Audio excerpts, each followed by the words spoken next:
Okay, I'm with former WWE star Sam Houston. You're about to wrestle here at the Cauliflower Alley Club show tonight. How are you feeling these days? I'm feeling great. 54 years old. I was just currently ranked number 79 in the world. In that aspect, man, that's what an honor, what a privilege it is for me to be performing in front of my peers at this age and be able to blow the competition away. That's what I've been doing the last 3 years, y'all, and I'm going to do it again tonight. You got different strands of wrestlers here. You got independent wrestlers, and then you got wrestlers that have lived on the road and had that. Oh gosh, I guess they're at the top of their game, and they just desire that, or just need that one shot to be seen. Hopefully, maybe somebody will get that shot tonight. I'm honored, like I said, to be able to be here in front at the CACs. The professional wrestling has been my life. I was born into it. I've come back from everything. I was dead when I was 17. I came back from that. I was paralyzed in 91. I came back from that. I've been all over the world. I've done a whole lot of great things. So most important and most powerful thing in my life is my Lord and Savior, Jesus Christ. And He's who I work for, y'all. I don't work for any man on the planet, any woman on the planet, not no more. I work for Him. So I'm out there. I'm here. I'm doing it all and giving it everything I got. And you're Jake the Snake Roberts' brother that a lot of people don't know. What was it like growing up with him? Well, actually, we didn't grow up together. There was a few brief times in our childhoods that Jake and Jolyn, my sister Jolyn, lived with us and stuff. But Jake stayed in Texas with his mom, and then Robin and I were on the road with my dad and everything most of my life. But yeah, it was cool. I always idolized Jake. Jake, my brother's got the best mind that professional wrestling has ever seen, better than any of these Hollywood script writers that they're hiring or anything like that. Jake fed off of emotions, things. He's got the best psychological mind for this business. Everybody says so, but it's a real honor, and I'm proud he's my brother. Now, her name slips me right now, but you used to be married to a famous female wrestler, right? Well, she wasn't a wrestler. She was a valet. Her name was Baby Doll. She was the perfect 10. And she is a perfect 10. She's a wonderful, a beautiful person. And I love her dearly. We've got two daughters together. My oldest daughter is a singer, which is something I'm doing too now. Her name is Michaela. Micah Tyler. She has a band called Never Knots. And then my youngest daughter is wrestling under the name Samantha Starr. She's doing quite well in the independent circuit. She's held many, many ladies divisions titles. And I'm so proud of both my daughters because they're reaching and going for their dreams, man. Is it tough having a relationship with someone that's also in the wrestling business? Yeah, because the wrestling business takes so much out of you. It requires so much, It robs you of everything just about. And really, when you sit down and think, man, you really need to grab a steel folding chair, sit it out somewhere in a corner, and just spend a few hours thinking, is it worth it all, But sometimes then you get those moments where you really touch somebody's life, and you make a difference. That's worth it all. Now, you want to tell us about your new album that you have out? Well, it's actually the song. It's one song right now. It's the song about the night I got saved a long time ago. The song is called Salvation. It was released on 23 country music stations a couple of weeks ago, thanks to Pat Rose, and Set the Hook with Pat Rose, his fishing show. So I'd encourage everybody to give it a listen. It's on YouTube. It's out there for free, y'all. I just, want to give it away. It's how God's working in my life. I've had so many pitfalls. I've been through it all, but, I've got almost 9 years sober, and even though I keep getting knocked down, I keep getting back up, and I haven't took a drink yet. I've drawn a line in the dirt. I've stepped across it, and I'm fighting for what I believe in, and that's the way we all need to be. Are you on that same medication that your brother is on to help not drink? It's just you using your No, I willpower? quit. Yeah, I quit. I quit 9 years ago when I first went to prison. I was on Murderer's Row for 2 days. I tried to hang myself. The nooses broke when I jumped. I told God, I said, only you can stop this, and I jumped. It's in a real dark place in my heart, and the nooses broke. I dropped to my knees. I promised God I wouldn't try to hurt myself again. And 5 days later, I lost my mom due to alcohol and over-the-counter medications and stuff like that. Her liver shut down. And after they chained me up and took me to the chaplain and brought me back, they put me in the cell, and I dropped to my knees and I said, I'm never going to drink again. And I made that promise to God, to my mother, and for my daughters. And that's what I said. I drew a line in the dirt with my toe, and I stepped over it, and I'm not gonna be pushed back. You know, it's something I believe in. And is there any final thought you want to tell the fans watching this to end this interview? Yeah, man, check me out on Sam Houston. God's Got a Hold on Me. You can see on some of the things I'm doing with Sam Houston Fan Nation. I've got an event coming up Saturday night for 2 families in Whitesboro, Texas. A 4-year-old leukemia patient. Her name is Everly Ledbetter. She's undergoing chemotherapy. We're going to be continually on a continual effort to help the family. Her father is one of the school coaches, and her mother is one of the school teachers. And we just want to be there. You know, communities like Whitesboro, Texas, we all pull together and we help. You know, and all the catastrophes all over the country that I've been through. I've been in hurricanes, earthquakes, tornadoes. Wherever you're at, the human spirit, you pull together and you get together and you help somebody out. Well, that's what I'm trying to do here in Whitesboro, Texas. I want the community to get together and help this little girl out. You know, let's get together and make that walk, or go that one step further for a child that's in need that can't go it on her own. That's what I want to be here for. I've got some magazine things I'd like to let you have and stuff like that. And then maybe sometime when you're doing one of these interviews or something just on your own, you can do a reflection. You can go, wow, that Sam's into a lot of stuff. Let's follow him. Y'all guys take care, and thank you very much for all the opportunities, and thank you for letting me be here. We're back with Sam Houston again. The first video we did with him was really popular, so he's nice enough to speak with us again. How are you doing today? I'm doing great, man. I'm always having a blast. You know, no matter where I go, because I go where he leads me to go. And he leads me to go to good places and around great people, and it's great here. You know, I'm having a blast. What is your memories of your time working in the NWA? Oh, wow. Awesome. I mean, we were on top of the world. Dusty Rhodes, Ric Flair, the Horseman, Magnum TA, myself. It was Baby Doll. I mean, we were riding across the sky on the edge of a lightning bolt, you know, like Dusty's old interview. Shitting lightning and fog and thunder, baby. You know, but we were riding Lear jets all the time, limousines in the whole 9 yards. You know, you're on top of the world, but it can all end, you know, and that's kind of basically how it can come crashing down. But it just takes a determination to keep taking that one step forward and keep getting up and keep going. Is it true that Baby Doll and Dusty had something to do with you leaving? There was some angle there that they wanted to do that you weren't comfortable with?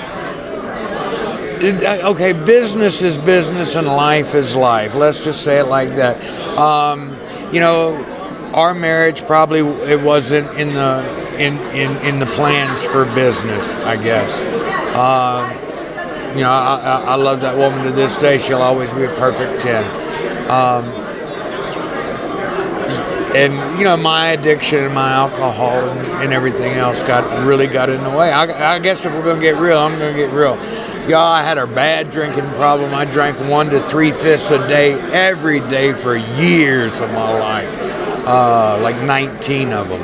So I've got 9 years sober. I just, got to that point, drew a line in the dirt, and said, "Hey, I'm not getting pushed back," and I'm doing it. It doesn't bother me if anybody else drinks. Have at it. It's you. I know that I can't, and I don't like the person I am when I do, and probably y'all wouldn't either. Any thoughts on your time in WWE? Oh yeah, I had a blast there too, but you know, it's a whole lot more corporate, and you got to watch on stepping on people's toes and saying the right thing and doing the right thing. And I don't know, it didn't feel like home to me, you know. You had a lot of matches with the Big Boss Man there. Any memories of him? Ray Traylor was one of the best, you know. He's a good friend, a fantastic opponent. I mean, he was just somebody I liked to beat on, you know, and he liked to beat on me, but we had that kind of relationship that, you know, we'd go that extra step for anything anything in the business, for the business. Our matches were great. If you check them out on the network or on Daily Motion, I believe, you will be entertained. They were competitive, and we looked out for each other. It was a point of, you had two guys going out there, and they weren't working to get themselves over. They trying to go out there and work to get the match over. And when you go out there and get the match over like that, you got the people on your feet, and everything gets over. And you get the desired effect. And you go out there for competition. You go out there to work together. And you were in the first Royal Rumble. Any thoughts on that? And are you surprised how big it's become now? I think it's great, you know. And what's really great, I think, is that I'm still doing it. I'd like to maybe get back and be one of those, surprise. And I'd really like to go the hour or 2 hours long and win the whole damn thing too. You know, I might be. Yeah, I think I'm going to get on one of them supplements and puff myself up and get on in there and show them how it's done. And you were in the Survivor Series on the Ultimate Warriors team. He's been pretty controversial over the years. What was your dealings with him like? Jim and I were friends. You know, Jim Hellwig, Ultimate Warrior, and I, for his first 2 years up in New York for Vince, they wouldn't televise him. They didn't put him on TV. He would be at the TV tapings. They would film him doing a dark match and then take it back to the office and look at it. During those first 2 years, Jim and I traveled. We were on the road every day. I was trying to help him with his ring work. He was helping me out in the gym. But we had a blast together on the road. We've been through a lot. I had a lot of good times with Jim. I got some stories that I can tell you. And we'll get down to doing some of these stories, but he was bouncing a car, the back end of a car this far off the ground in El Paso, Texas one time. The police ran away and they said, "We're glad you got this." Jim was a big guy, but I had a whole lot of fun with Jim. Jim was great, yeah. I have heard also from Billy Graham that he was a bit of a crazy driver because he would be on all... He was, okay, you know how they teach you to be a defensive driver? He was an offensive driver. You get out of his way, you know. It was kind of like to the point of dangerous, you know. You wanted to hold on. I guess that's why people took drugs, you know. And you had a couple of good runs in WCW. Any thoughts on those? Yeah, I had a blast in WCW. You know, the wrestling business, instead of just different organizations, the wrestling business has been my family for all my life, you know. And it's just different family members. Like WWE is one type of family member, and then you got WCW over here is another. Bill Watts, Mid-South, would always be, you know, home. You know, because that's what I was brought up. I was spoon-fed on the, you know, world class. Yeah, well, we were in the next territory over, and we grew up together. You know, I grew up, and then, you know, we all knew each other. So it's kind of like part of the same. You just kind of gel together, you know. But WCW, I loved it there. You know, I liked it a whole lot. Well, gosh, I can't say that. Because the animosity the Crockett's had towards me, you know, towards the end when Nicola and I had gotten together, Jimmy Crockett didn't particularly care for me because I wasn't, you know, I guess business. And then when he brought the NWA into the Sportatorium there down in Dallas, and Kevin Von Erich and I were partners. When he came down there, you know, it was kind of like, oh well, I guess they'll let anybody in here. And I looked at him and I was like, yeah, I guess they will. You know. But you went back again later to WCW, right? After Turner bought it out, I was there for a while. And I got, I got the opportunity to work with Steve Austin and those guys. And I've said this a couple of times on a couple of interviews. I've gone to Japan 5 times, and I want to give Steve Austin the credit for that happening. I was able to go out there. I tore my thigh out one night in St. Louis. The next day I had to do a double show. I worked with Steve Austin. I couldn't walk. I'd had my thigh taped all up. I hopped to the ring on one foot. I worked my match with Steve Austin. I always made sure I landed close to the ropes so I could, pull myself back up. That night I did the same thing. Hopped to the ring on one foot, worked my match with Austin, come back. When I get back in the dressing room, Hiro Matsuda come up to me and he said, "We want you, Japan." I was like, "Why?" I'm, hurt. He said, and I can't say what he said, but he said, "You're not a, meaning girly man or whatever. You're not a, because guys would fly over there and something would happen and they'd want to come back. In this business, what is really, to me, set somebody up on this level, as far as levels of workers, or to emulate somebody, is Terry Funk. Man, Terry Funk taught me a long time ago about being one of those tape up and go kind of guys. And I'm gonna get the job done no matter where I'm at.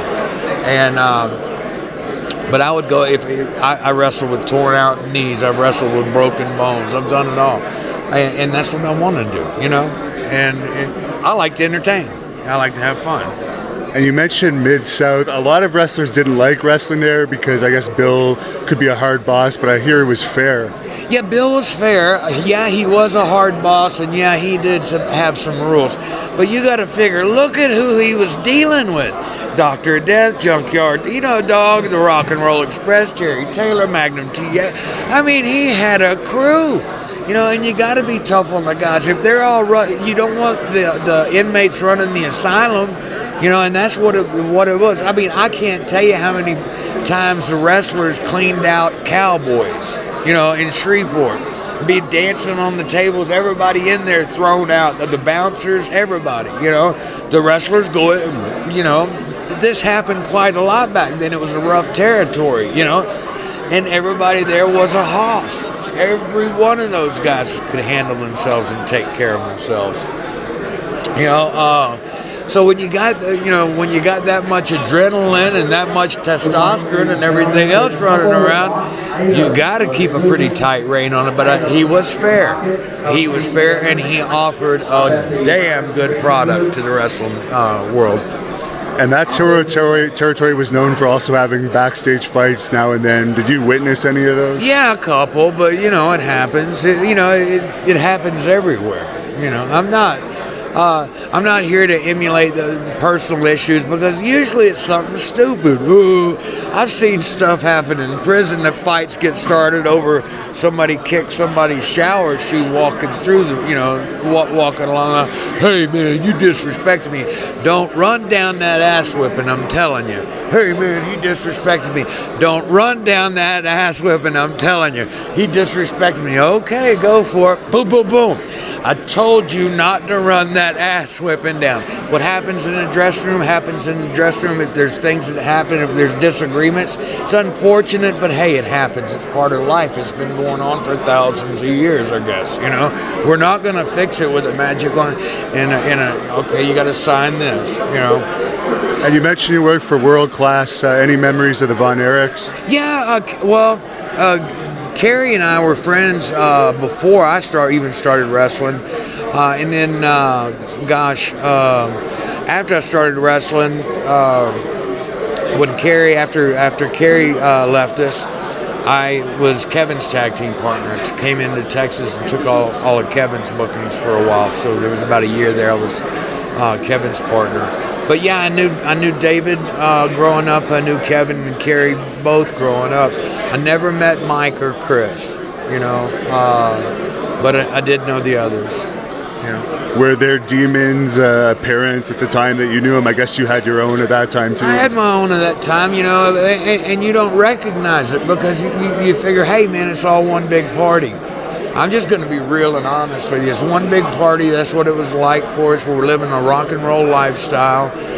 You do everything, and the one thing is, you're supposed to be stronger than Superman. So no matter whatever somebody else is doing, you've got to go one step further. You know, I mean, and this is the nastiest thing in the world, but why I would even put myself through this? You just throw a double shot of Jack Daniels back, gargle it, you know, for like 5 seconds, and then swallow it. Try not, you know, I got good enough to where I didn't have a problem with it. People are over here gagging and throwing up and everything else. But you push yourself to incredible limits. And this business kind of teaches you that too, because you believe in all the publicity.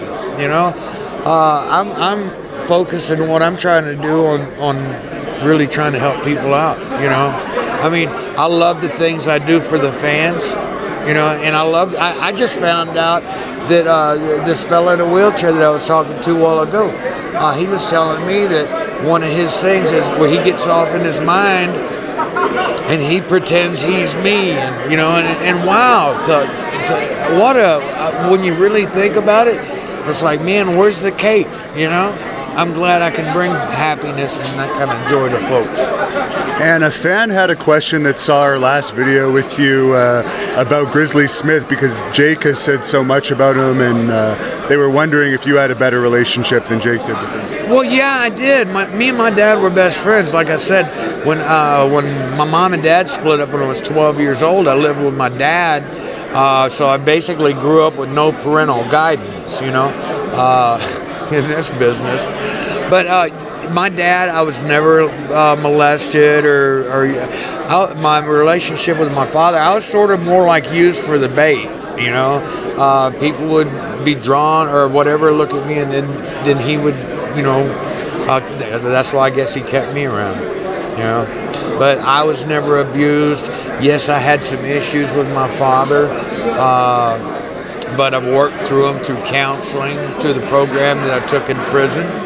So I'm good, you know, but no, I was never sexually molested or abused or anything like that. So I can't speak for everybody else because I don't know to what degree.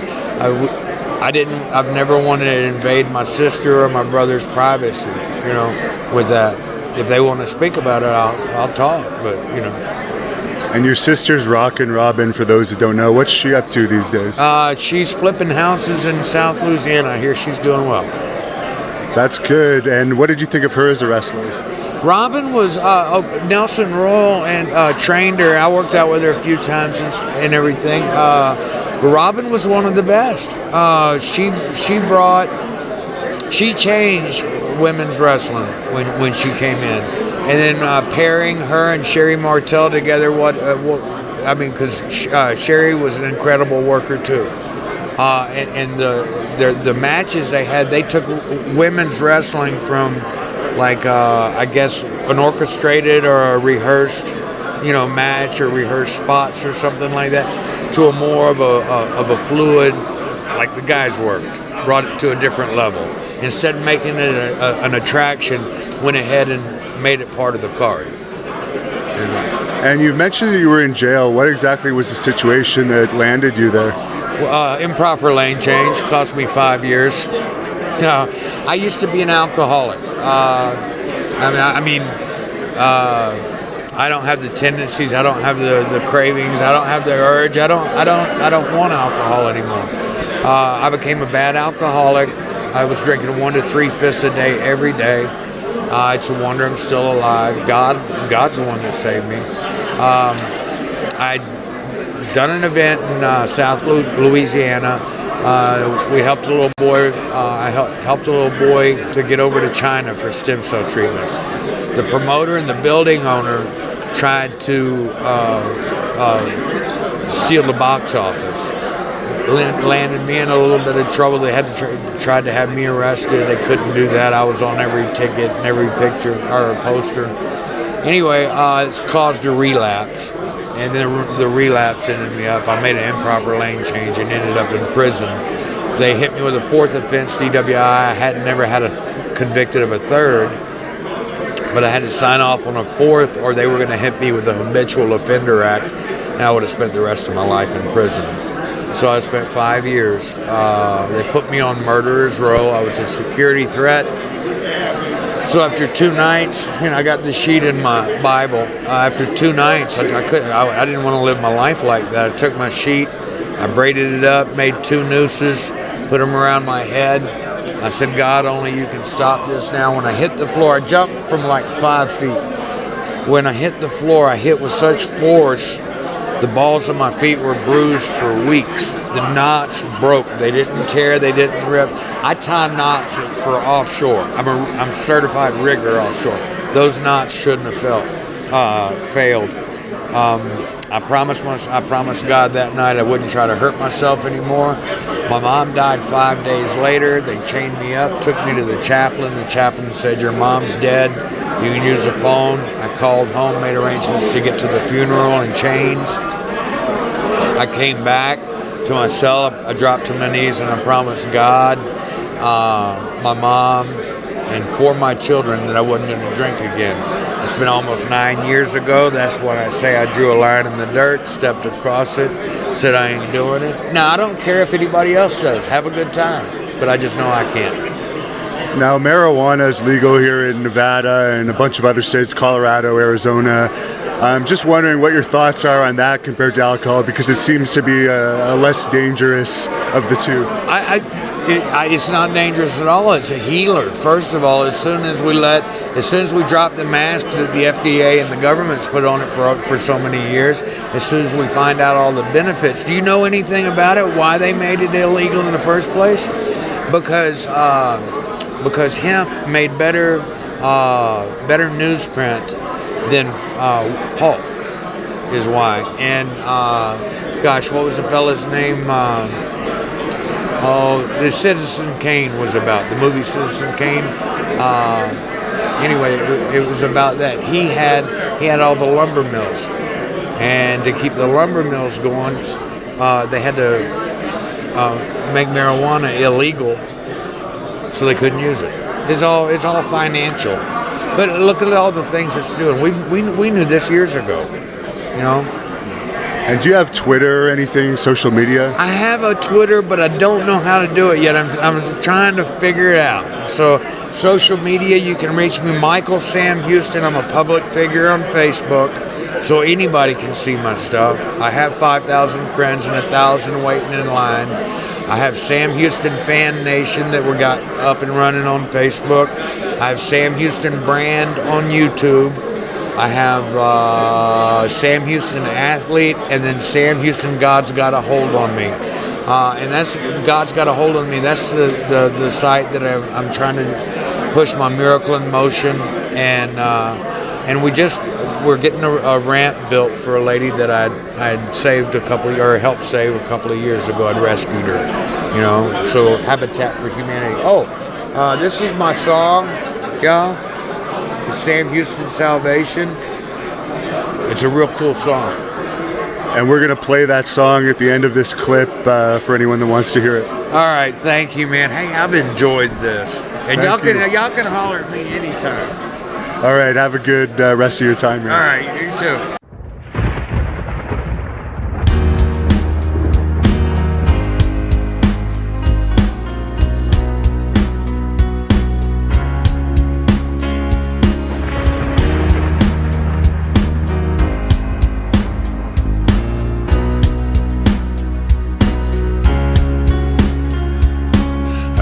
That night I could never forget, pulling a drag off my cigarette. I heard voices talking to me. I looked around but I couldn't see, and the lightning flashed across the sky. The thunder rumbled and rolled on by. I saw the fear in the devil's eyes that night, 'cause the Son of the Lord had come to save me. His life on the cross is what he gave me, offering salvation for my sins. Later that night in the pouring rain, I took to my knees, I started praying. My mind was filled with fright, my heart with pain. And Jesus came into my heart. He washed my sins for a brand new start. I was baptized by the Lord in the precious rain. And the lightning flashed across the sky. The thunder rumbled and rolled on by. I saw the fear in the devil's eyes that night. 'Cause the Son of the Lord has come to save you. His life on the cross is what he gave you, offering salvation for your sins. Temptation can be an evil thing. It pulls your mind into its ring. It'll make a big strong man fall to his knees.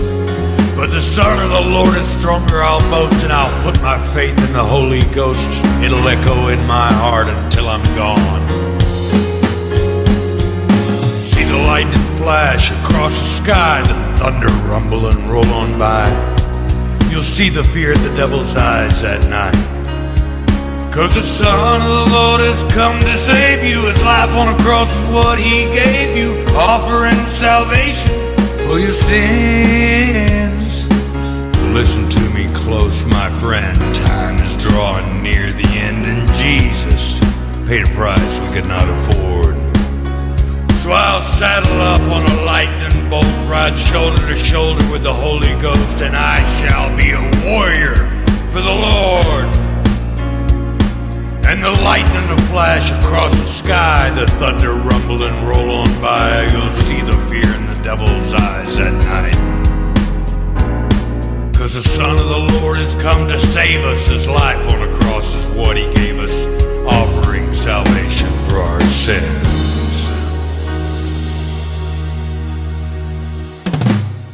This is Hannibal here from thehannibaltv.com, and joining us tonight is former WWE, Mid-Atlantic Wrestling, Central States Wrestling, UWF, WCW, and many other places wrestler. He's part of the famous Grizzly Smith wrestling family with his sister Rockin' Robin and brother Jake the Snake Roberts, none other than Sam Houston. How are you doing today, sir? I'm doing great, man. I hope you are too. But yeah, I'm doing really great. I'm up here in the mountains in Sugar Grove, North Carolina, and having a blast. There's nothing like getting out here and having a couple of days to recharge yourself. How long have you been in North Carolina for? Well, last year when I'd driven up to North Carolina because I was supposed to fly out of Charlotte and then talk to this preacher that with a TV station and fly to Cleveland and then come back to Charlotte, talk to the preacher, and go to Fort Wayne, Indiana. The night that I got to the Carolinas, the governor of Ohio canceled the first show. So that left me stranded in the Carolinas. So I just kind of stayed with it, just kind of followed his path for my life. Now, I guess the last time that the fans probably saw you on a big level was that Dark Side of the Ring documentary that came out earlier this year. What was your impression of that? You were one of the wrestlers featured in it. Yeah, I mean, it was centralized on my father. And yeah, my father had a lot of problems. And I guess, there was like stuff with relationships, but what people have got to remember is all of us kids had different relationship with our father. So, I'm just, hey, it is what it is, accept it and move on. It's that simple.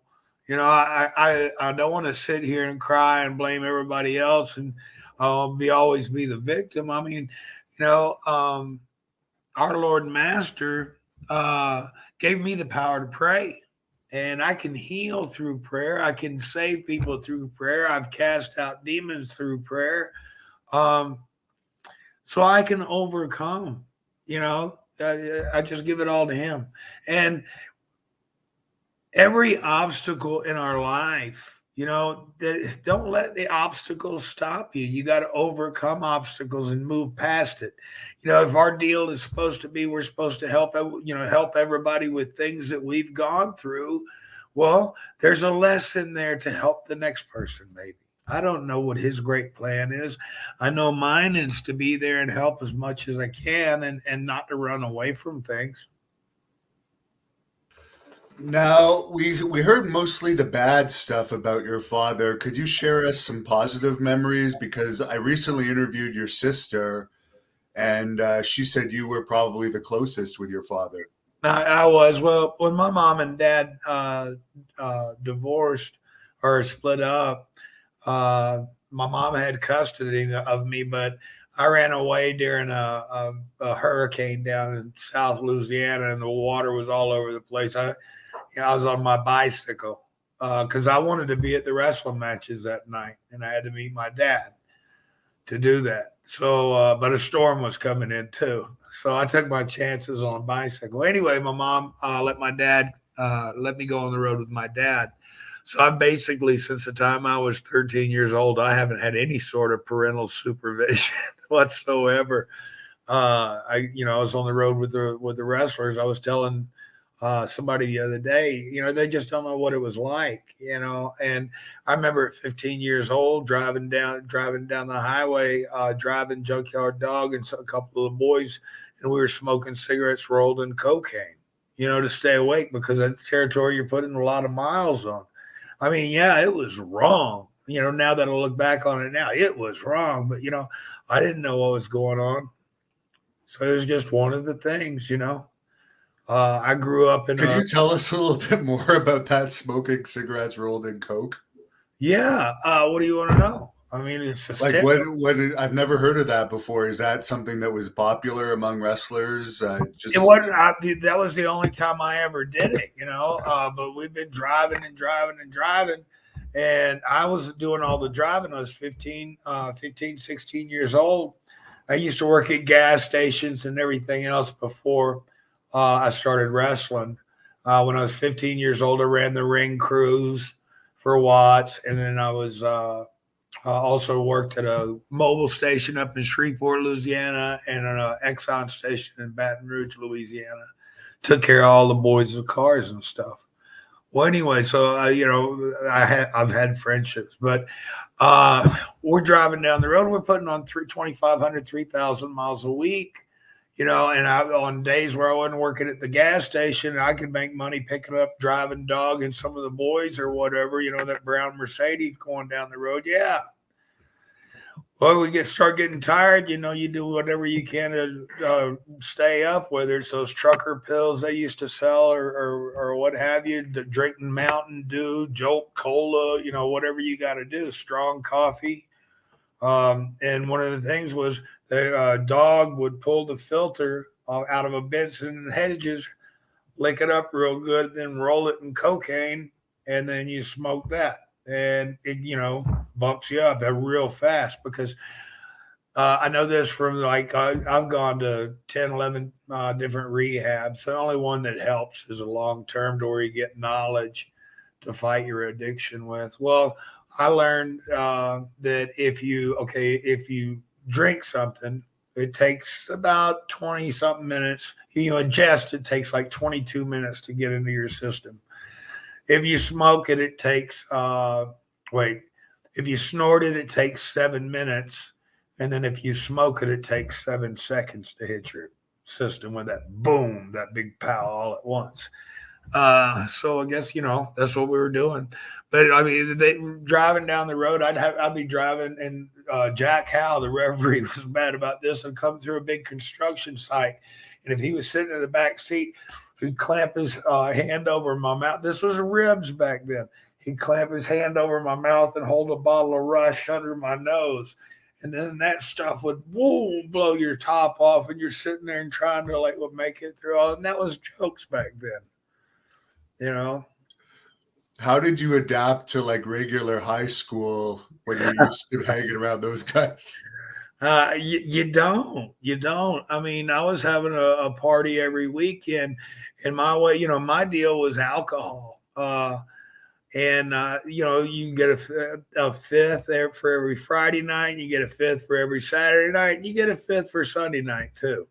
I was working every day. I had hookups with girls that worked at convenience stores, and then hey, it's Louisiana, so any liquor laws were really lax. I mean, um, leads the nation in DWIs, but there's a drive-through daiquiri shack on every corner.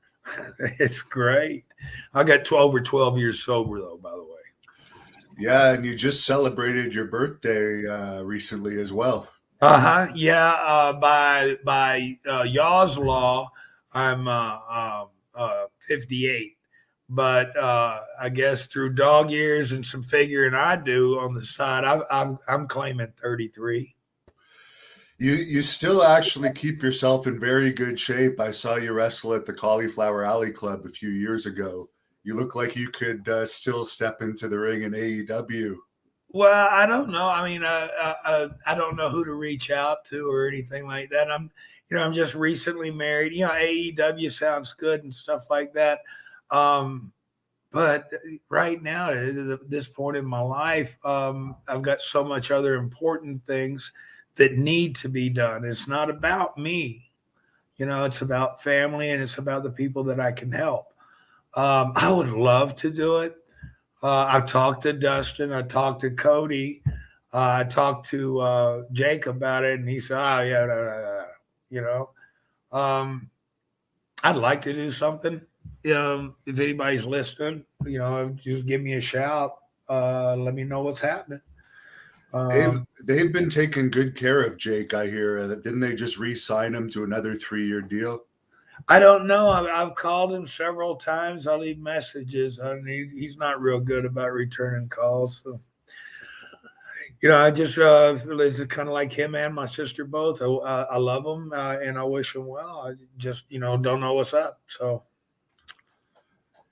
And as far as the girls when you were younger, hanging out with the wrestlers back in those days, did you get any of the groupies being like the son of a wrestler oh before you actually? yeah, yeah.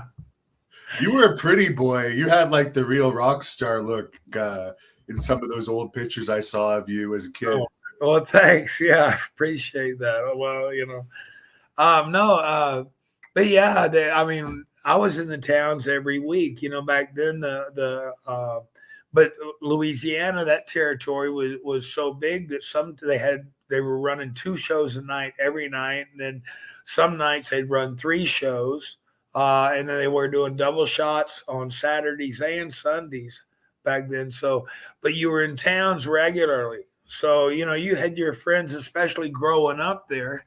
You had your friends and acquaintances.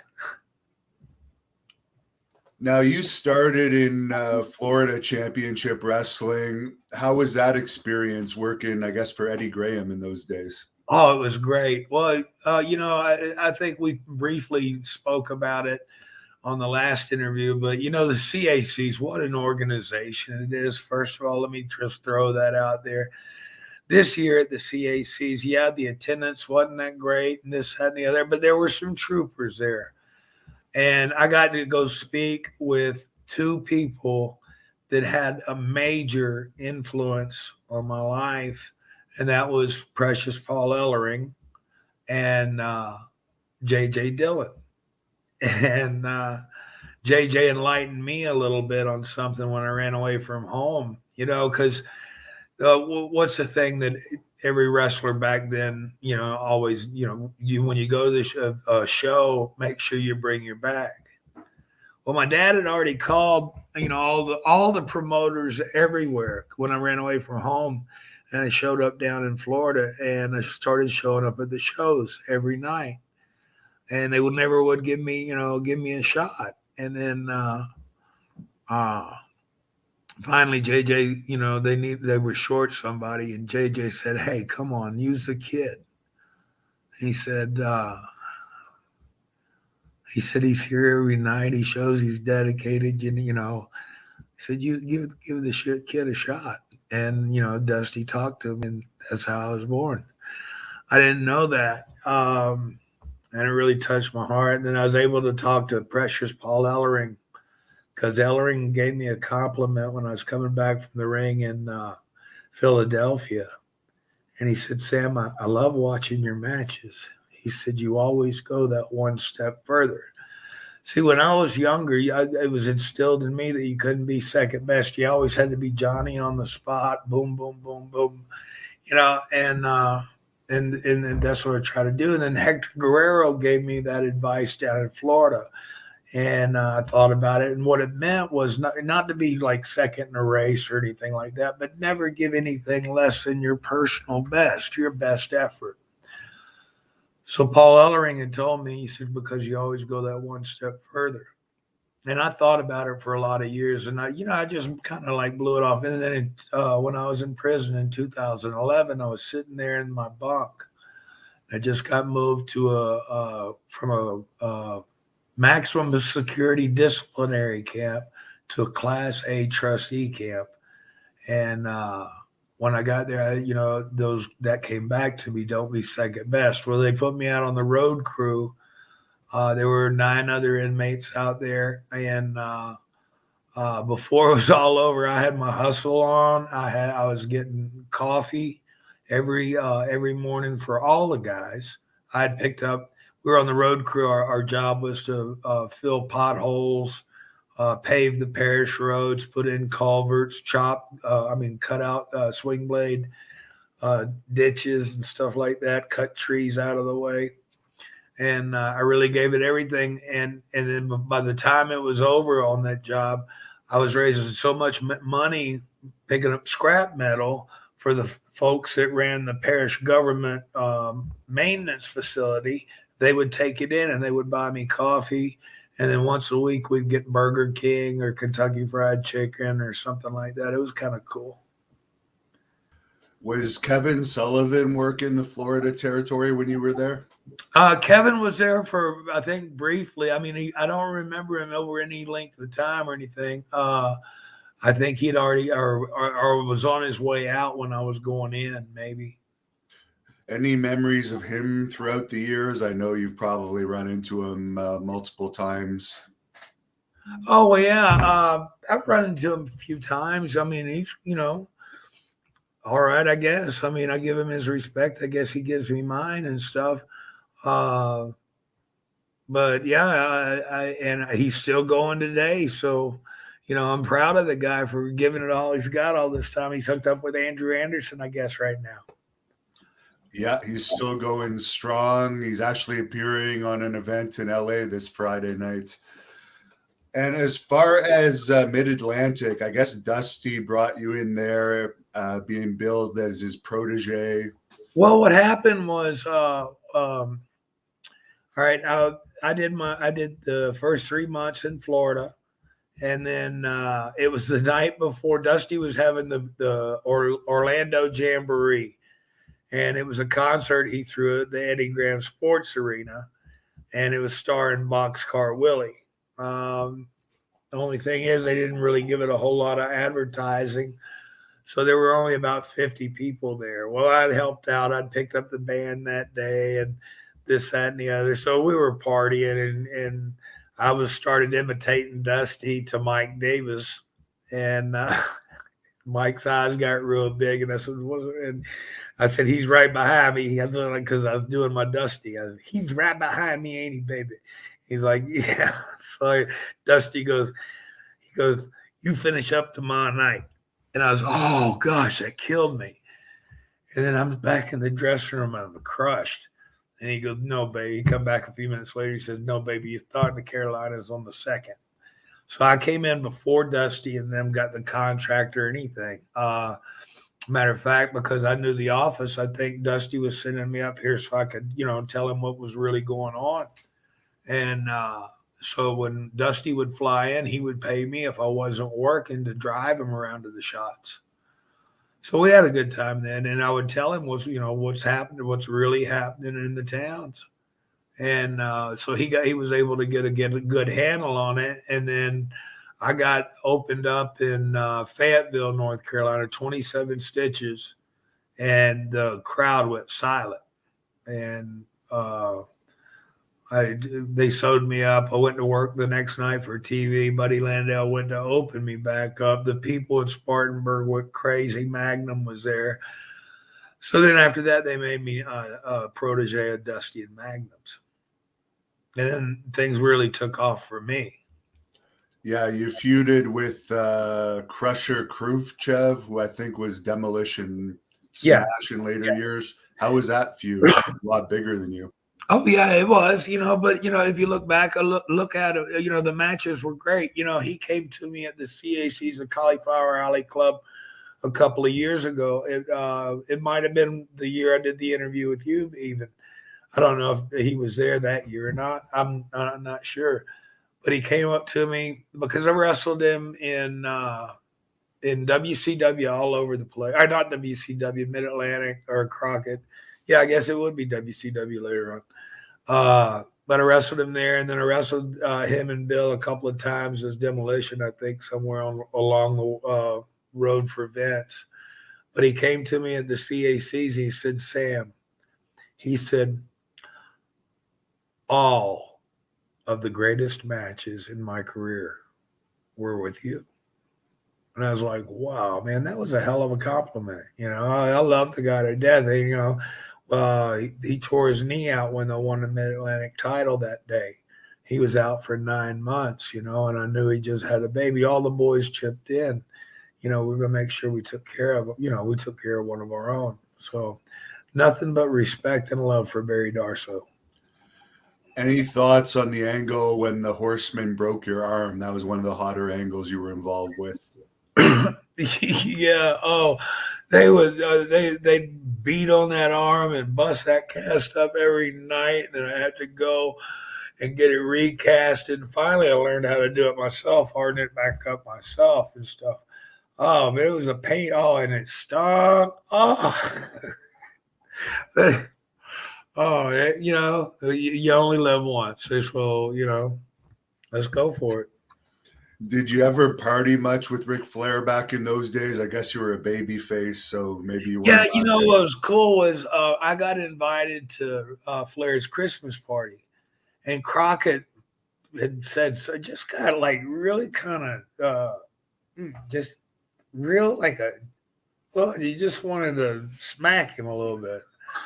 He like, what are you doing here? And I'm like, man, the world champion invited me over. What an honor.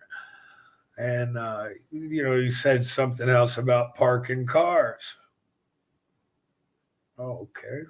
So it didn't take me long, and I stole Jimmy Crockett's office car and drove it back to the office and dropped it off there for Flair's Christmas party.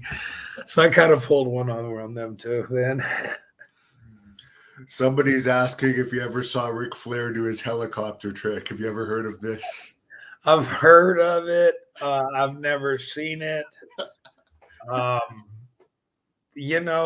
Stuff happens. I can't. I grew up in a way, wilder lifestyle. What might seem odd to some people doesn't seem odd to me. I've grown up around. I've seen wrestlers in just every kind of situation you can imagine. So. Your sister was telling me that Andre would have been one of the wrestlers that was pretty close to her. How did you get along with Andre? Oh, I got along with Andre great. I've known Andre since I was about 10 years old, 11 years old, something like that. My first trip with Andre was awesome. We got sorry. Do I got a minute to tell this story? Oh yeah, for sure. Okay. So Andre the Giant, the world's biggest wrestlers, coming to the territory to be what? My dad's tag team partner around in some of the towns at the territory, and they're wrestling against five guys, Grizzly Smith and Andre the Giant. So it was a Friday, and Lafayette, Louisiana ran on Friday, but they had to be at TV, Shreveport TV Saturday morning. It's like 8 o'clock or whatever. So Andre was coming over. Mom was going to cook her chicken fried steak, which was mine and my sister's favorite meal, with mashed potatoes or rice and gravy and green beans and the whole 9 yards. Oh, we can't wait. So we get off the bus. We're running home after school, and we get home, and we can't wait to eat and everything. And when we're running through the back door, Mom looks at us, and she said, "There's nothing left." And we were like, huh? Because we knew what Mom was going to cook. And come to find out later, Andre had eaten 22 chicken fried steaks, all the rest of the sides, everything. So mom took Robin and I into the den, and she made Andre pull his wallet out and give her money to go to Burger King and get me and my sister something to eat. So mom goes and does that. I get to go with dad and Andre on the road trip. Oh, I'm so excited. So so we go to the matches in Lafayette. And after the matches, dad liked to drink wine. He didn't drink beer. So when he pulls up to the convenience store, he looks at Andre and he asks him, he said, "Well, you want any beer, boss?" And Andre goes, "Yes, I'd like two, please." So dad goes inside and he gets himself a magnum of wine, not just the little small, but a magnum of wine, the bigger one. And he goes over there, two beers, a guy that big. Oh, I'll get him a whole six pack. So dad comes back to the car, sits down. He goes, "Here you go, boss," and sets the six pack down there. And Andre looked at him. He goes, "I meant two cases." So Andre gets out. He goes in the store, comes back out with two cases. Now, I'm in the back seat. Dad had got me a bottle of Boone's Farm Strawberry Hill. He would buy me bottles. Well, I guess you heard on the dark side of the ring, but he would buy me wine. And that way I wouldn't interrupt with the boys, or, if they were talking business. That was the rule in the car. I couldn't interrupt. So anyway, so I'm drinking my Boone's Farm Strawberry Hill or something, and Dad's drinking his wine. And Andre, they're talking and laughing and having a good time. When we get to Alexandria, Louisiana, Dad's going to get gas, so I'm the only one that goes to the restroom. Well, Dad came back. I mean, everybody comes back out. I'll fill the car up with gas and everything. We all get back in the car, but Andre and Dad were out of beer and wine, so they got more. Andre got another case and a half, and Dad got another magnum of wine. So they get to Natchitoches, Louisiana, between Alexandria and Shreveport. It was all Highway 1 or 71-1. And it's a 2-lane highway, and they're laughing and, just partying and carrying on. And all of a sudden, I see the bubblegum lights behind us, and I'm like, ooh. So I wait for a second, and Dad doesn't respond to it or anything. So I said, "Dad." And he said, "Son, how many times have I told you not to interrupt when we're talking business?" I said, "Yeah, but Dad," he said, "Son, I don't want to tell you again." I said, "Yes, sir." So I'm sitting there, and I'm watching that policeman, and he's behind us, and boy, we're trucking on down the road. Dad and Andre are carrying on. They don't know what's going on. So a couple say, "You maybe a minute or so later," I said, "Dad," and Dad said, "Son, do I got to pull this car over?" And I should have said, "Well, yeah," but I was like, I didn't want to be the reason, for this. So I was like, okay. So I shut up. So then my dad's driving, and he says, "Andre," he goes, "Boss," he goes, "I didn't take a leak at that convenience store." And Andre goes, "Neither did I." And Dad said, "I sure wouldn't mind stopping and checking the other side of a road sign." And Andre just said, "I could take a piss." So they pull over. Well, I was sitting in the back seat, and here's what I see. I'm looking out the back window, and that little trooper has already jumped out of. I don't know if he was a trooper, if he was a parish police, or what he was. But that little dude was outside his car in front of him, and you had a ticket book in the pen and stuff. It wasn't like how it is today. He's just writing down the license plate number and make, model, and year of the car and blah, blah. And he looks, and I see him look, and on the car doors open, and these two, and it just gets getting bigger and bigger and bigger. And these two giants are there, and this he's probably like a regular sized person, like 5'10" or something. Is that regular size? Yeah, she said 5'10" is regular size. So he's probably around that size or so.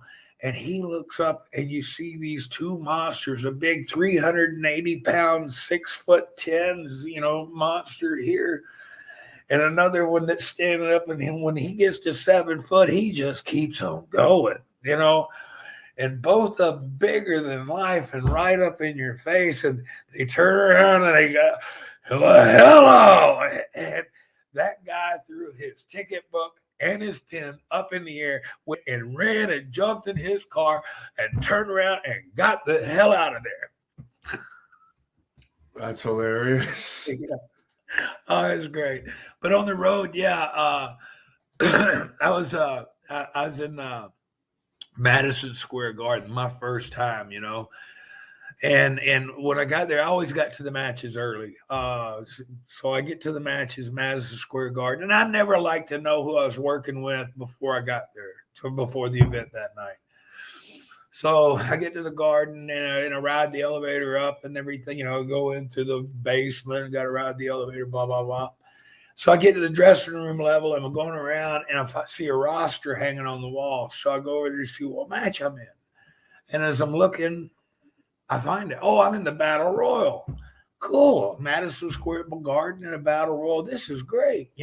This is, it's electrifying to be the performer in the middle, I don't know how many of folks get that feeling, but like I've stood in the Superdome with a guy in a headlock in the middle of the Superdome with people everywhere, place full of people, so I've got to be. Yeah, it's like a drug. So anyway, but I'm going to be in Madison Square Garden in the main event. Well, let's see who's in a Battle Royal. Let's see who else is going to be in it. Oh my God, my brother. This is the first time ever that me and my brother will actually be in the same ring at the same time. This was epic for me.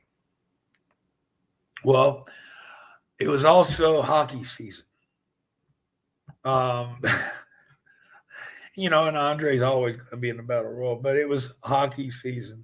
So during hockey season, what they do is they come in and they put ice about that thick on the floor, and then they got to keep it super cold in that arena to keep that ice frozen, because what they do is they put particle board on top of the ice, and then they put the chairs and the ringside and stuff like that on top of the particle board.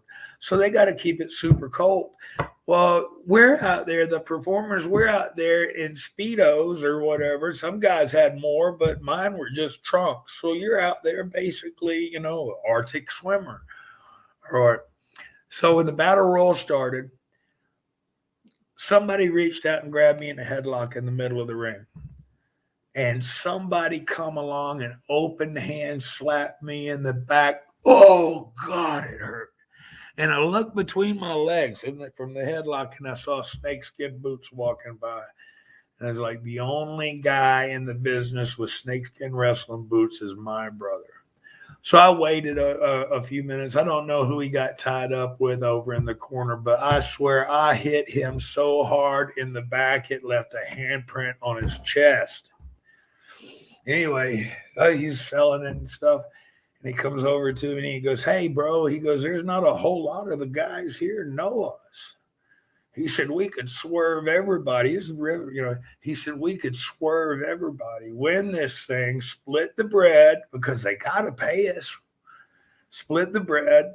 And so this is my brother telling me this. And I'm thinking, swerve everybody? Well, okay. Well, let's do it. And I said, what do we got to do first? He said, we got to get rid of the giant. And I looked over, and Andre's over there swinging away, laughing, having a blast, beating up on like 4 guys. Just going wailing away, having a blast. Because there's some guys in the business you have fun beating up on. Bubba Monroe, Sputnik Monroe's son, was one of my favorites. So was Black Bart. Anyway, Andre's over there, but just wailing away.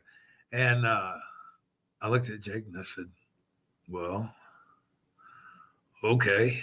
And he looks at me, he says, are you ready? And I said, yeah.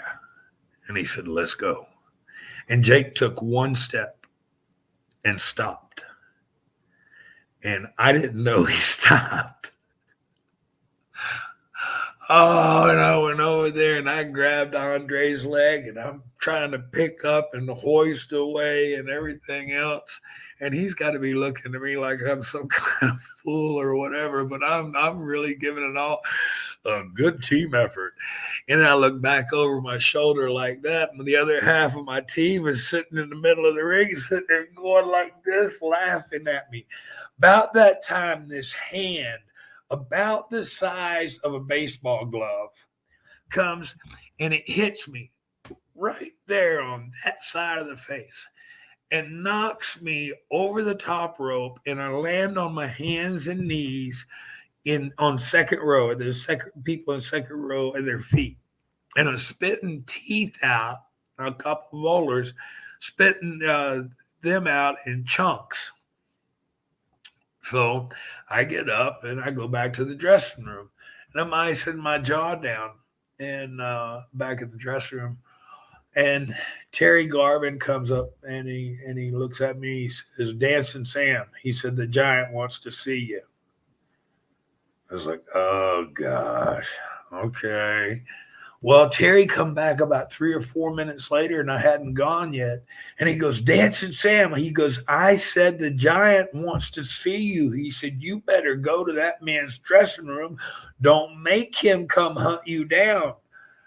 I was like, all right. So I get up and I go over and I get to Andre's dressing room, and then I get to his dressing room and I knock on the door, and he goes, "Yes."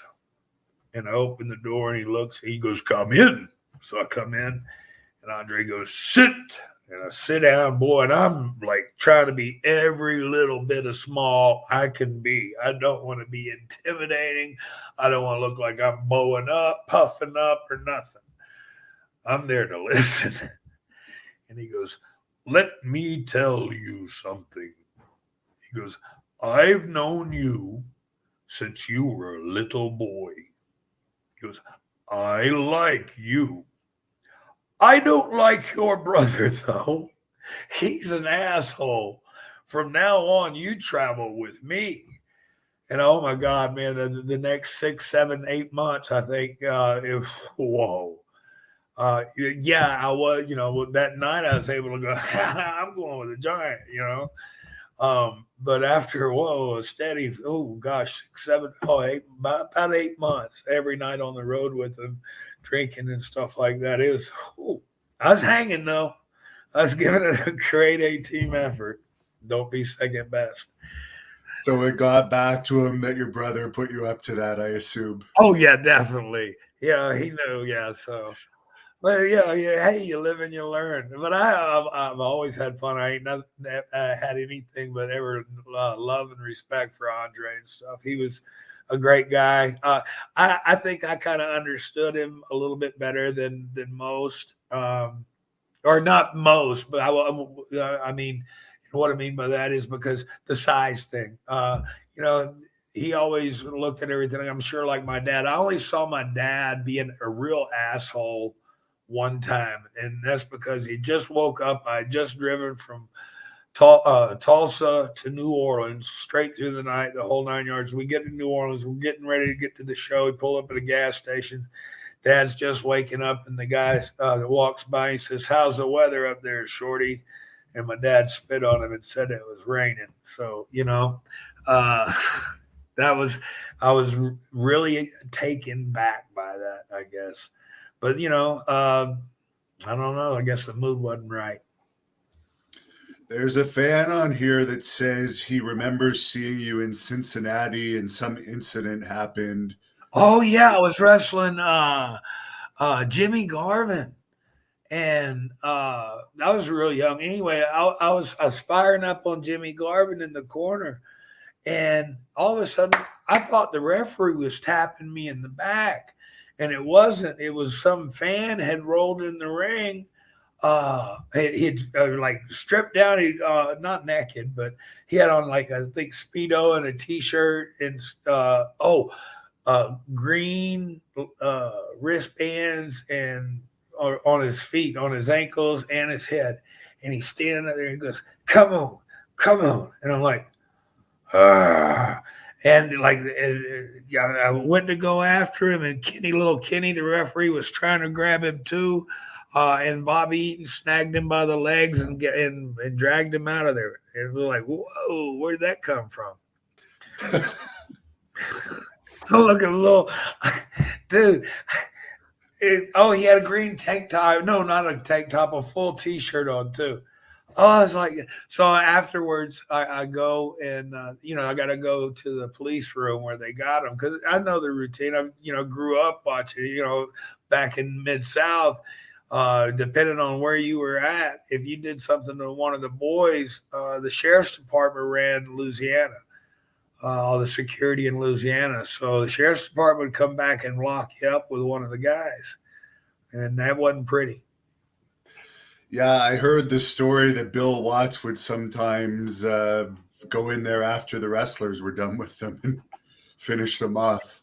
I wouldn't, Bill was very protective about this business. I mean, and I can't, I don't know. I can't prosecute or go after anybody that's trying to do something that protects their livelihood. Watts was really strict and everything, but look at the talent he had, and he had to be strict with the boys. I mean, I understand. I was seeing the guys get fined every night for this, that, and the other. I was on the road. I remember one day we were driving down the road. Lynn did, and the whole Barry Darsow and Hercules Hernandez are broke down on the side of the road. And Dad stops and leaves me there with a small toolbox. Says, "Meet us in Alexandria." They jump in the car and all that. I'm sitting there. Okay, here we go. Pull the water pump off. See what I got. Whatever you have to do to get wherever you have to do. I don't know. So. You've been around Ted DiBiase a lot over the years, and he's recently had this whole issue with his ministry, which I'm sure you've heard about. I've heard a little bit about it. I don't know all the particulars. My opinion of Teddy, he'll always be a close and dear friend of mine. He had a lot of influence in my life growing up. As far as I don't know, all I can say is what talk to you about is the guy I know.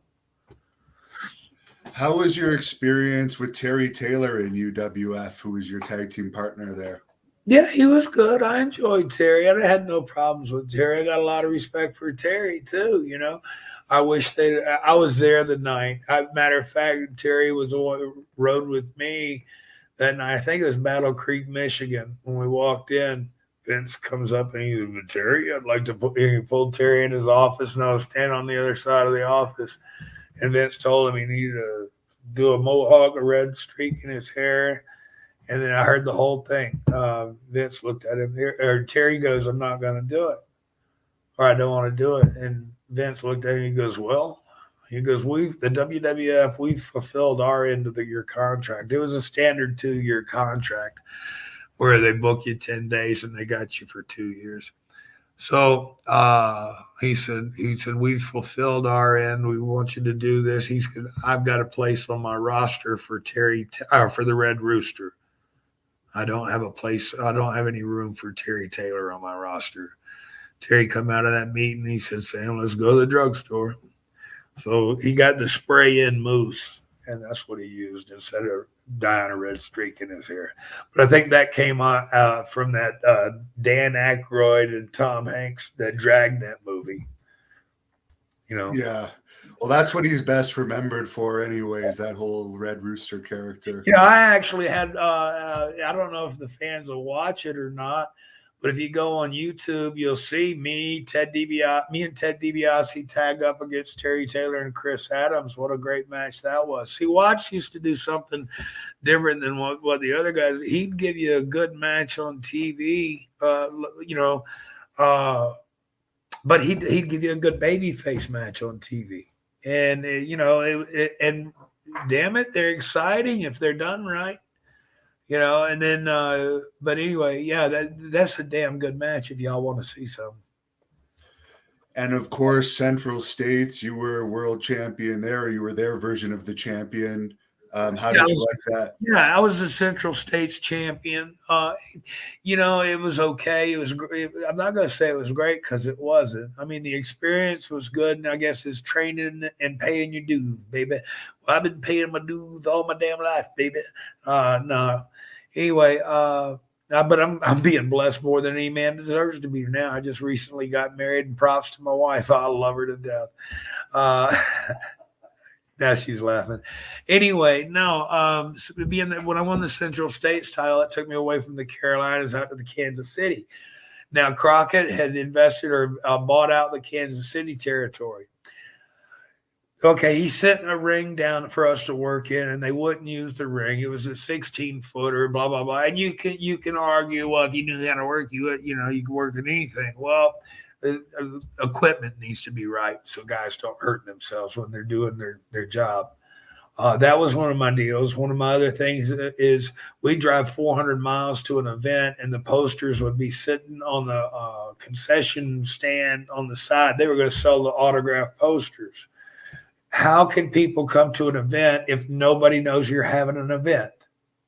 We had good TV ratings. We had a good show. We did really well. We proved that when after I left Central States, Bill Dundee beat me for the title on TV, and I started up with Watts.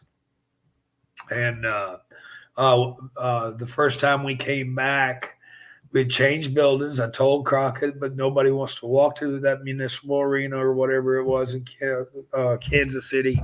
Nobody wants to walk through the bad part of town with their kids and stuff like that. There's only parking for about 10 cars. So the houses were little, but I knew our stuff was good. When I first went back, when we went there with Watts, me and Eddie Gilbert went in there, and we drew 155 grand, I think. But we were in the keel, so it was cool, Yeah, that was one of the least favorite territories of most people to work because I understand the rats weren't that great in that territory, and also the money wasn't that great. I wouldn't know about the rats in that territory. Thank God. Had recently gotten married, so Yeah, as I hear your wife laughing about that. Yeah, she is. Yeah. Well, she can't hold you against anything for those days because that was a long time ago. Yeah, no. Look, I've told her everything, y'all. So there ain't no. Okay, so she must really love you. Yeah. Look, that's why I said I've been blessed more than any man deserves to be. I got a woman that knows who I am and what I've done and still loves me through it all. There you go. Well, I do have to say you're one of the nicest wrestlers I've met, and I've met a lot of them. Oh, well, thank you very much, man. That means a lot. I just try to help where I can. We had a interview a few years ago, and you asked me who I work for, and I told you, well, I really don't have a real boss. I listen to my Lord and Savior, and I'm listen to what the Master tells me to do, and to be at the right place and the right time. And I always try to be able to help other people if it's through talking with them, if it's praying with them, however it is. We all need encouragement. I've been down to the lowest pits of life. I hung a noose around my neck on January the 10th of 2010. I put 2 nooses around my neck, and I prayed, and I said, only you can stop this, God. And I jumped, and those nooses, they should have killed me. They should have broke my neck. Both nooses broke, and I hit the ground with such force from only 5.5 feet up in the air. My feet hit the ground with such force. The balls of my feet, the soles of my feet were bruised for weeks. Both nooses broke. I tie knots offshore. They shouldn't have broke. They shouldn't have failed. They broke. They didn't tear. They didn't rip. They broke. I carry part of it still in my Bible now to remind me of the deepest I've ever been in my life. When you're sitting there and all you got in the world is a Foot Locker with 2 pair of boxer shorts in it, and maybe a little commissary or something like that, and a state bar of soap. That's all you got. Maybe a towel or something. I've been in some prisons where it took 2 weeks to get a mat to lay down on. I slept on a concrete floor. That's an A-me. I've been through it all, but it's like I say, every obstacle that you got to go through, everything that gets put in your way, you got to overcome it. You got to get through it. You can't kick it off to the side. You've got to overwhelm it. You've got to you've got to empower. You got to engulf it. If you want to truly conquer something, you've got to overpower or overcome. Did you ever have any issues when you were incarcerated with other prisoners messing with you? Well, they weren't messing with me, but May the 19th of 2019. I'd gotten moved from Amy. I'd gotten moved to from the parish side over to the DOC side. So got 16 inmates in that dorm, and one fella, his name was Chad Milton, and he was on the television show Louisiana Flip and Move. He was the contractor. Well, he was in there because he had been out hunting. His wife was a school teacher. She was mad the next morning when he was coming home. He followed her to the school. He had liquor on his breath and a gun in his car. So they hit him with domestic terrorism. So he was doing in there for that. Well, his cellie had been stealing his stuff. Chad had two other fellows that were his buds that he hung out with. I stayed to myself. I did a Bible study in the afternoon. I was writing my book. We're working on finishing my book now, but I'd started writing my book while I was incarcerated. And I would do a Bible study and a prayer at night at 10 o'clock. At 10 o'clock that night, Chad called out his cellie, and his cellmate was in there doing time for armed robbery. And his two buddies was a murderer and another fellow with armed robbery. And then this other fellow that ended up being the lookout. Anyway, whenever I finished my 10 o'clock Bible study, all hell broke loose. I was packing my stuff up. And everybody ran into that cell. All those guys ran into that cell, and they were working Chad over. Well, when I seen Chad's two buddies run off, I went in there and I had to get involved. Very brutal, physical, life-saving way. By the time I got there, they'd already stabbed him, fractured his skull, broke his eye sockets, his nose, his cheekbones, and his jaw.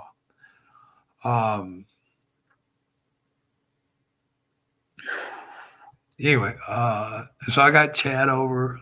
They all took just throwing people, turned into a wild mess. Took Chad to my cell. They came back after him 4 times. They couldn't get through me. And finally, where are the prison guards during all this? They didn't come through for an hour and 45 minutes. I couldn't get through anybody. This is a meat jail, y'all, in South Louisiana. The sheriff there is the governor's brother. So we were having inmates get killed about once a month from each other. They weren't worried about anything. They had no security, no cameras up. There's so many blind spots. It's horrible. But that was a turning point in my life too. There that night when I jumped in on that, because I lived in that dorm, had to live in that dorm for 12 more days. And then finally, Chad came out of the coma. When he came out of the coma that he was in, he asked how I was doing. And the sergeant goes, "What the hell are you worried about him for? You need to be worried about you." He said, "Because he saved my life. He got involved and he got me out of there." And that's when they come and Oscar Garcia come and got me out of there. They were bringing me. Oh God, I had to go like 6 or 7 weeks to write notes to the nurse. Hey, I need to borrow the fingernail, toenail clippers or whatever. Yeah, you had to requisition to go up to because you can't have anything like that in there. You might jug somebody up. So I thought they were coming to do that, and Garcia come back and we had a talk, and he said, "You saved that man's life." He said, "Why'd you get involved?" And I said, "I had to." And he said, He said, "I'm gonna move you up here to the chaplain's office." He said, "Would you mind working?" And I said, "No, I'd love to. When you get to work, you get to go outside." So I went to work at Lolly Kemp Hospital down in Independence, Louisiana. They put me as a trustee working underneath the maintenance crew, so everything they didn't want to do, I got to. But I had a blast, man. I found that thing in myself to want to go one step further again. I wanted to be the best I could be out there. And it was a blessing because I worked so hard out there. It started out, I'd go to work at 5:30, 6 o'clock in the morning, and 5 days a week, and then come back at 2:30. Well, before it was all over, I was going to work at 5:30 in the morning, not coming back to the jail till probably 10 o'clock at night. I was able to eat good food from the hospital and stuff like that, and bring it back because I told the Sarge, I said, I go out there and I want to do such a good job for these people. But if I eat the meal they prepare me in that hot sun, I'm going to want to take a nap and I ain't going to get no more work done. So can I please? I said, y'all can check my food out every day. And that's what they did. I was able to bring my food in the evenings or whatever and eat good food instead of garbage. So, but it's kind of like this one thing I heard the other day I would like to share with you, as far as blessings, sharing your blessings and this, that, and the other, and prayer and stuff. Well, prayer works, but you've got to put forth some effort, man. If you got a shovel, you don't sit on the shovel and pray for a hole to be dug. You get there and you put the effort in. You can't expect something to happen if you don't put any effort in. I got some particulars, I guess, and some privileges because I worked hard and I really did a good job and worked hard for it. I went back recently through there, and we're going to go back through again and going to be able to film some of those folks' testimony of the time that I worked there. They'll be able to share that with everybody, and that way you don't have to listen to me talk about how great I think I am. Other people can tell you step right up. No, man. Well, I'm trying to do as much as I can to help people, And the most important thing, and I don't care what sector, this, that, or the other you are, just know who you're serving in life. Know what God you serve.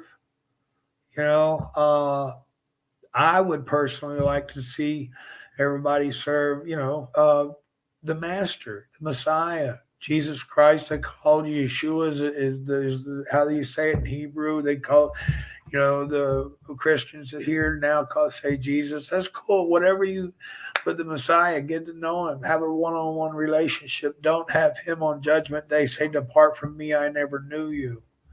Know who you serve. And because I want everybody to, be in heaven with me. That's what's going to be heaven is all the cool people get there.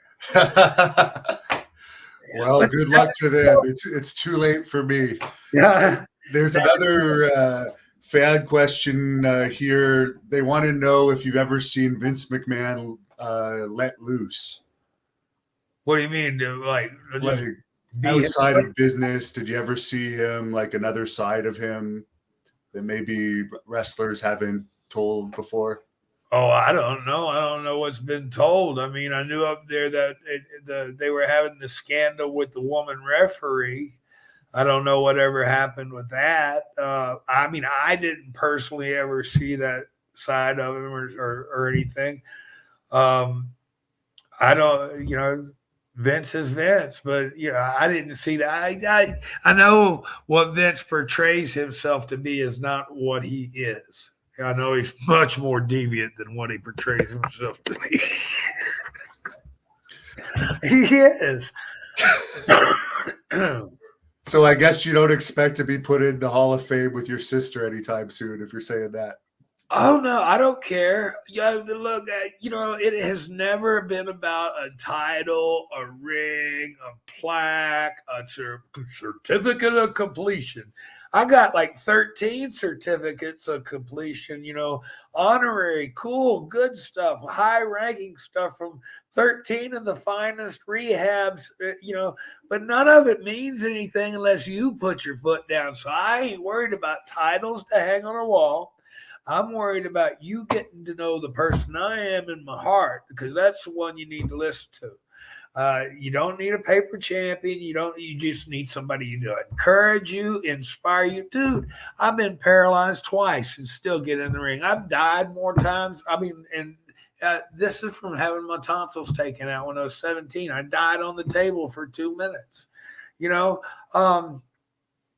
We overcome things. We get through things. I've been hit by tornadoes, earthquakes, hurricanes, everything. Been floods, this, that, and the other. When I did the thing in Vegas, I come out to Vegas. I had a seminar that year. That's why I remember it. But when I landed at the airport in Vegas, hell, they had to close the airport down because it brought floods to the desert. There was 3 feet of water at the Gold Coast in the parking lot. Just to wind it down here, there's been a few fans that have asked this, if you'd have any message for your sister, if she happens to watch this interview. Is there anything that you would say to her? Yeah, hey, I love you. I miss you. You take care. I wish you nothing but the best. I'm married now, got a beautiful wife. She means the world to me. I hope we can all get together someday, and I hope it ain't before we all go to a higher place. You take care, and I know that I love you, Robin. Is there anywhere, of course, you're on Facebook, Michael Sam Houston. Where can fans follow you if they want The best way to do it, because I've got 5,000 fans, the best way to do it is go to Sam Houston Fan Nation and join that. And we do stuff on there. We were doing some poster giveaways recently, and we've got a lot of other things going. Like I said, we're getting ready to complete my book. And then after that, we're going to start putting out, because I want to start, I did do the Dumpsters, Drozie's show. It's I guess a rehab-based show.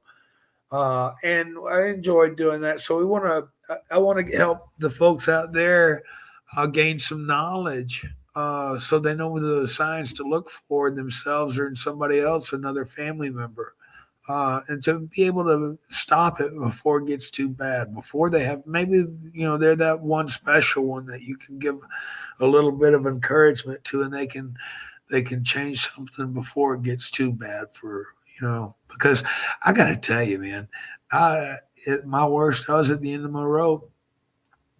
Went to hang myself. Well, you didn't let that happen. So, just give it all you got. Every day for me is a blessing. Well, I think we're going to have you on again sometime because Anytime, just how to contact me through Will. Just give me a holler, shout, whatever. I want to thank all your listeners. Thank you for allowing me to come into your world and give you maybe a little bit of influence, or see things from a different way. I hope whatever I've said has encouraged you or inspired you. Please believe in yourself. Take a stand and be the best that you can be. You don't have to win the foot race, but just give it your all. Don't be second best in your heart. Don't give him anything less than what he deserves, and he deserves it all from you. You're being promised a better place. Very good. Well, thanks again. And the last thing I'll ask you to close off with is there's a fan on here that asked if you could do a promo. Could you do a promo on something to finish this interview off? Oh, listen, my baby, then you're going to hear about the tales and exploits of Sam Houston. You see, baby, I ride across the sky on the edge of a lightning bolt. I'm shedding lightning and thunder, baby. How's that? Is that something? That's great. That's Dusty. That's your Dusty Rhodes Yeah. impression. Yeah, I love that one, that interview. Listen, my baby, then you gonna hear. Yeah, I love that one. That goes right up there with I wined and dined with kings and queens, spent nights and alleys eating pork and beans. You don't get much better than that. I mean, that's Chris Christopherson. I'd trade all my tomorrows for a single yesterday worthy. You know what I mean? I think they should have given you more promo time.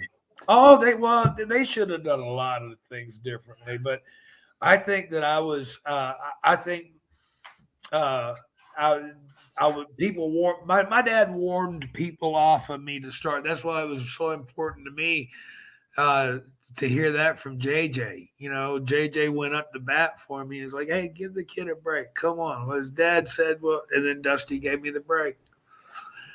But yeah, it was so it just heartfelt. There's one last quick question I'll slip in because this guy tipped me $5 for me to ask you this. Okay. Do you have anything about Mad Dog Buzz Sawyer you could share?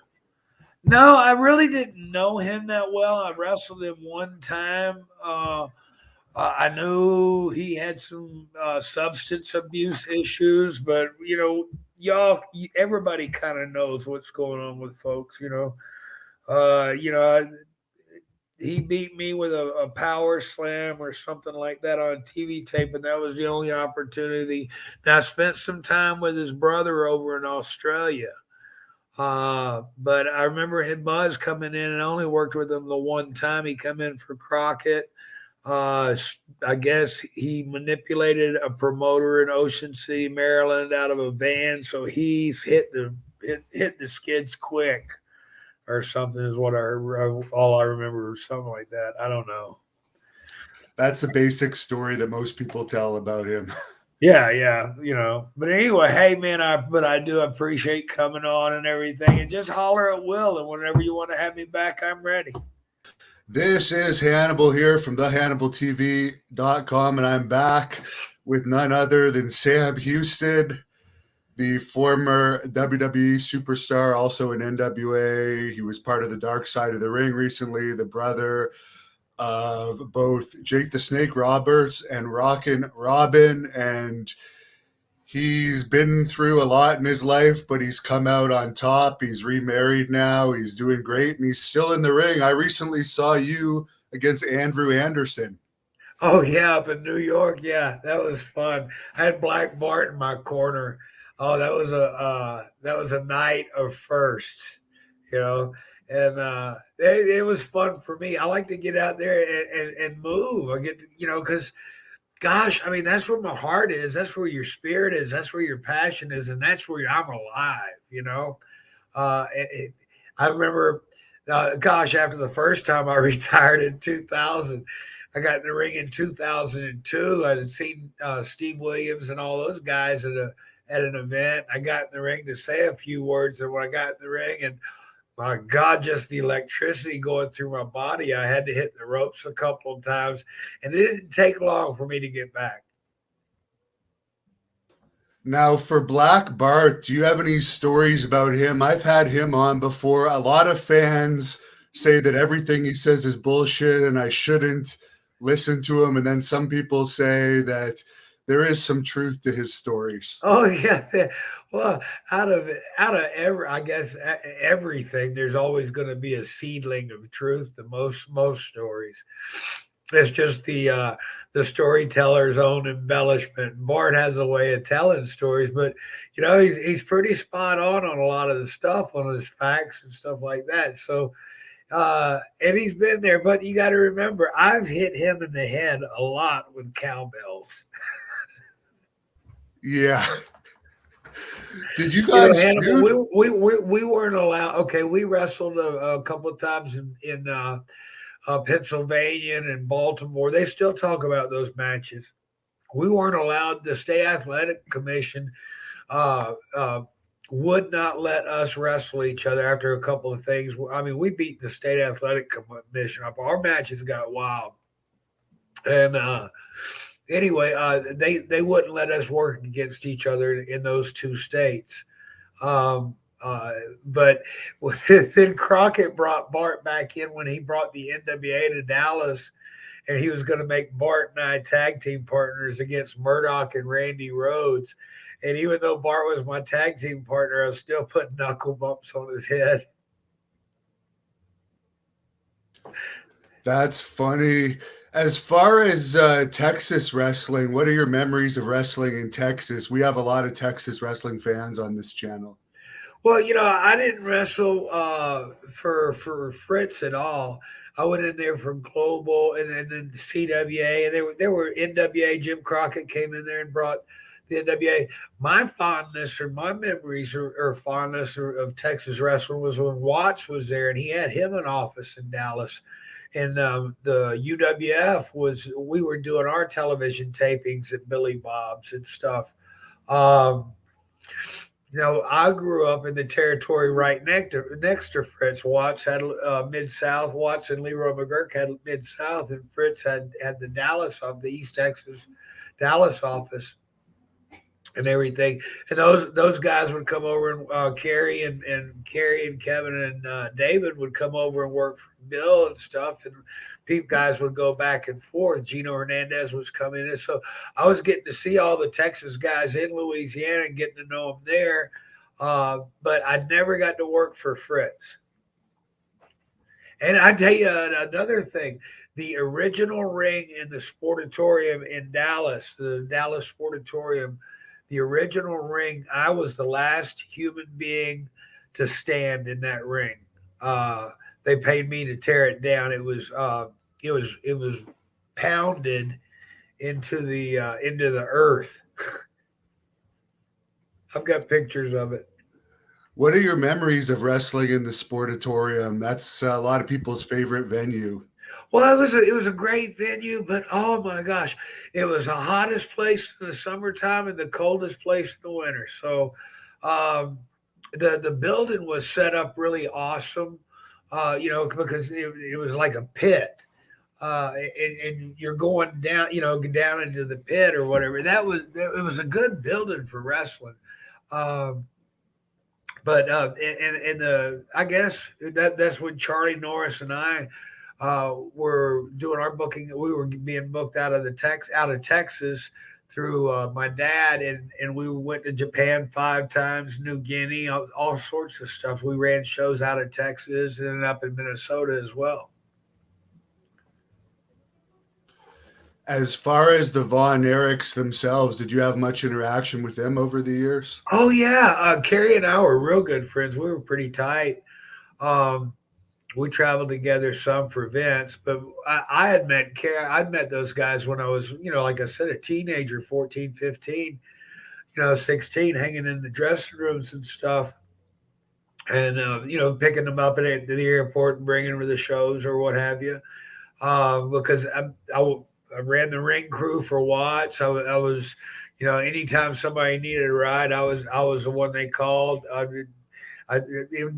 It was nothing for me to get a note in a classroom that says my dad had checked me out because such and such is broke down and needs a ride to Shreveport.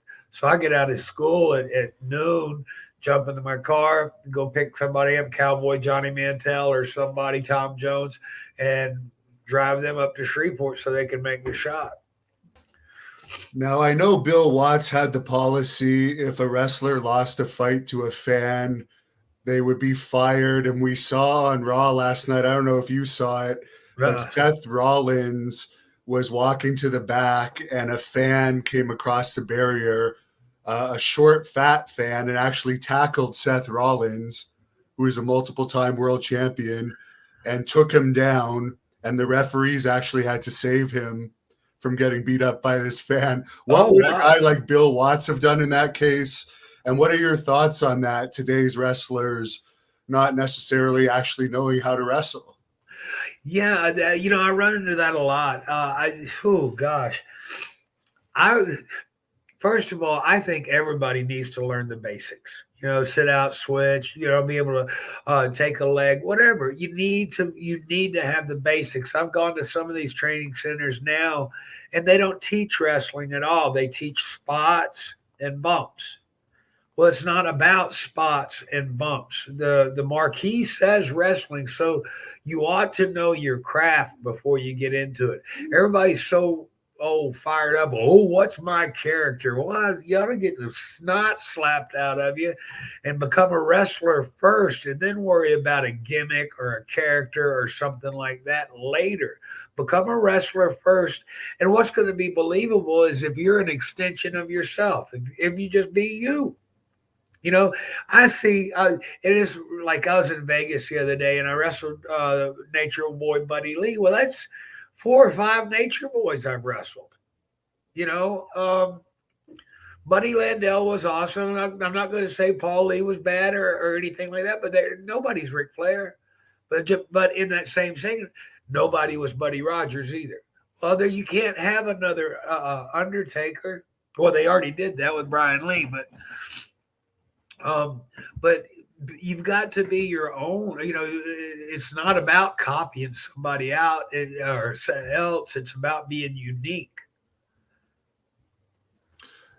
And did you ever have any? I'm sure you weren't attacked by a fan because you were always Oh, the I was beloved once baby in face. Cincinnati. Okay. This little big dude, he was about 5'2", maybe weighed 110 pounds. 120 pounds. I was in the ring working with Jimmy Garvin. I'd had Jimmy Garvin back in the corner, and I jumped up on the second turnbuckle and I drilled him a couple of shots, and I felt somebody hit me in the back. Well, I thought it was the referee Kenny telling me to get out, get out of the corner. So I backed up and I turned around and he looked up freaked out, and all of a sudden I turned around and I see a fan in the ring. And I said, "Oh, you're about to get it." And when I went for him, that's when Bobby Eaton had slung down there and snatched him by the foot and dragged him out of the ring and carried him off. The police got there, and then, I said, "Well, he didn't hurt me or nothing like that, but keep him locked up overnight, let him learn from his mistakes." But I wasn't going to push the issue or file charges. I see. And as far as your personal amateur wrestling background, you mentioned that it's important for wrestlers to learn some.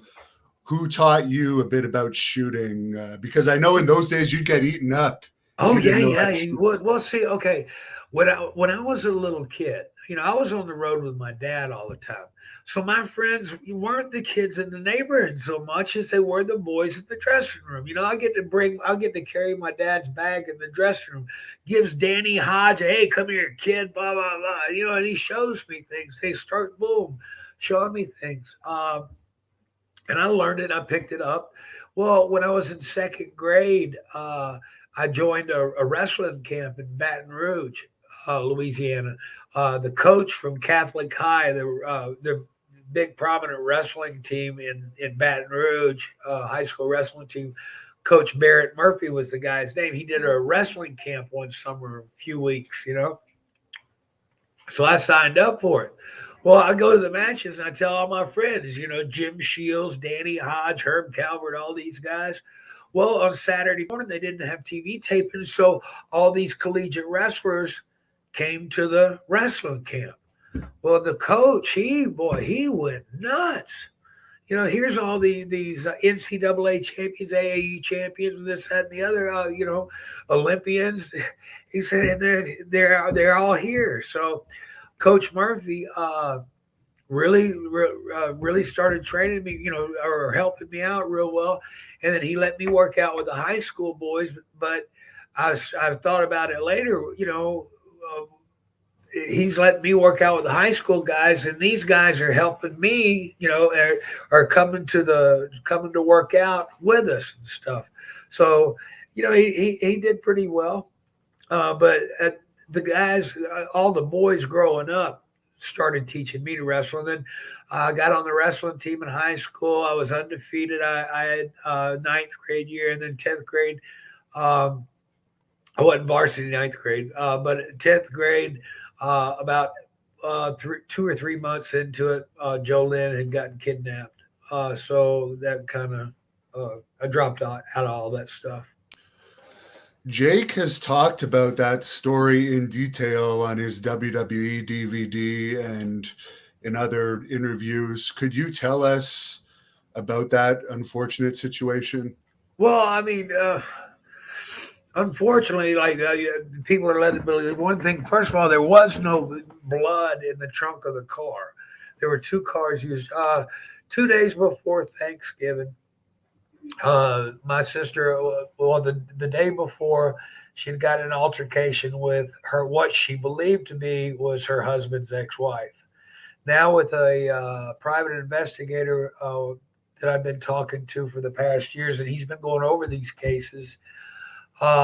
He's told me, he's led me to believe that, well, that my sister's husband was still married to his former wife. So uh, more and more is coming out, and this private investigator is telling me that there's a chance that my sister's still alive. So I don't want to get too much into it, but Jake had said several times on interviews that there was so much blood in the trunk of the car that she couldn't have survived. Well, there I was right there. There was no blood in the trunk of the car. So I don't know where he said he got the information from, but he was kept on the south end of the territory during when all that happened. So I guess he was getting his information from somebody else. I'm not really sure. And wrestlers always tend to exaggerate, as we Well, all yeah, know. especially you sensationalize, I guess would be what you'd call it. There's a fan on here that wants to know your thoughts on the Nasty Boys. I don't know if you ever had much interaction with them. I just, I was on the road with them some, and I traveled with them some. I mean, they were always cool with me, and I still see them now, and every once in a while, it is getting back together. It's, I mean, we didn't party a lot together or anything like that. We just saw each other in passing, and we knew each other. I don't think I ever worked with them or anything. Uh, but yeah, I mean, they were giving it everything they had to go out there. I mean, they were in a competitive era as far as tag teams are concerned. But I think they did well for themselves. I wish Brian Knobs recovery, or speedy recovery. I heard he was down or something. But I just I wish the best for everybody, really. I believe that he gained something like 150 pounds, but he's in a special hospital now for weight loss. And like he's almost unrecognizable now. He's lost so much weight. Oh, that's awesome. Well, jumping jacks really do work. Yeah. I can do them backwards now. Someone wants to know, Mike D wants to know your thoughts on Matt Bourne. Did you know him and do you have any stories about him? Yeah, I knew Matt. Matt came in and worked with. He was a part of the Rat Pack with DiBiase and Duggan there in Mid South. Matt was a little bit, I guess, of a loose cannon, or maybe he would pick his spots for saying who to jump on and win or whatever. But uh, I mean, I was down there when the altercation. I wasn't in the dressing room between him and Duggan, but I know the boys got them all separated and stuff, and nobody suffered anything serious. Um, but all my time on the road, I got along with Matt really well. We had fun. There's a fan on here that wants to know, did anyone ever rib you in the WWE to the point where you almost wanted to fight them? Oh no, everybody. It,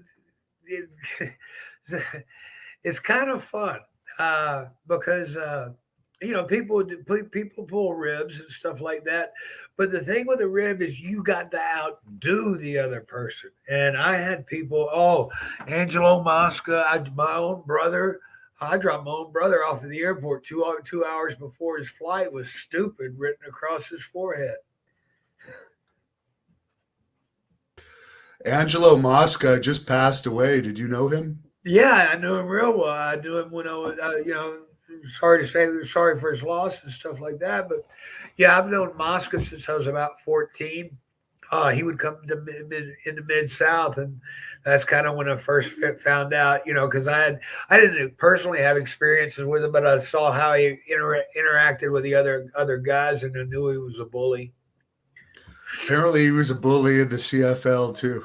Yeah, well, that's why Wahoo McDaniels why he had heat with Wahoo, because he would cheap shot guys after the play was over and stuff like that. Well, one night, oh gosh, I'll go ahead and tell you part of the story. One night, well, it was Barry Horowitz, but he was wrestling under the name Bret Hart in the Carolinas. Uh, Mark Fleming, another underneath developmental, and myself. Okay, one week Mark Fleming shows up in Fayetteville with a pair of Jordache jeans. That's a $60, $70 pair of jeans. And we're guys that aren't making any money. We got a minimum guarantee of $50 a night, but when you're only working 2 nights a week, yeah, it's hard to make it. We're struggling to survive. So Mosca puts padlocks or combination locks on all the belt loops. So now Mark's got to cut his $60 pair of jeans and all the belt loops off. Running the jeans. So then the next couple of days in some South Carolina town, Barry Horowitz had a huge duffel bag with a strap. Well, he locked the bag to this big iron pole. So now Barry had to cut his strap. So now he's got to carry that great big duffel bag by the two little handheld, and so it's going like this, dragging the front end and the back end. And then I had a pair of, a few days later, I'd gotten a pair of eelskin boots from my mom for Christmas. And he put locks on all the pulls on all the pull straps. So I had to wear my wrestling boots home for 400 miles. That was okay. So I went to both Mark and Barry and told them both. I said, I'm not going to sit there and take this. So y'all want in on it? They were like, no. So the first deal I did was with shaving cream, and I drove the guy nuts. He walks in the dressing room, sees shaving cream on his shower shoes, and laughs. Ha ha ha! Kid got me, And he starts rinses his shoes off, starts talking about the Canadian Football League and blah blah this and blah. I'm already out of the dressing room because I got him good. So he takes his shower. Him and his kid, Mosca Jr. were tagging that night. So he takes a shower and he keeps talking. Well, he sits down and he goes to get a cigarette. And when he pops the cigarette pack, nothing happens. So he hits it again, nothing happens. So this time he hits it hard. A cigarette shoots out of the cigarette pack. Rufus Jones and Jimmy Valiant told me they were dying. And Tommy Young were, oh God, when they tell me this. So the cigarette shoots all across the dressing room and sticks to a locker. And he looks and he realizes he's got shaving cream all in his cigarettes and he goes nuts. He starts, I didn't mess with his things. So he grabs another pack of cigarettes. I got both packs of cigarettes. So he's sitting there, he's all mad. Then he grabs his dip and I use that Edge, the green Winter Fresh stuff. And when I put the dip in his mouth, he started foaming and stuff. He went nuts again. Well, when he went to put his hand in his pockets with all his money and his wallet and his license and everything, shaving cream oozing out, all that. So the man had to go back and take another shower, clean all his stuff up. He gets back, he gets all cooled down again. What the beauty of my ribs are, boom, it peaks. Then you got that cool down time till the next thing hits you. Then the next thing hits you. But it went all the way. It went all the way. They said he came out looking like Papa Smurf when he came through with his arms. He had to ride home, which is 360 miles, in one of his son's extra large T-shirts, and Ange was probably a 3X. So it was good. Now, there's a guy on here, Daniel, that wants to know if you have any crazy Iron Sheik stories. Well, gosh, I had to go get Grizz. So Jack Howe, the referee, didn't shoot him in Houma, Louisiana. He wouldn't go to the ring. But yeah, Sheik's something else. We were flying down. I think we had made the last flight out after working a shot, and we were flying to the next town. We made the flight out so we get to the next town. And so Sheik's on the plane, and when they turn off the no smoking sign, we both got bumped up to first class. And he was we were both in the smoking row, but I was in the next to the last one. And he was behind me. And when the smoking thing went off, he fired his pipe up and he was smoking the stool. I won't say what he was smoking, but he started smoking. And the stewardess comes running through there and she goes, "Sir, you can't smoke marijuana on an airplane." And he said, "Marijuana? What? No, fine lady. This is Turkish tobacco." And he pulled it off and he was able to do it. He smoked the whole way. Yeah, he's a crazy character for sure.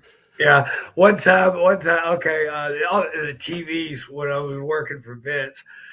Oh, they used to torture that man about the flagpole and everything. First of all, if you wore a hat, you got to watch. Somebody's going to push the crown of your hat in. If you carry a flag, somebody's going to steal your flagpole. Whatever your thing is, and then they're going to change it from the seventh match to the first match, and that's how people got their hats super glued to their head and stuff. Anyway, uh, somebody took the Sheik's flagpole, and he's looking all over the place for his flagpole. He doesn't have a flagpole. And they moved him and Nikolai's match up. So they're saying, "Go to the ring." They're hollering, "Go to the ring, go to the ring." Well, Sheik's still looking for a flagpole, and he can't go to the ring without his flagpole. Finally, Nikolai says, "Sheik, here, take my flagpole." And Sheik goes, "Oh, Nikolai, you do that for me?" And he goes, "Yes." He goes, "Oh, thank you so much." He puts his flag. "Come on, Nikolai, you dumb son of a bitch. You always making me late." They took off to the ring. Who would have guessed that Nikolai would have passed before Iron Sheik? Oh, probably. Well, Nikolai was in great health, Uh, he was great. I like Nikolai. I know Nikolai, I guess, ever since he was the Mongol or something with Bill Eadie down in South Louisiana. Yeah, I remember talking to him, and he said he was worried about the Iron Sheik. Sorry. Hey, by the way, what does religion have to say about THC? I don't know. I think that's natural and it's a healer. So I don't have any problems with it. We're giving everything. I think oh gosh, it's the overuse or maybe what's the word I'm looking for?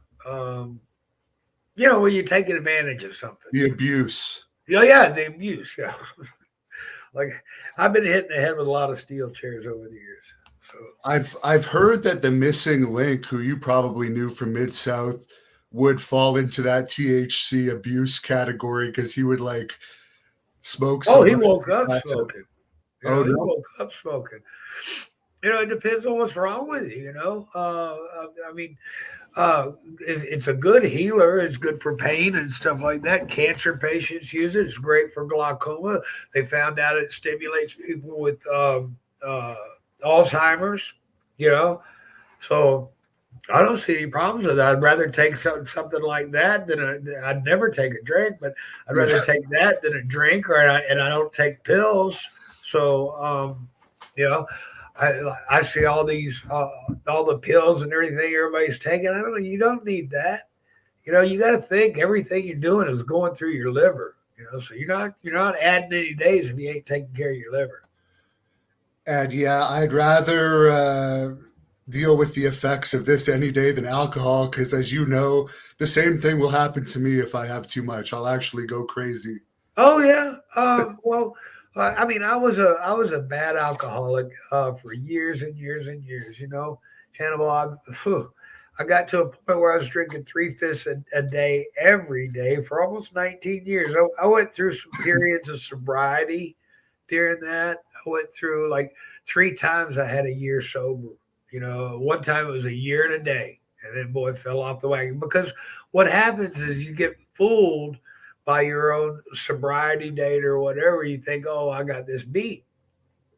And then all of a sudden, you get that little voice like an Animal House. You got the little devil on one side, the little angel on the other. Well, this one is, hey, well, nobody's gonna know. Just get one drink, and you're going, oh, okay, well, and you talk yourself into it. And I did that 3 times, you know, and finally, when I made my decision, it was over 12 years ago. I made my decision. It was done, you know this stuff is killing me. I'm not me. I don't like the person I become.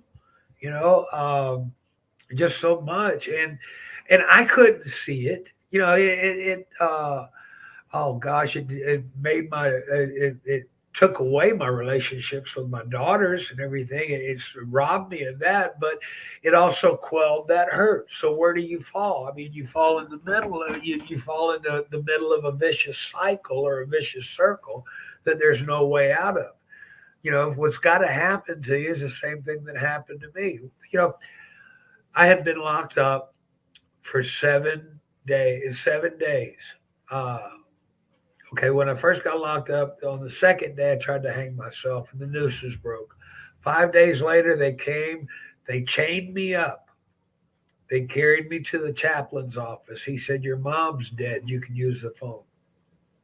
I called my sister up and she made arrangements for me to make the funeral. Thank you, Robin.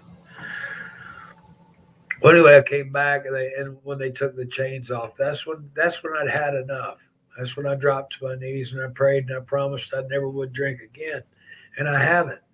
Um, but alcohol before it had hurt me, but it's always something. It's always done something I could rebound back from. This time it took something away from me, something I love dearly, somebody I love, dearly, very much, um, and I couldn't let that slide. So I hate to say it took the death of my mom to give me the strength enough that it did for me to fight back and say no. I think I'm a much better person for not drinking. This fan has a very good question. What are your thoughts on your daughter, Samantha Starr, who is now a wrestler? And boy, is she ever beautiful. Good Yeah, job. she is. She's doing really great. My thoughts on her is she's outstanding. I've been in the ring. When she had her first match, and I was still in prison. And then I got out and I came up to the Carolinas and I worked out with her in the ring to make sure she had what it took. And she did. She had been dating this other fella, and he was a wrestler, a little bit bigger than me, taller than me, a lot younger. Well, anyway, I showed her some things and actually showed her a move and made him cry real tears. So he come up to me, he says, you got to show me that. And I was like, no, that's for her to know, not for you. And I wasn't trying to be a jerk or nothing like that. It's just that, if you're going to entrust something, I want to entrust knowledge into people that'll use it wisely, not just go out there and do it just because they can. Very true. How many people, like if you had a friend that was, every time he had like 3 beers, he want to go put everybody asleep, Oh, yeah. Yeah, it's kind of those are the ones you go, oh, hey, how was that? Yeah, at least with weed, you'll just fall asleep if you overdose. Yeah. It's kind of like what they said. The cop goes up to the guy at the stop sign and it says, "What's the problem here?" And the guy say, he goes, "Just waiting for it to turn green, officer." There's been a couple of fans that would like to know why you never took bookings in Puerto Rico. After the Brody thing, I didn't want to go. That's why after the almost being eaten by cannibals, I didn't go back to New Guinea. Well, now we got to hear that story. Yeah, we were over at Larry O'Day and Terry Priest, 2 promoters, came over. They were from Australia and came up, and I'd seen them in Atlanta. Then all of a sudden, when I was wrestling out of the Dallas office, and Larry O'Day had been in touch with, I guess, the Dallas CWA wrestling office, and Action Jackson, Killer Tim Brooks, myself, and Charlie Norris went to Port Moresby, Papua New Guinea, and where all the Jurassic Park movies were filmed. Beautiful country. Yes, it is. Well, anyway, So the first day, oh gosh, we land over there. They're having a big party with the radio station and everything. Well, when we land at the airport and see totem poles, I was like, wow, these are awesome. You know, you see totem poles. And they were like what you'd see in Gilligan's Island, but they were huge, like 80 feet, or not 80 feet, but 30 feet tall or something. And as I'm leaving the, oh, hang on just a second. I got to plug my computer in. Just a second. No problem at all. And yes, fans, for the remaining 25 minutes of this interview, I will be asking your questions, so be patient. I'll try and get as many as possible. The tipped ones will have priority. Okay, I'm back. Sorry about that. So anyway, we landed at the airport. I see these totem poles. I'm like, wow, this is awesome. Then all of a sudden, we're driving down the road, and here comes this little dude. And I mean, they're not wearing too much of nothing, you know. And he takes off and he runs. He's running straight at this tree, and he ran straight up a coconut tree. I was like, geez, I've never seen anything like that. Hand over hand, just like boom. And I was like, wow, we're in a different kind of world here. So there was a big party that night. And then the next day, we're getting ready to go uh, to autograph signing. So I go outside, out to the front of the hotel, and I'm smoking a cigarette. And here comes this fellow walking up, and he's about 5'2", maybe. He's wearing a Tarzan-like loincloth. He's got a great big old nice knife on his hip. He's carrying a spear. He's got a bow and arrow over his shoulder. He's got a bone through his nose like this. He's got bones through his nipples. He's got vertebrae in his earlobes. He's got his face all painted up red and yellow. He's got some sort of feathery headdress, but not like a Native American headdress. It was more like something you'd see on Gilligan's Island. They live in grass huts over there. And he's walking up to me and with spear and everything. And I'm thinking, oh, gosh, you know, he's going to ooga booga, walla walla, something, you know. Anyway, he walks right up to me and he goes, pardon me, mate, can I bum a smoke? And I was like, wow, you talk better English than I do. And I gave him a cigarette and I lit it for him as I'm watching him leave. And I turned back around and here comes a woman walking down the street and she's nursing a baby on one breast and a piglet on the other. I'm like, where the hell am I at? So they take me to the sports arena, and they got me standing in this little bitty ring. It's about 5 foot by 5 foot, you know. And I'm signing autographs for about an hour or so. Well, I was thirsty. I wanted a soda and use the restroom. So I get out of the little ring, and I go to the restroom and get me a soda. The people bodily pick me up over their head, and they're tossing me up in the air and everything. And they're carrying me out of the sports arena. And they get me to the big iron gates on the other side of the soccer field. And that's when the Australian army came down. They start shooting people with rubber bullets and beating them with clubs. These Rottweilers were dragging people off by that. They were clamping down on somebody's head, a native's head, dragging them off. It was like, oh, wow. So they get me in the transport, and the major for the army he goes, mate, you ever watch Bugs Bunny? Yeah, Bugs Bunny, yeah.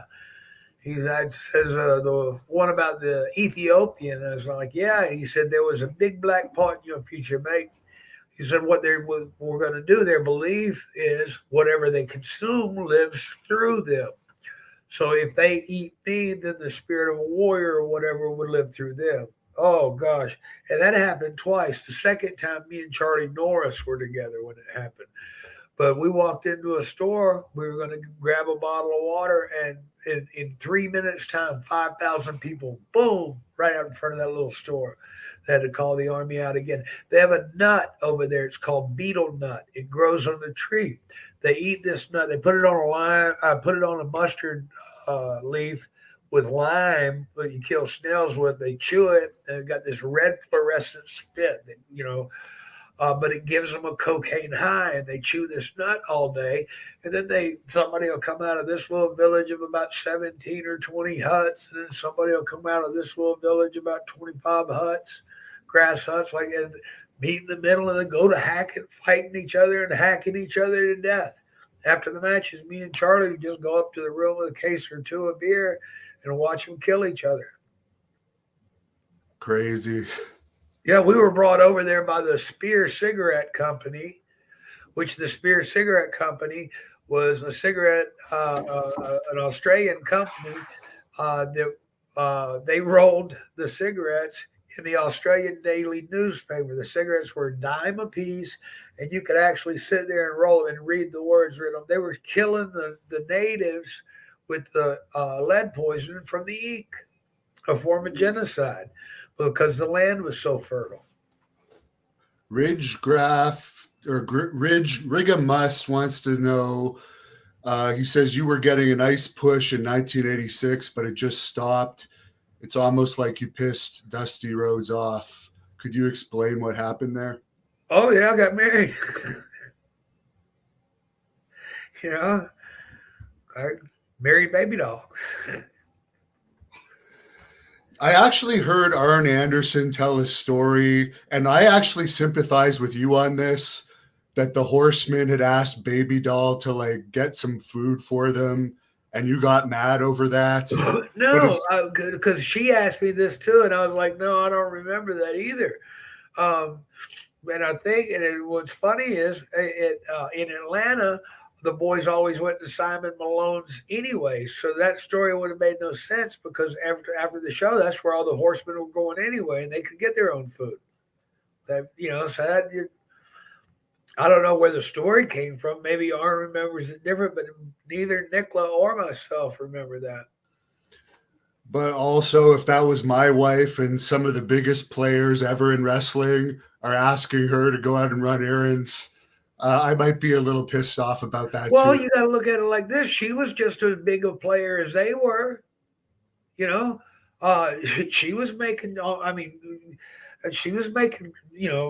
Really good jack when she was out there. Well, she got paid $5,000 just for walking to the ring with Flair one night. Wow. Oh, I meant players as in womanizers. Huh? I meant players as in they were known for being with a lot of women. Oh, well, that's that. Yeah, but half of that's probably all Exaggerated. BS anyway. Yeah. So wow, she made $5,000 for just walking Ric Flair to the ring. That's pretty good. Yeah, main event in Greensboro one night. Wow. Did Sam ever tour Japan? Higgins Adventure wants to know. I've been to Japan 5 times for Yatsu's group, but they didn't bring me over there as myself. They should if they'd have brought the Renegades, Sam Houston and Charlie Thunderblood Norris over, the Cowboy and Indian team, they would have done a whole lot better. But they brought us over there as the Geronimo Twin Powers, so I had to paint my face so you couldn't see what I looked like. They wanted me and Charlie. They, I guess, had us booked as twin brothers, 2 Indians. And then we get there, and I go to a magazine store, and the first magazine I pick up, there's an 11 full pages of pictures of me, except for 2 of the pages. There were 2 pictures of Shawn Michaels instead of me when he first started out in Mid-South, and somebody got that wrong. But there was like 11 pages of articles and pictures of me, and they brought me in like this, and they didn't capitalize on who I was as far as NWA and everything else, or WWF. They didn't capitalize on who I already am. Sunset Moth wants to know your thoughts on being in Royal Rumble '88. How is it and how was it being with your brother Jake? Oh, it was cool, I had fun. The first ever Royal Rumble. Come on, how many people could? Well, there's 30 other guys, and all of them can say that except the ones that have already passed. No, I had a blast, and what was funny was when I got moved from the maximum security disciplinary camp to the Class A trustee camp. It was on a Monday, and when I finally got into the dorm that we were in, they were watching Monday Night Raw on TV, and that's when they announced Jim Duggan going to be in the Hall of Fame. And I was sitting there and I watched myself for about 4 seconds on TV, and it was cool. I was doing good for a couple of seconds there, and then there was about a second there. I was flying through the air, and there was about a second it took for me to splat on the concrete. And I got to tell you, Hannibal, it hurt just as bad sitting there watching it as it did when I initially took them up, because I think that was before we had too many mats on the floor back then. Yeah, now they don't have mat, or they do have mats not only on the floor but on the guardrails. Well, I seen that, and that's cool. They try to protect people and stuff like that, but hey, they didn't have that back in my day. Pulsar Lights wants to know, did you ever see Dusty Rhodes in the gym once? Oh gosh. Well, to be honest with you, yeah. Uh, we were I think we were shooting a video for the Road Warriors, one of their workouts. And Dusty was there. But here's a good one. When I first started in Florida, I ride with Dusty one morning, and we're getting ready to go to TV, and he pulls into the donut shop across the road, and he orders a dozen glazed donuts and a tab. Remember the 1 calorie tab? Yeah, I Yeah. remember that. Yeah. That's funny. We had a lot of fun though on the road, man. It's kind of funny, Hannibal. And I look back on it now, it's all true. You know what? At that time, we rode across the sky on the edge of a lightning bolt. We were having fun everywhere we were going. We were doing great business.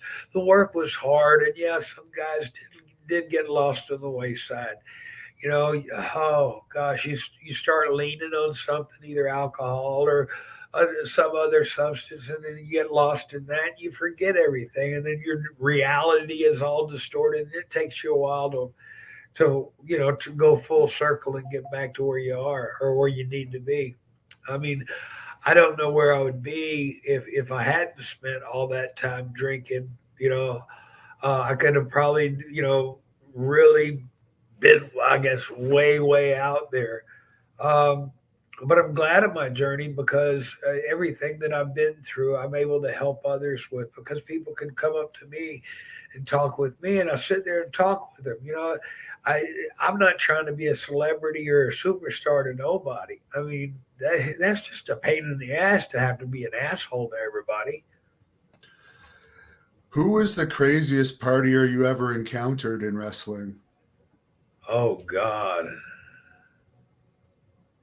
I don't know. Because you got so many, like the 50 kilo Coors Light or 50 kamikazes and 50 Coors Lights, and then you got some guys that they get all deranged, and I've seen guys just take a handful of pain pills and pop them, and it's kind of like Jeff Spicoli. 16 somas was okay one day, but 17 wasn't. Was too many the next day or whatever. I'm not sure if that's what it was, but from what I'm understanding, his was an overdose too, and he could have, it didn't have to happen. But I'm also of the belief that you know on this journey in life, gosh, we're given obstacles, and we're either going to overcome them or they're going to stop us. When it's your time to go, I should have been dead 10 times over, at least. But my number wasn't yet. So that lets me know that he's got a higher purpose for me. My job isn't done here on earth. Well, that's the same being. We're all in an invisible line, and we don't know when our number's up. But when it's up, it's up. So we might live these incredible lives and go through these incredible things and be able to help other people. You know, but when our numbers up, it's finally up, and it doesn't. It can be, it could be. Oh, I mean, I read a story a few days ago about a fella that they said he rolled out of bed, but when he hit the floor, it crushed every bone in his body. And then somebody, I guess, doing one of these things that says, "Oh, well, he must have been having a dream about falling off a building or falling off a mountain." I don't know. I get off on these weird tangents once in a while. Yeah, but very interesting stories you have. Jonas wants to know if you could go into detail about the Ultimate Warrior.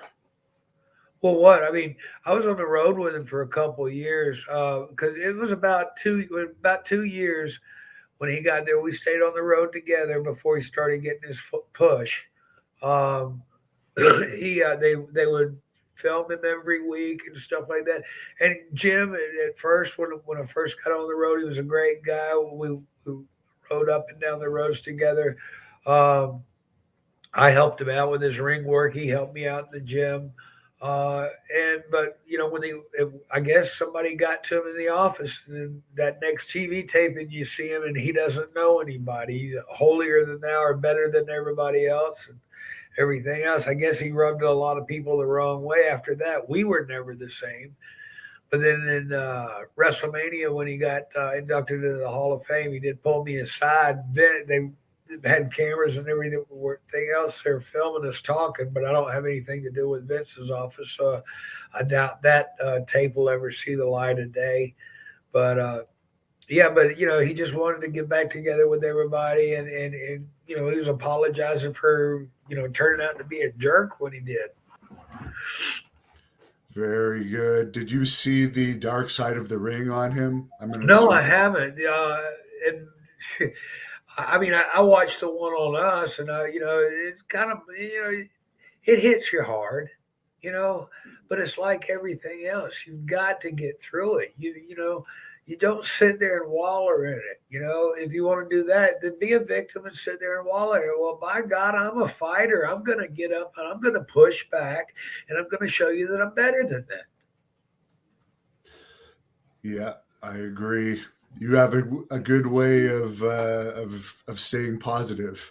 Well, it's all about encouragement. I want to encourage everybody out there. Do the best you can do. Be the best that you can be. Don't be second best. Who are you cheating if you don't give it your all? You're cheating yourself.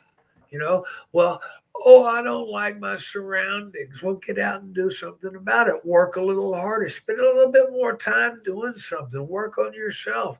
I mean, I see people all the time, and I'll go, do you ever think about looking at what when you walk past a mirror? Do you look in it? Because I know when I walk past a mirror, I look in it and I see that guy in that mirror. Do I like that guy? Is there anything that guy can do to better himself? To help, for health reasons, any kind of reasons, you know. And I want my health. I want to be healthy, wealthy, and wise, all that good stuff. Definitely. What was the hardest part about being on the road back when you were doing those long tours for WWE? Oh gosh. Well, it's probably, like if you were hurt or something, you had something wrong with you, and you're just trying to nurse it through. It's like every step. I don't know how, like stretched knees or hyperextended, different things. Your shoulder popped out of place, but you got 4 more or 5 more days to go, and you're hoping you can get some relief somewhere. I never will forget Andre. His ankle was messed up, and my knee was hurt, and he had this doctor come to the show special for this, and this guy had, I don't know what kind of gizmo this was. It looked like a great big test tube thing with this iron bar going through it, all this electricity. This guy was doing some sort of procedure on Andre's ankle, and he got finished, and Andre didn't have any pain in it and everything. Then he told me to sit down, and he told me the doctor was going to do that to my knee. And I tell you what, I don't know what that doctor did, but he did do a good job. I didn't have any knee problems for a while there, you know. Now, your wife might be in the room, but somebody's asking if you have any ring rat stories that you could share. Maybe not necessarily from you, but maybe something you've witnessed. Oh, well, I mean, they were all over the place. I mean, I've seen it all. Nothing surprises me anymore. Um, you know, and I don't know. I mean, it's not up to me to like divulge anybody else's stories or anything like that. But yeah, I've seen it all, and God bless them. They're people too. Yeah, and I hear they would actually like do your guys' laundry and Oh buy yeah. food and stuff too. Well, So that would be you get rides. You get people pick you up at the airport or pick you up at the towns. Get people rides. There was one lady used to bring cookies and lemonade to all the guys. And I figured then there was one of the boys that she didn't like, and I think that was the one that ended up with the X-Lac. X-Lax in the cookies. Hurricane Maverick wants to know what your all-time worst injury was. Being paralyzed. Blew out my neck. C4, C5, and C6. They're all one thing fused together now, and it's done that over time. But yeah, I was down for a while. Then I was twice.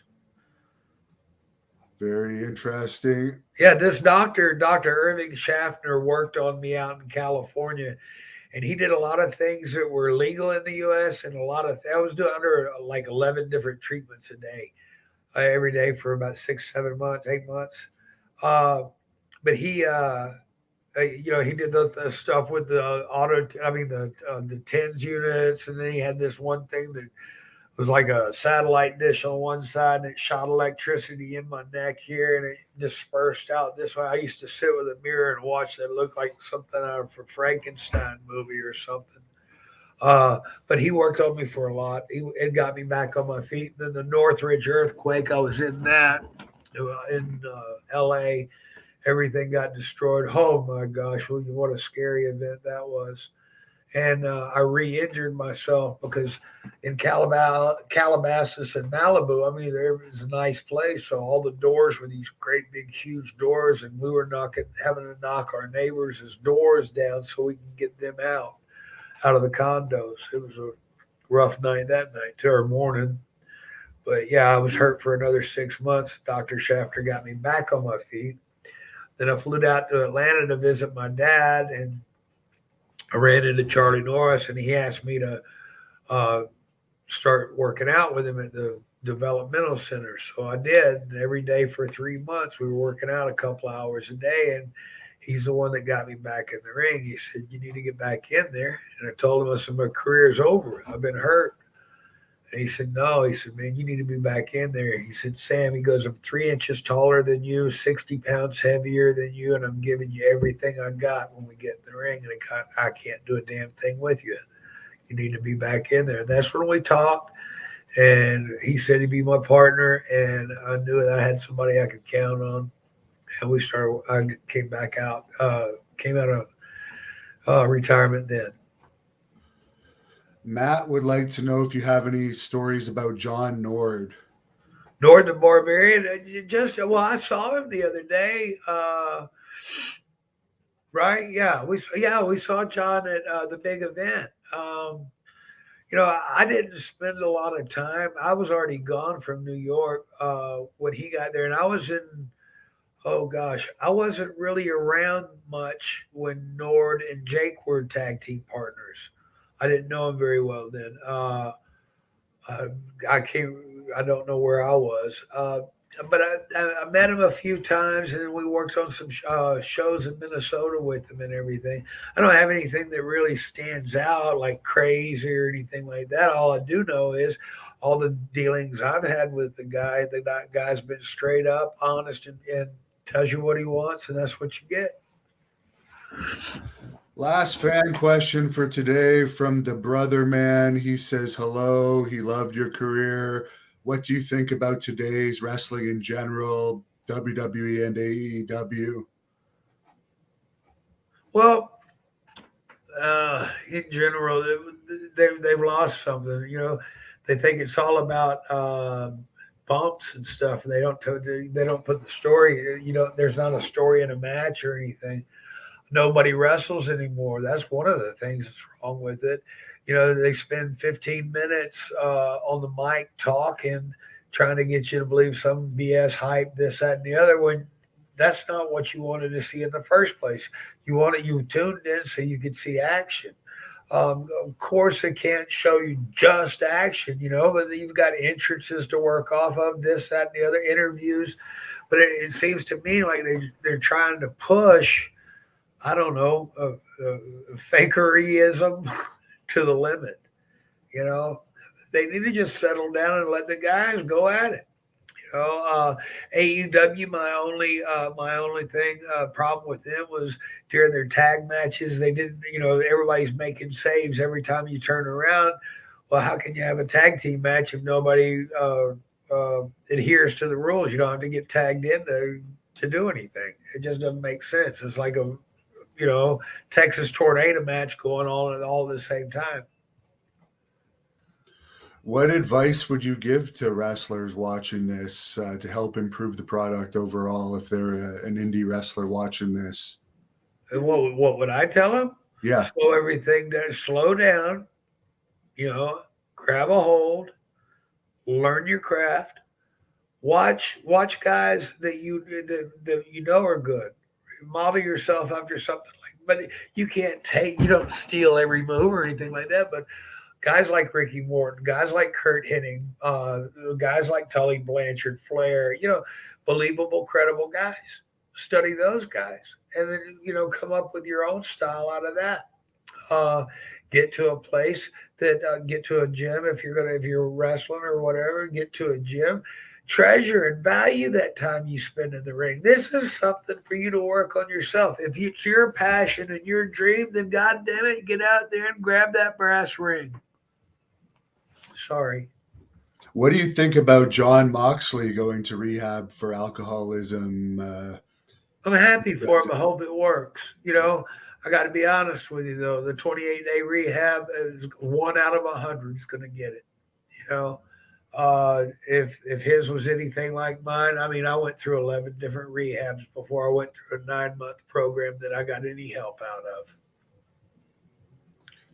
Well, it's been a pleasure talking to you again. You want to remind the fans here where they can follow you on social media? Yeah, man, check me out. I'm at Sam Houston Fan Nation. I've been wrestling with the PWA out of with PWAOhio.com. Been wrestling out of there some, doing great things there. Gonna check into that one. All the fans in the area, the Ohio area and stuff. Check me out when I come through town. I'm on Facebook, Michael Sam Houston Fan Nation. Really, just if you want to, please go ahead and type it up into Facebook and join the group. And you get updates on me. And my wife and I keep very close eye on my account so I just know what's going on out there with folks. Well, thanks again for the stories. We'll have to have you on again because the fans like talking to you. Yeah, I'd love to, man. Whenever you're ready, just holler at Will and let me know what's going on, my brother. Great. Well, I'll let you close this off with whatever you want to tell the fans to shut this down. All right. Well, hey, wrestling fans, thank you very much for giving me the opportunity to come out here and tell you a little bit of my stories and a little bit of my side of what's going on. Keep your ears tuned in to Hannibal TV. I mean, I love coming out here and talking with you. Keep God first in your heart. Everything else, if you got Him first, everything else will come through. If this is your dream, this is your dream. Give it all you got. Don't be second best at nothing. Always, you don't have to win the race, but at least get your personal best, and you'll become a winner. You guys take care. Love you. God bless. This is Hannibal here, HannibalTV.com. And today my guest is a guest I've had a few times, none other than former WWE star. He's wrestled all over the world. He's Jake the Snake's brother, Rockin' Robin's brother, the ex-husband of Baby Doll, who I've also interviewed a bunch of times on here. None other than Sam Houston. How are you doing? I'm doing great, man. I'm living the dream. I couldn't be more blessed. It's like, I put so much hard work into the road that I've gone on. My life hasn't been easy by any means. It's not something I complain about. It's something that I can take from and help others. And that's what we were talking about. I like to help people. And you told me, yeah, so you knew. So, but I just like, being here and helping folks, and if I can tell you something, or give you the right advice, I'd like to. Now, there's a title in the background there. What belt is that? Do you still hold the title? Yeah, I just won this, I think, back in December. It's the PWA U.S. Heavyweight title over there in Ohio for the Premier Wrestling Alliance. I've already had my first title defense, and actually last weekend came out the better man in it, and then cleaned everybody else's clock afterwards too. So that was unexpected, but you see somebody running at you and you do what you got to do. So I kicked a few heads in. Yes, you're still in great shape. There's a fan on here, Trevor C, that says you never age. Oh What are yeah, some of your keys? Because it certainly wasn't how you took care of yourself for the first part of your life. no. I gotta give all the glory, to the Almighty. Oh gosh, I should have been dead several times over, and I'm not.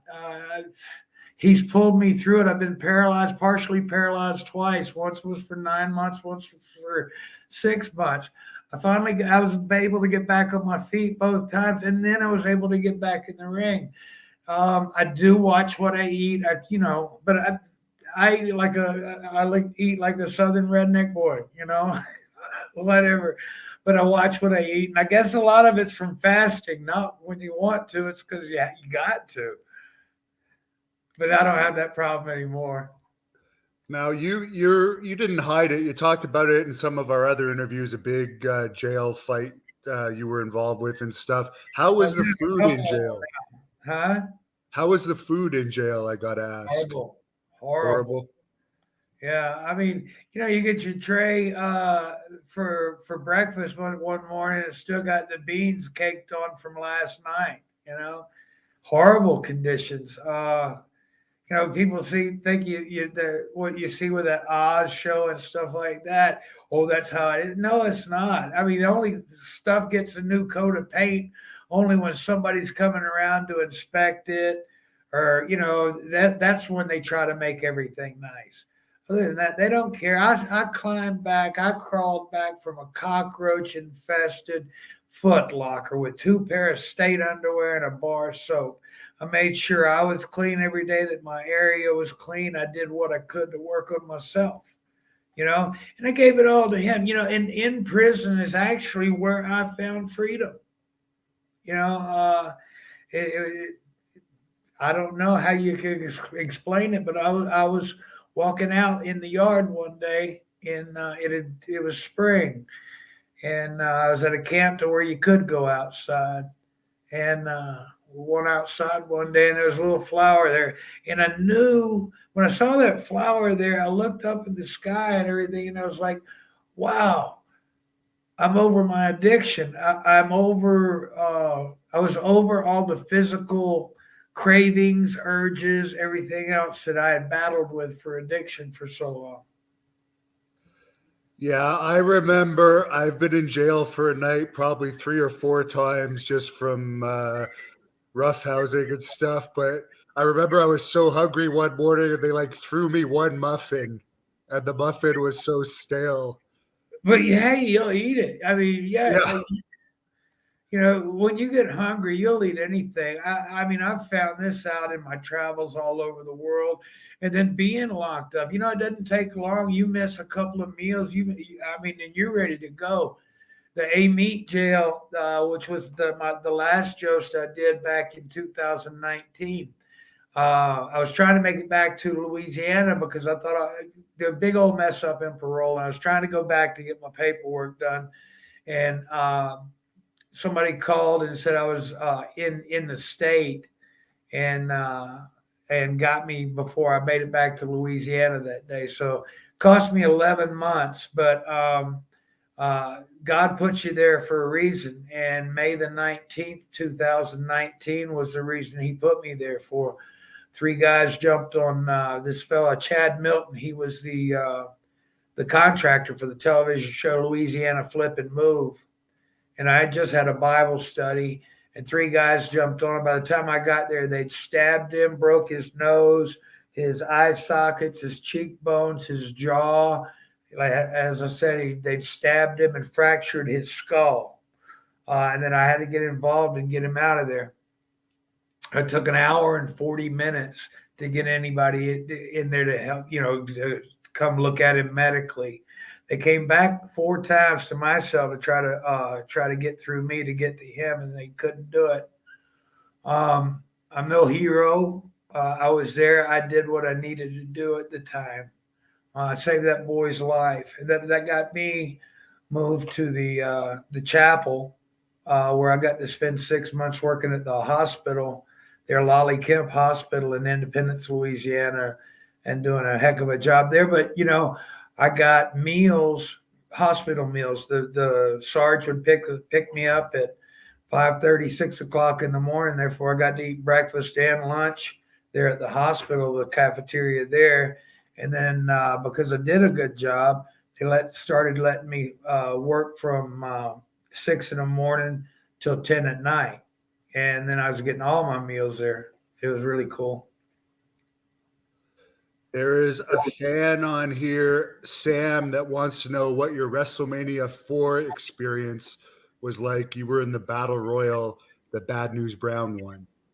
Yeah, it was great. WrestleMania was fun. It's funny that you say it because I was the other day. Oh gosh, my wife had won a guitar a while back that Bret Michaels had played in concert, and then they raffled it off, and my wife had won the guitar. So we actually gave the guitar back to the fella that owned it, that Bret Michaels played his guitar, but they needed to raise some money. So they auctioned off the guitar.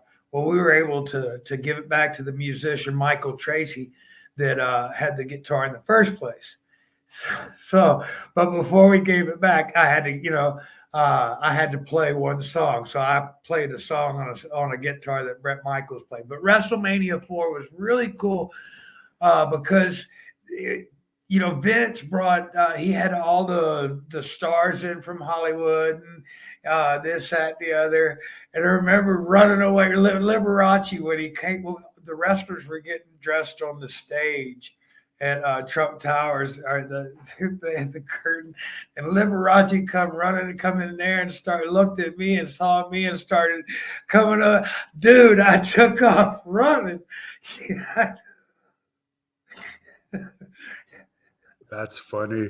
It was. Oh, I had a great time though. I look at tapes now and I was like, wow. I think I was on Ron Bass's shoulders or something like that. I don't remember anymore. I just do know that back then we didn't have that big thick mat, so when you hit concrete, you hit concrete. Yeah, I remember seeing one of your matches where you hit the concrete. I think it was Best of the WWE Volume 17, and Billy Graham was commenting, and he kept calling the cement. And that stood out to me. You fought the Big Boss Man, actually. Your match on that tape was against Big Boss Man from Philadelphia. Yeah, me and Boss Man had some great matches.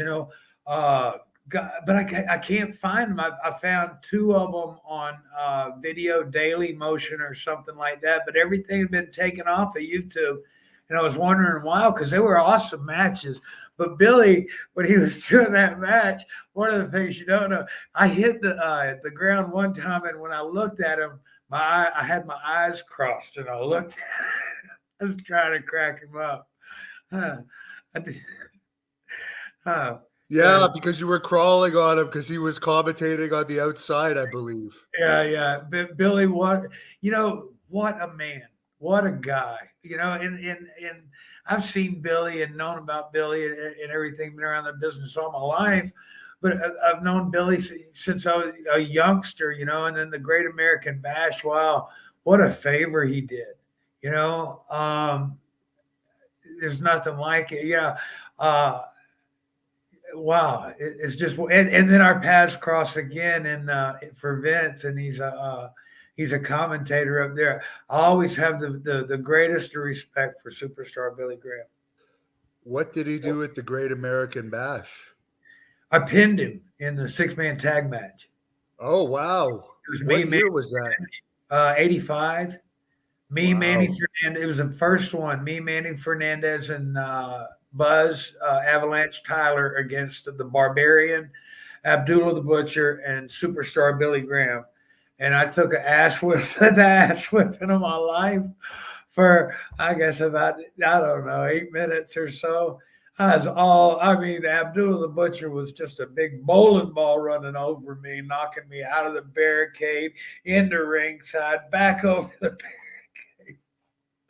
Oh, I had grass burns all over. Well, you know what? I am friends with Billy, and he might see this. So, you have anything to say to him? Yeah, Billy Graham, you're one of the best, man. You got nothing but like, oh gosh, you've got my highest respect, sir. I've known you a long time, and it's definitely been my pleasure and honor. And hey, every time we got in the ring and worked, what a night off! You, Billy Graham was he was awesome. He was awesome. He was every bit of a world champion. He was the world champion. He's every bit deserving of any highest accolade we can give him. One thing I've heard about Billy Graham, for the fans that only know him from some of the controversies he's had, but as far as the lower card wrestlers and mid card wrestlers, I've always heard as a champion he had no ego, and he would treat everyone on the card the same, no matter what level they were at. Oh yeah, yeah, he was great. Back then we had I don't know if you call it decorum or what, etiquette or watch the guys now. The guys walk in the dressing room and stuff, and they all get in their little huddles or this one or that.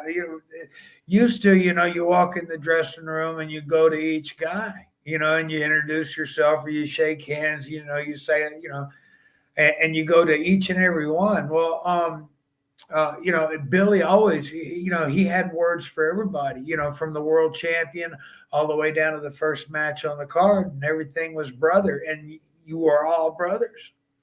That's what's so great about Billy.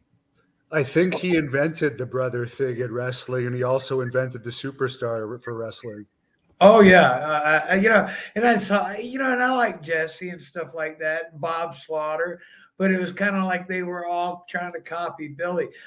Sergeant Slaughter, I don't know, your fans may not know this, but he came down to Louisiana, and down there he came in as Bob Slaughter, and he had the tie-dye tights and the bleach blonde hair.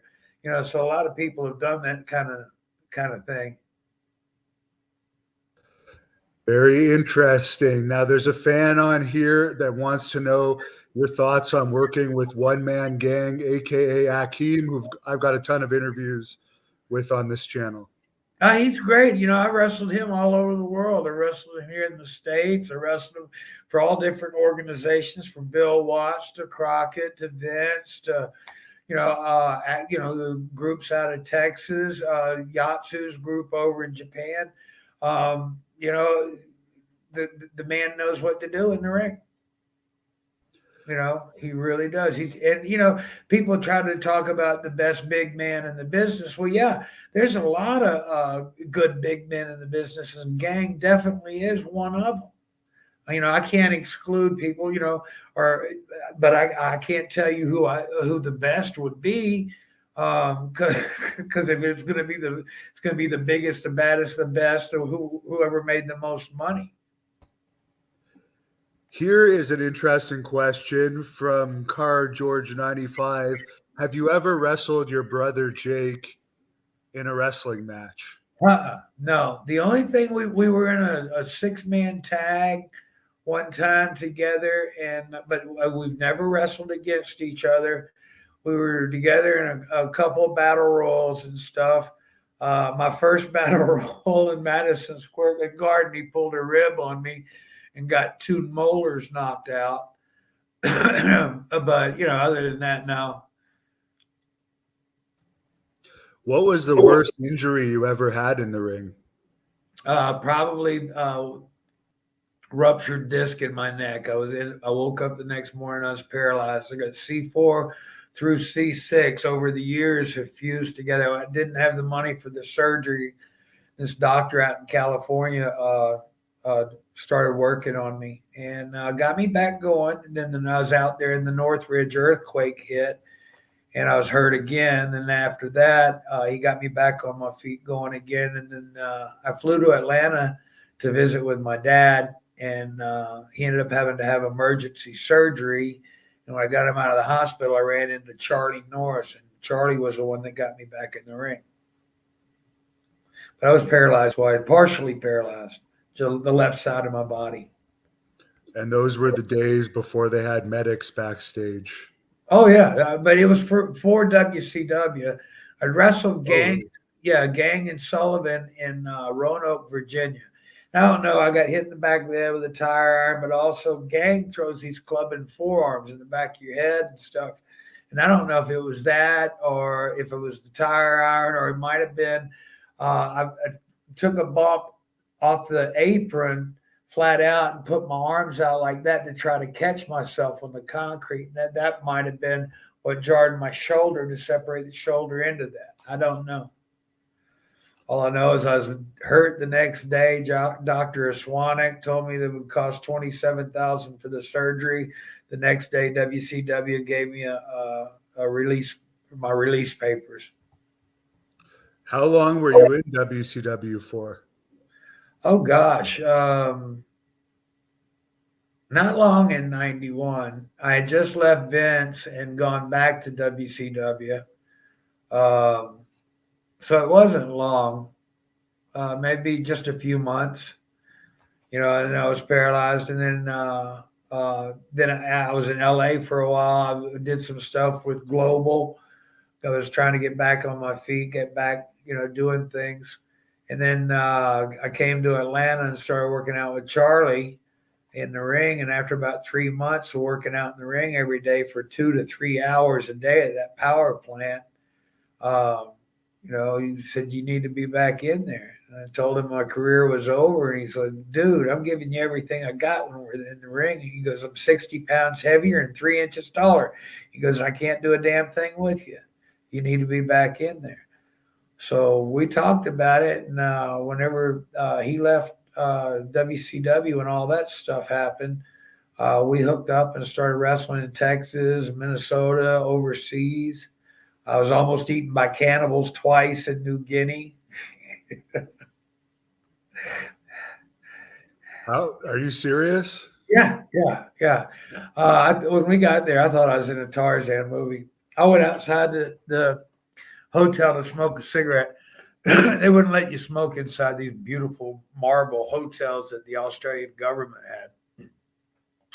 And I was standing on the street smoking a cigarette. Here comes this guy walking up the street, and he's dressed up just like Kamala would have been. He's wearing a Tarzan loincloth. He's got a big grass knife on his right hip. He's carrying a great big spear in his right hand. He's got a bow and arrow over his left shoulder.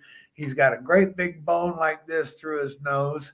He's got bones in his nipples. He's got vertebrae in his ears. His face is painted red and yellow. He's got a feather headdress, but it's like a Gilligan's Island feather headdress. And he's walking up to me. They're only about like 5'2", 5'3". And he's walking up to me, and I'm expecting something like, yeah. But he was like, pardon me, mate, can I bum a smoke? I was like, wow, you talk better English than I do. So I give him a cigarette and I light a cigarette, and he's walking off. And then a few minutes later, here comes a girl walking down the street with a little waist skirt on, and she's nursing a baby on one breast and a pig on the other. I was like, oh my God. Well, I was doing an autograph signing on that Saturday. And I was, drank a lot of Crown Royal the night, Jack Daniels and everything else the night before. Well, they had me in this little ring, little about 5x5, little place to stand with ropes on it. I didn't know why, I just thought it was because of the wrestler. No, it was so people couldn't get to me. Well, I'm signing autographs for about an hour and a half. I go to the restroom, come back and I'll get a Coke, come back. The people picked me up and they carried me out of the sports arena. They got me all the way to the front iron gates. And the Australian Army was our security. They had to come with their transports and everything at the front gates. All of a sudden, here comes everybody running out with shooting guns with rubber bullets.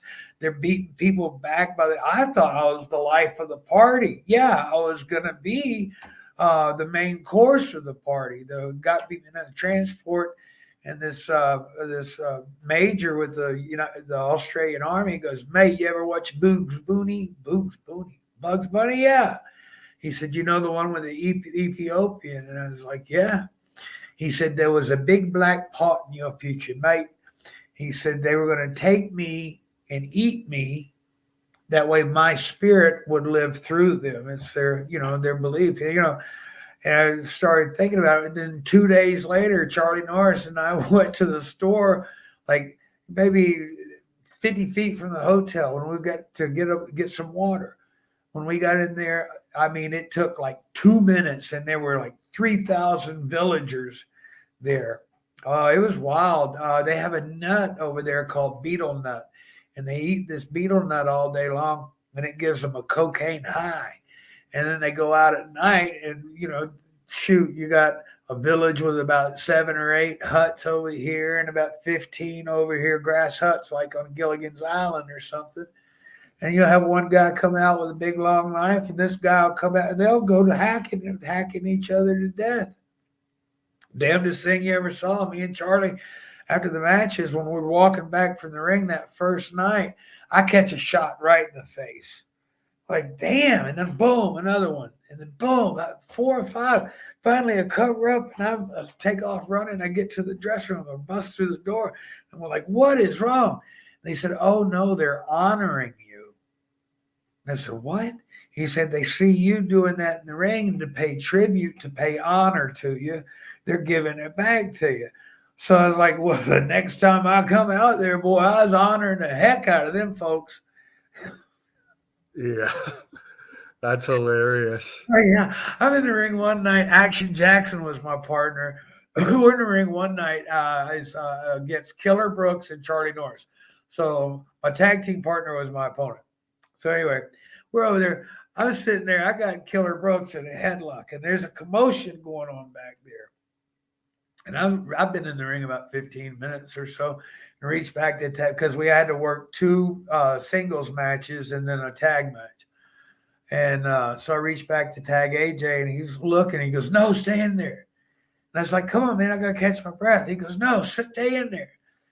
And I said, and then I hear this pat, shh, pat. I was like, what's going on? And then I look back, and AJ's got his fingers laced on the ring post like this. He's got 1 foot on one side of the apron and 1 foot on the other side. And he's hiding behind the ring post, and he tells me, stay in there. You're a smaller target. I told Killer Brooks, I said, see ya. I let the headlock go and dove up underneath the ring. I sat there for, I don't know, it wasn't about 15 seconds or so, and everybody dropped down. Like, what are you doing under here? I said, it's a lot safer under here. But the natives had busted down like 100 yards of wrought iron fencing along the soccer field, busted that down out of the ground, and had overrun the soccer stadium. They stole the box office, the whole 9 yards. The Australian Army got called off on that. They had these Rottweilers. I kid you not. You could have put a saddle and rode them. They were so big. But they were going out and clamping on people's heads and dragging them off. They're beating folks with clubs. I'd never seen anything like it, It was wild. So what do you think of today's WWE wrestlers that wrestle only a few times a week and complain about being stuck in their contracts when they have guaranteed and you have to do stuff like that to earn a living? Well, those guys today, gosh, I don't know. I mean, I don't watch their product because I'm not really impressed. I mean, I'm glad they're getting a break or something that I guess that they so richly, I mean, we were the ones that got screwed back then. These guys are pulling in the money and the ratings and stuff, and they're getting paid for it. So I'm happy for that for them. But no, they never could have handled the schedule. That's why so many of us back then, had substance abuse problems and everything else. You're burning the candle at both ends. Sooner or later, it's got to stop. Very true. A fan sent me this picture of you with his son from August 15th, 1985 at the Cincinnati Gardens after you wrestled Buddy Landell, and the fan is Rick Brooks. Well, hey, Rick, man, that's great. That's really nice, man. That's you and your son, right? The son? Yeah. How's the son doing now? 85. If he's watching, I'll let you know. Yeah, 85. That's a long time. He's got to be grown up by now. Yeah, he's probably 40 something now. Yeah. Somebody says Buzz Tyler actually passed away last year. You Oh, I mentioned didn't know him that. I earlier. thought he was out of South Carolina. I'm not for sure. Ivan would like to know why you parted ways with WWE in the 80s.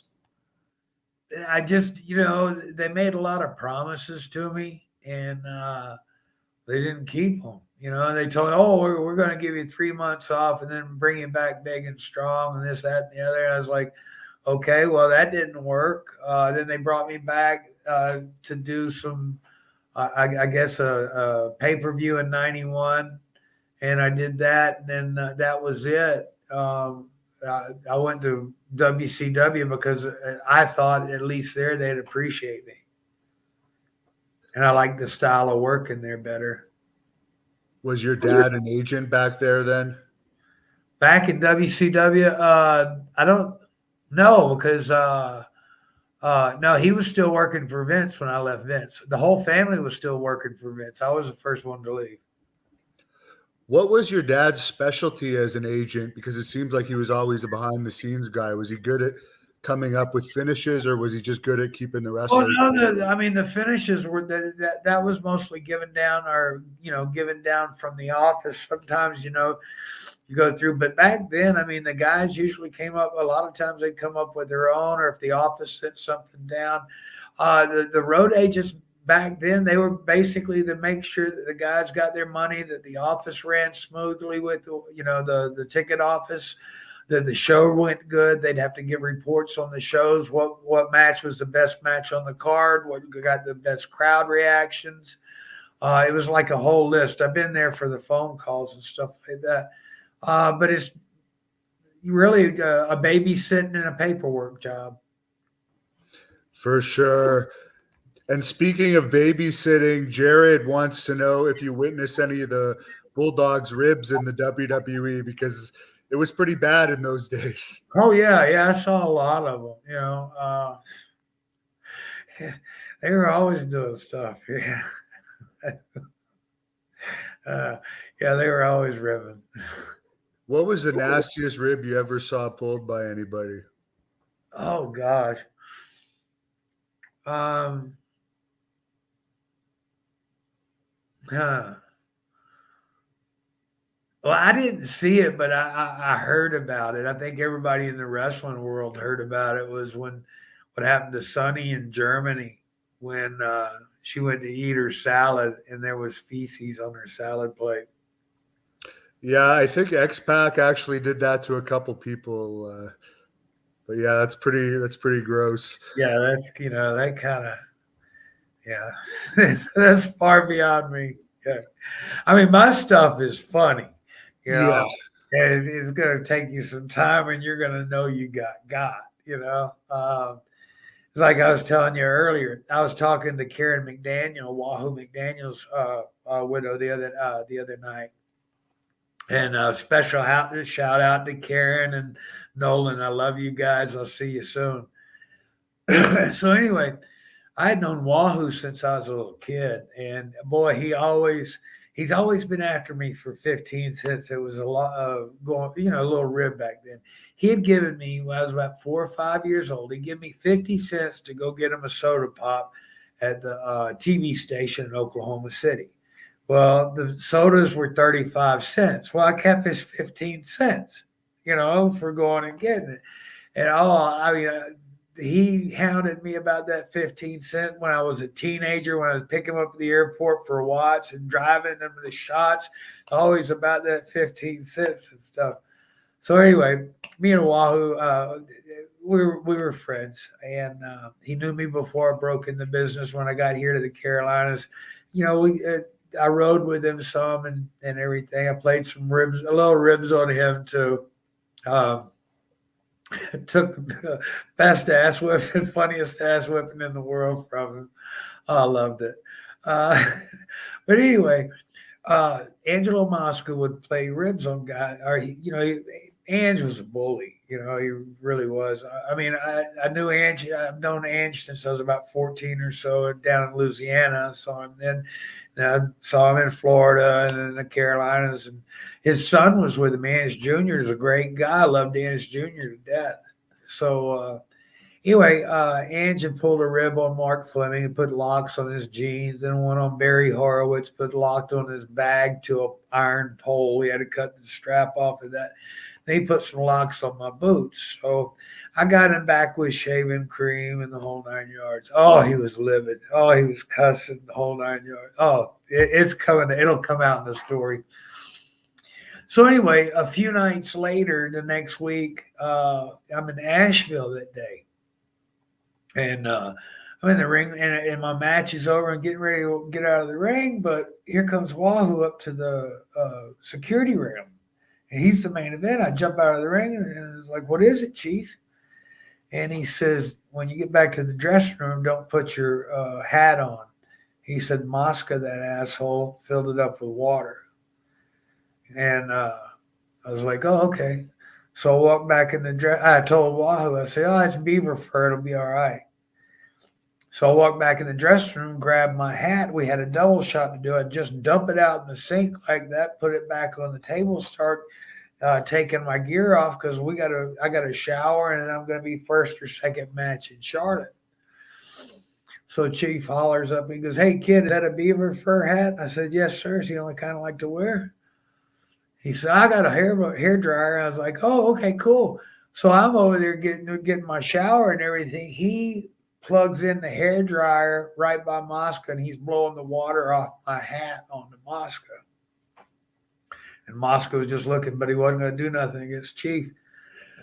So that night we were working Charlotte, and but after the match, we were all getting ready to leave the dressing room, and Crockett was back there, and Mosca hollers. He said, because of the hat thing, he said, "I've got 2 weeks left in this territory. If that kid is booked anywhere I'm at," he goes, "I'm gone." Well, that gave me 2 weeks off. So I sat home with nothing, I was living with my grandparents in Marshville, North Carolina and stuff, just barely surviving. So the last night was Richmond, Virginia. It was a Saturday. Chief called up. My grandmother answered the phone, and she come in and she said, "Chief Wahoo's on the phone, honey." And I was like, "Oh, well, let me go get it." So I went and got it. And Chief said, "Hey," he said, "tonight's Mosca's last night." And I said, "Yeah, I know." I said, "He's in Richmond." And he said, "Yeah." He said, I'm kind of tired." He goes, "I don't have anybody traveling with me. Would you like to ride?" And I was like, "Yes, sir." I said, "But I got to make some stops first." And he said, "All right." It took me about 45 minutes from Marshville to Charlotte to meet Wahoo, but it took me an hour and a half to get there because I had to load up some stuff.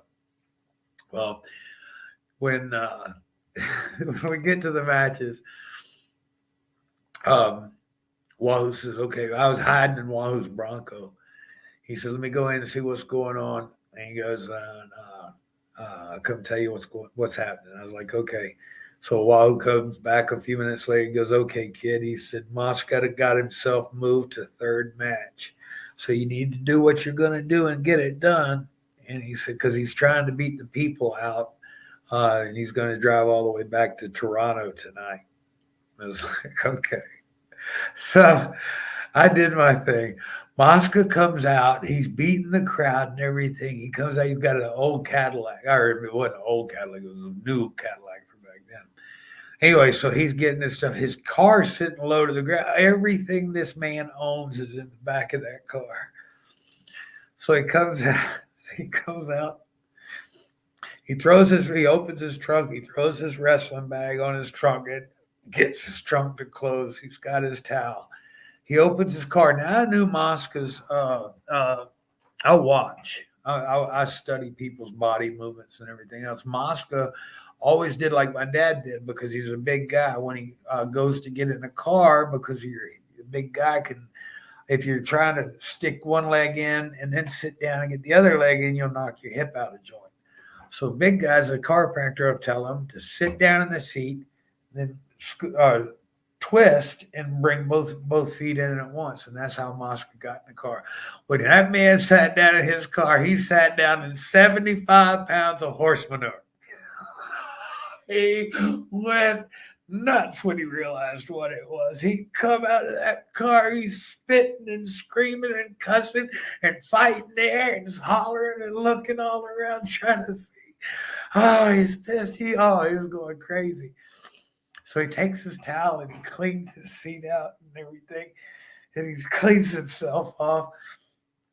So he gets back in his car. He's been looking around. He sits in his car. He cranks his car up. When he cranks his car up, he goes to turn the headlights on. He's parked up against the wall, so nothing lights up. I'd spray painted his headlights black. So he gets out of his car and he sees that. Now he's kicking and screaming, fussing and fighting and throwing another fit. Well, it's just, he's from up north, so he's got a little plastic ice scraper. So he gets that and he's scraping. Oh gosh, he scraped for 10 minutes or so. Trying to get. Anyway, so he gets it enough because he's trying to beat the people too. So he gets it to where he thinks he can get out of there. When he gets in his car again. This time he's cranked it up. He got the lights on and everything. Drops it in gear, and we puts it in gear. He goes through in reverse, and when he does, his tires just start spinning. I had jacked his back axle up and put blocks under the axle and let the car back down, let the air out of both the tires to about 10 pounds. So it looked like they were good, and then poured oil underneath the treads on the tires so they would spin. So now that man has to pull everything he owns out of the trunk of his car and lay it all in the parking lot because a jack is always in the bottom under everything. So he's got to jack his car up and take the blocks out. As soon as he gets that other side jacked up, that's when the matches were over. And in Richmond, we parked in a tunnel, down at the bottom on the ground floor level. So it was a tunnel that came down like this, fishbowl. So when the matches got over, a couple of thousand people coming down here. Here's everything this man owns all over the place. He's chasing around. Oh, he's got a tire iron in his hand. He's spitting. He's fuming. Oh, he's going crazy. So I'm watching all this out of Wahoo's truck. So Wahoo gets showered up and everything. Oh, it was great. So Wahoo gets in the car. And he goes, how'd it go? I said, oh, yeah, you're going to love this story. So as we're leaving, Wahoo drives by. As we get close to Moscow, I went ahead and raised up, and I said, see you down the road. And I saw Moscow 4 years later. He shows up to do a TV tape, and he was a color commentator for Vince. And when he walked in the dressing room, he looked at me, he stopped, he goes, ha, ha, ha. We're okay, huh, kid? And I said, it all depends on you. Eddie Guerrero gave me the best advice ever. He said, Sam, don't ever be second best. And I try not to. That's the most elaborate rib I've ever heard. Oh, you got to make them take, you got to stretch them out. You got to get the pop, boom. Okay. And then when it dies down, then you got to hit it again. It's like the shaving cream that started the thing. Moscow walks in the dressing room, sees a pile of shaving cream on his shower shoes, goes, ha ha, kid got me. He cleans his shoes off. He starts talking about his pro football days up in Canada and everything. I'm out of the dressing room.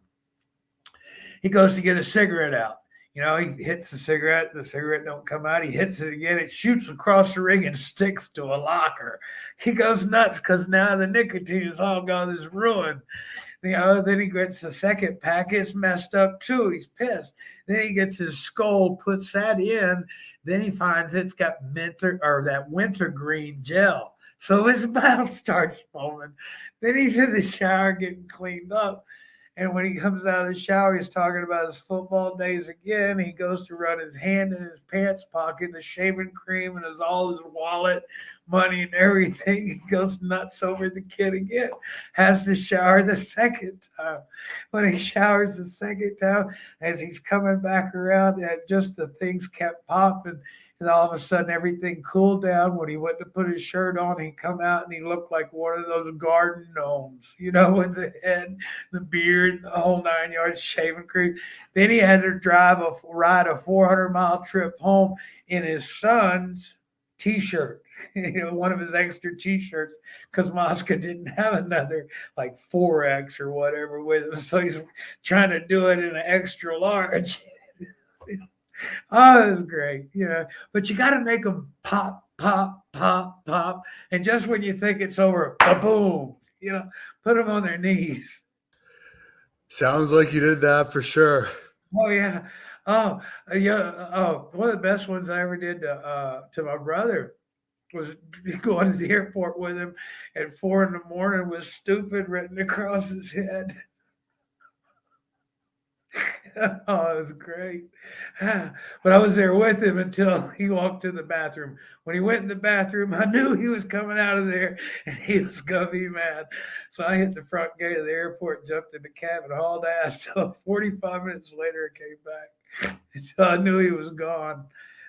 That's funny. Ronaldo wants to know your memories of battling Ric Flair in 1991. Wow. Wow. Anytime you got in the ring with Flair, you're getting in the ring with the cream of the crop. The man was gracious enough to give me a good match. I mean, I've got nothing but the highest respect. For a long time, I did.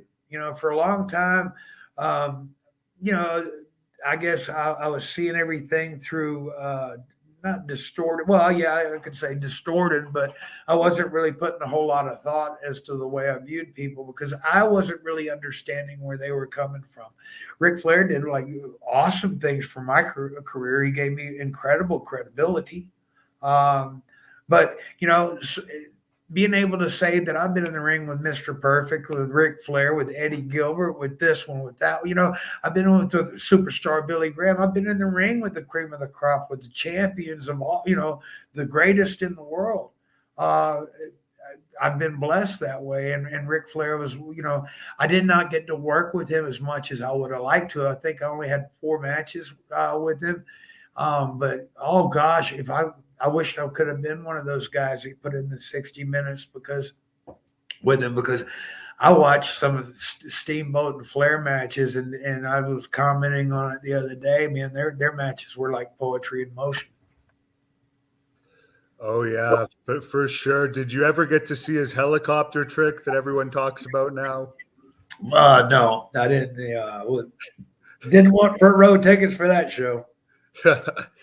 Another superstar you wrestled was Steve Austin in WCW.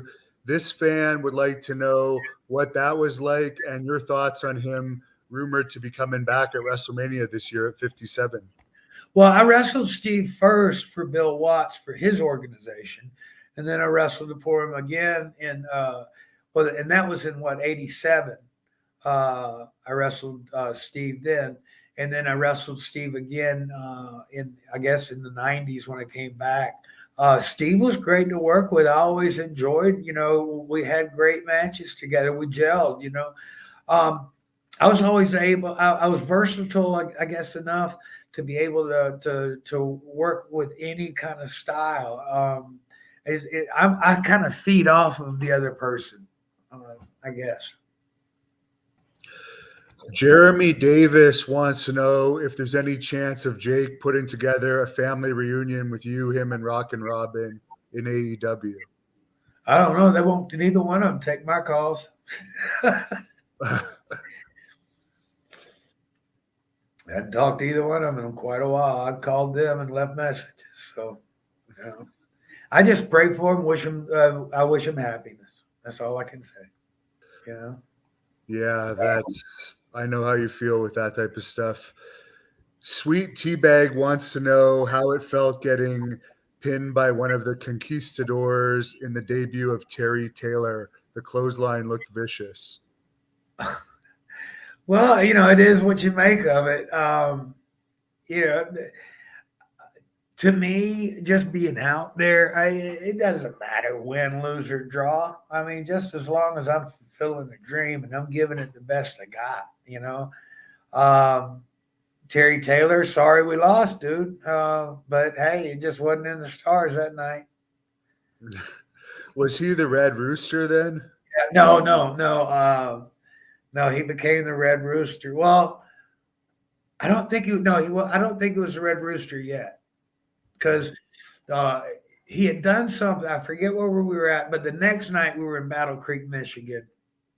The first night, he had tried. Terry liked to try to help guys and give them advice on their matches and stuff, and that didn't sit real well with the guys that have been in up there and their positions were solidified and stuff. So Terry, I guess, fell prey to the to the hunters out there. Well, anyway, the night before they'd ripped all of his clothes up and changed the combination on his Halliburton bag and the whole whatever. So as he was leaving TV, he goes up and he shows, because he always dressed like a professional and like a respectable athlete. He didn't ever come to the ring or the show in flip flops and shorts and a t-shirt or nothing. He always, presented himself well. And he went up in his business suit with his khaki pants, and he pulls the seat of the pants out to the side of him. He goes, "Look what your talent does." Basically, I guess stooging off. I don't know. So anyway, the next night, that's about that time that movie Dragnet came out with Dan Aykroyd and Tom Hanks. And that one part where they're having the pagan party, well, what I heard was somebody had seen that and had been joking about it. So the next night in Battle Creek, Michigan, Terry rode with me. And as we're walking to the dressing room, Vince says, "Terry, I'd like to see you for a minute." So I'm standing there. I was like, okay. So he's in there talking to Vince, and Vince tells him what he wanted to do. He said, "Oh, I want you to dye a streak in your hair and moose it up. We're going to call you the Red Rooster." And Terry told him he wasn't going to do it. And Vince told him, he said, "Look," he said, "I fulfilled the contract that you signed with me." He goes, "If you want to sit at home for the next 2 years and not make a dime, you can." He goes, "I got a spot on my roster for the Red Rooster. I don't have one for Terry Taylor." Terry come out of that dressing room. He said, "Sam, let's go to the drugstore." And then we went and got the stuff. He kind of gets a bad rap over the years, I guess, because he was in office positions most of his career, and I think he still is with WWE somewhat. But what do you think that's warranted? The attitude issues he may or may not have had, or do you think he's just misunderstood? Probably the safest thing to say would be misunderstood.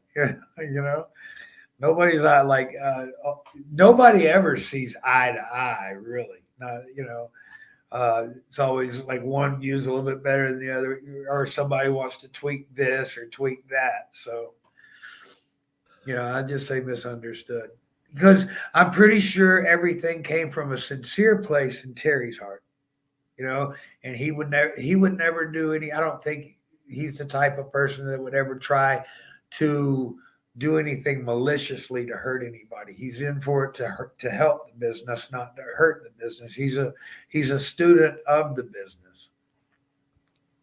Rick Brooks, who showed the picture earlier, said his son is 41, and he would like to know, in your opinion, who was the best on the mic in the 80s, either a wrestler or manager?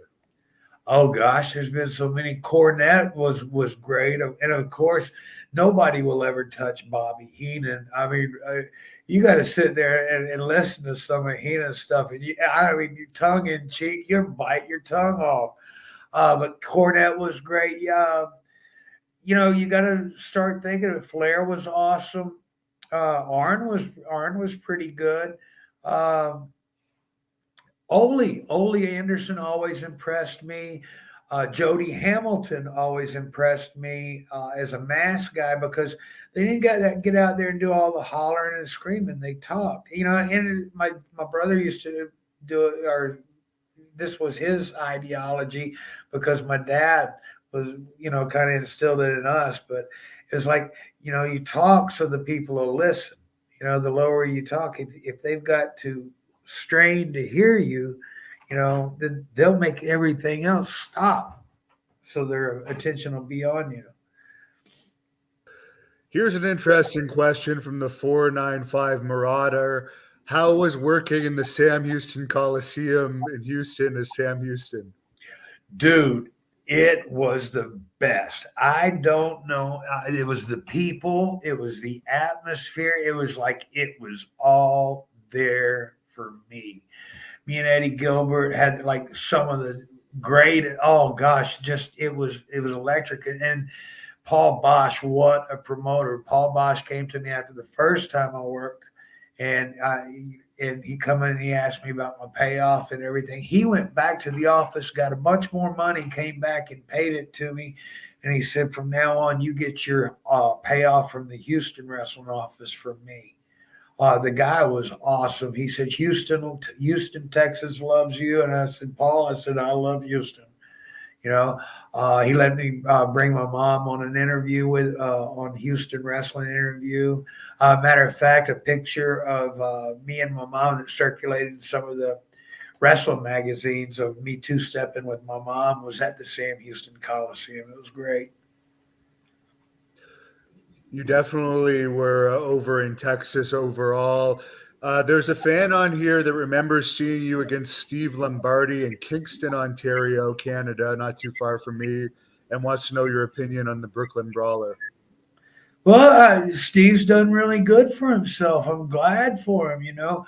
He broke in a hard time there was a whole lot of stuff going on, but he survived the years, man. I don't know. I think he got over 20 years with the company, so evidently he was doing something right. Yeah, he was doing something right. What did you think about those rumors of him and Patterson? And we know they were close friends, but guys like Kamala, who Lombardi was managing Kamala for a while, said that he believed there was more to it than friendship. I never saw anything with my own eyes. Someone's asking on here if you have a Miss Elizabeth story to share, or Bam Bam Bigelow, either one of the two. Oh, Bam Bam. I mean, Sparky, I was the only guy in the business that was allowed to call him Sparky. But yeah, Bam Bam and I, oh gosh, the first time I'd never seen him, I worked with him in Jackson, Mississippi. And that son of a gun grabbed and jumped, leapt over the top rope and landed like the Incredible Hulk in front of me. And then I'm 6'3", 6'4". This man hit me with a drop kick right in the chin. And I was like, wow. But yeah, we used to travel on the road a lot. We always had a good time, just doing nothing, yeah, Bam Bam was a good dude. I really enjoyed him. Miss Elizabeth, we always, I had Baby Doll coming on the road with me some. So I mean, we always kind of like intermingled, intergelled, and stuff like that, but never too much. I kept at arm's length away, though. So Liz, oh gosh, everybody loved and respected her. We all miss her. For sure. This is another good question by the 495 Marauder. Where did you come up with that dance you did before you wrestled? That was quite something. Well, oh gosh, I was in a bar one night at a hotel, and boy, I started, and Bill Watts saw it, and he wanted that dance. So, oh gosh, it was in Billy Bob's. And then it just went from there. It was like, and then when I got to work for Vince wanted me to, I danced all the way from the dressing room all the way up at Billy Bob's, and that was a long thing. Well, that wasn't a football arena stuff, like Vince's Coliseums, and he wanted it all the way too. Man, you get blowed up by the time you finish dancing. You're they're saying your name. You're lifting your hand. I need 3 minutes before I can start. No. That's hilarious. Stefan wants to know how you came up with the name Sam Houston. I didn't. Dusty Rhodes. When I was first of all, I knew I wanted to be a wrestler all my life. When I was 4 years old, I was trying to write my name in cursive. My grandmother asked what I was doing. I said, I'm signing my autograph.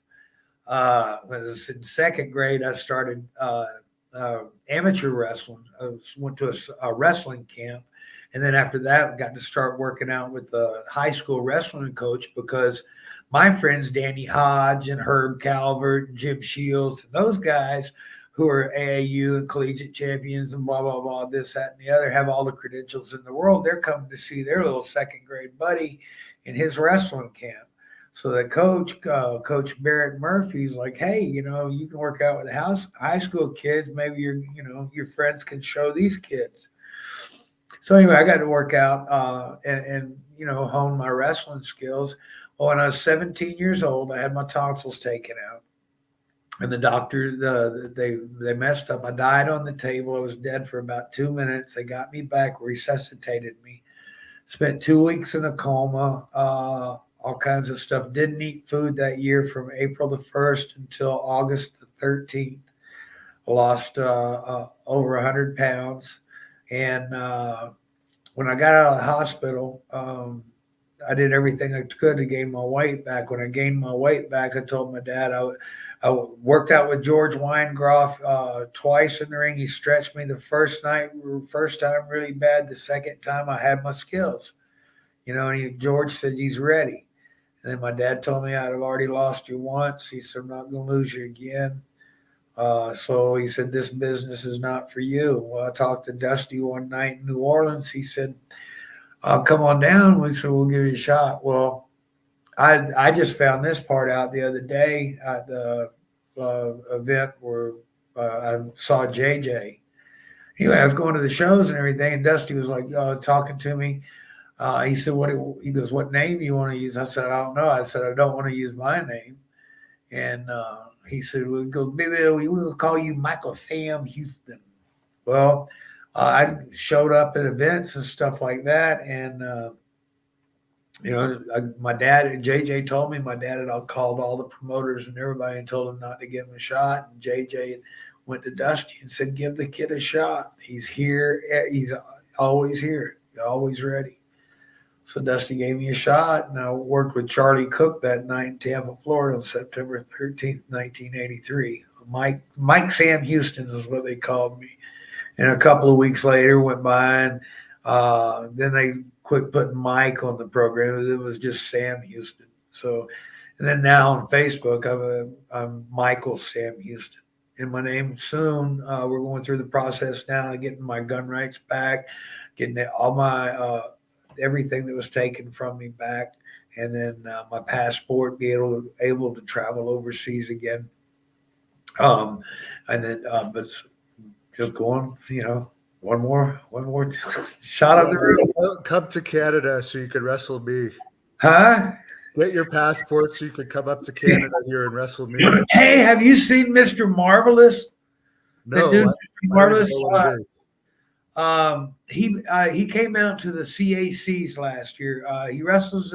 His name's James. Gosh, I can't remember but they call him Mr. Marvelous. He's from Ontario somewhere. I think around Niagara Falls. But the guy, what a shooter this guy is. He was able to stay with me the whole 2 hours. Oh, his name is James. His real name is James Runyon. He's able to stay with me the whole couple of hours at the CACs last year. He was great. And I took him to Lodi's camp when he came down to visit, and boy, everybody popped. As soon as he started grabbing, he went through everybody their way once, and all of a sudden he just turned it on and took over. Somebody says you were in the first match ever of the Survivor Series, in the history of the Survivor Series. I think I was, yeah. I was Survivor Series. I was in it all. The very first Royal Rumble. Shoot. Uh, check this out. I held every title in Mid-South Wrestling without ever wrestling for Mid-South. How is that possible? I was the timekeeper. Oh God, too much. You're a comedian too. Yeah, I was gonna. I've got my Facebook page is Sam Houston Fan Nation, and let me show you this. Okay, this is some of the new T-shirts that we've got out or coming out with. There's this one, and this was in the centerfold of the Toronto Sun back in, I think it was 87 or 89. I'm clotheslining Jose Estrada. It says riding across the sky on the edge of a lightning bolt. And I've been doing that for a long time now. But on Sam Houston Fan Nation, that's where folks can reach me. But anyway, what was your question? Someone was just saying you were in the first match, but I'll ask only one more question and we'll have you back because there's a lot of other ones we won't get to. But there was a fan that wanted to know if you had any stories about partying with Junkyard Dog. Oh yeah, gosh, I mean, I was there when I was a little kid for Dog's first matches when he was Sylvester Ritter. Then he went up to Canada and worked, and he was Sweet Daddy Ritter up there. And then he came back down here and he was Junkyard Dog. Well, I was the guy that for TV tapings would have to do the wheelbarrows and this, that, and the other. I took care of his cars, the whole 9 yards. Well, Dog owed me, when we were in on the road up for Vince. You can get a guarantee, or not a guarantee. You can get a draw every night. So, and sometimes your draw wouldn't cover your expenses though. So Dog had borrowed like $400, $460 from me. And, so every time we would go to TV taping, you're getting your paycheck and you get checks, cash. Well, so I go to Dog like 3 times and I ask him, hey, what about that $460? Oh, I'll catch you later. I'll catch you later. Well, we've been friends for a long time, and I know his heart's in the right place, but, who knows what's going on. So after I asked him the 3rd time, he never come back with the money or anything. I started stealing his Bic lighters. So sometimes I get 2 or 3 lighters a day. Dog was really easy to get like that. So all you'd have to do is go in the dressing room, start talking to him. And I smoke cigarettes too. So start talking to him and use my hands a lot. When I'm using my hands, then I would go and get a cigarette out. And then while I'm telling him a story, pat down, I wouldn't have a light. Well, he'd give me his lighter. I'd go ahead and light my cigarette, keep talking with his lighter in my hand, boom, boom, boom, boom, boom. Finish the story, get the lighter in the pocket, and leave. So, and sometimes I get it like a couple of times. Well, we were on the road and we were going to be in Dallas. Well, I lived in that. Me and Baby Doll lived in Dallas at the time. So she was going to cook dinner or lunch for us one day, some steaks. So I invite him over to our apartment. And he comes over, and Dog, when he gets in, had a 3-level townhouse. So we were on the 2nd level, and Nicola was doing all the cooking and everything. And Dog says, hey, can I smoke in here? And I said, yeah. So he had a matchbook, a hotel matchbook with 1 match left in it. And he got his cigarette, and he rips it out, and he lights up. About that time, Nicola hit the light switch, and the ceiling fan put the match out. Oh, that man went crazy. He started and he threw that paper matchstick in the ashtray, and he looked at me. He goes, "Do you got a light?" I said, "Yeah." I said, "Come around here." And I had a bar. Imagine Sam Houston having a bar in his house. So I walk around the bar on the other side, and I had this huge, like pickle jar, probably 2.5 feet tall. I pulled that big pickle jar, put it on the bar, and it's 3/4 of the way full. All of lighters I got from Junkyard Dog. I said, "Get you one." So he reaches in there and he said, "Hey, where'd you get all these lighters at?" And I said, "Dog, you remember that $460 you never paid me?" I said, consider the slate clean." Hilarious. Yeah, I stole Ted DiBiase's car one night at the Centroplex in Baton Rouge. I drove a wrecker truck for the gas station, and Ted DiBiase had a Smokey and the Bandit Trans Am. I did all the work on it. So he's walking out the building with 6 cops, and he gets to where his car was supposed to be at, and it's not there. And he freaks out. I was across the street with the lights and everything. I gave him a ride home. Are you still friends with Ted to this day, even though all that? Yeah. As a matter of fact, I just recently got married, so I've taken my wife to a couple of the events, and she's got to meet Ted, Mike Rotundo, quite a few of the boys, and it's been really sweet. All the guys, are really great with me and stuff, and it just does my heart good. But yeah, I see Teddy. I know there's some trouble there. I'm not trying to get involved or anything like that. It's I'll pray for the best. Is there anything else you'd like to plug or remind people of your social media before we? Yeah, if folks want to get a hold of me for like wrestling events or autograph signings or something like that, please reach out to my manager. His name is Will Knight. He's on my friends list. Devin, if you could like put his contact info up on this afterwards or something, that'd be real cool too. You can put Will's phone number on it, whatever you need to. But you can reach me through Sam Houston Fan Nation. My wife and I, keep a pretty good eye on the fan page. I'm on Michael Sam Houston as my personal page, but I've got almost 5,000 friends. I've got, 4,900 and something friends, but like 1,000 people wait to be friends. So I want to go back and tell everybody, reach out to Sam Houston Fan Nation, and everybody can kind of keep up with me. Just living the dream. And I will be at WrestleCon coming up March the 12th. I will be in Chillicothe, Ohio. I will be wrestling for the PWA. So wherever I'm at, come on out. I swear we'll have a good time.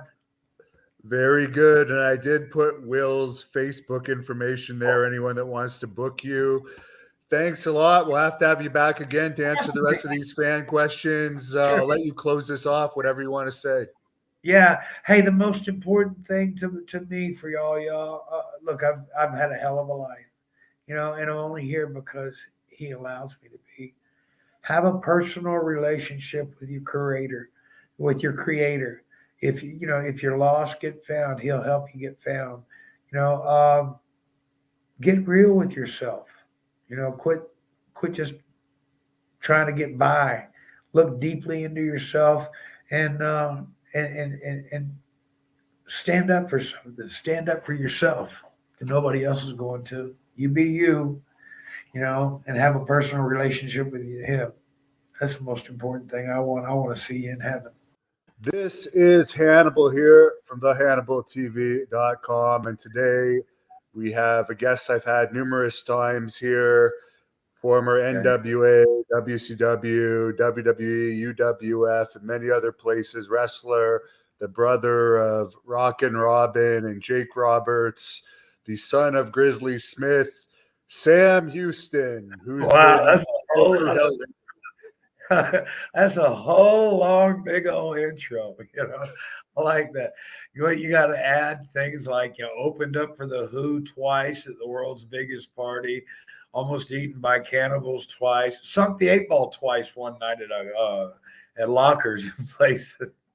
But you can add all kind of accolades or accomplishments, not or happening. Huh? Why did you open up for the Who? You can't just gloss over that. Oh no, okay. Well, what it was, I think it was it was when I was working for Vince. Miller Lite had the what they called one weekend. It was the world's biggest party. It was the whole state of Texas, I guess, and Miller Lite sponsored it. And they had parties all over the place.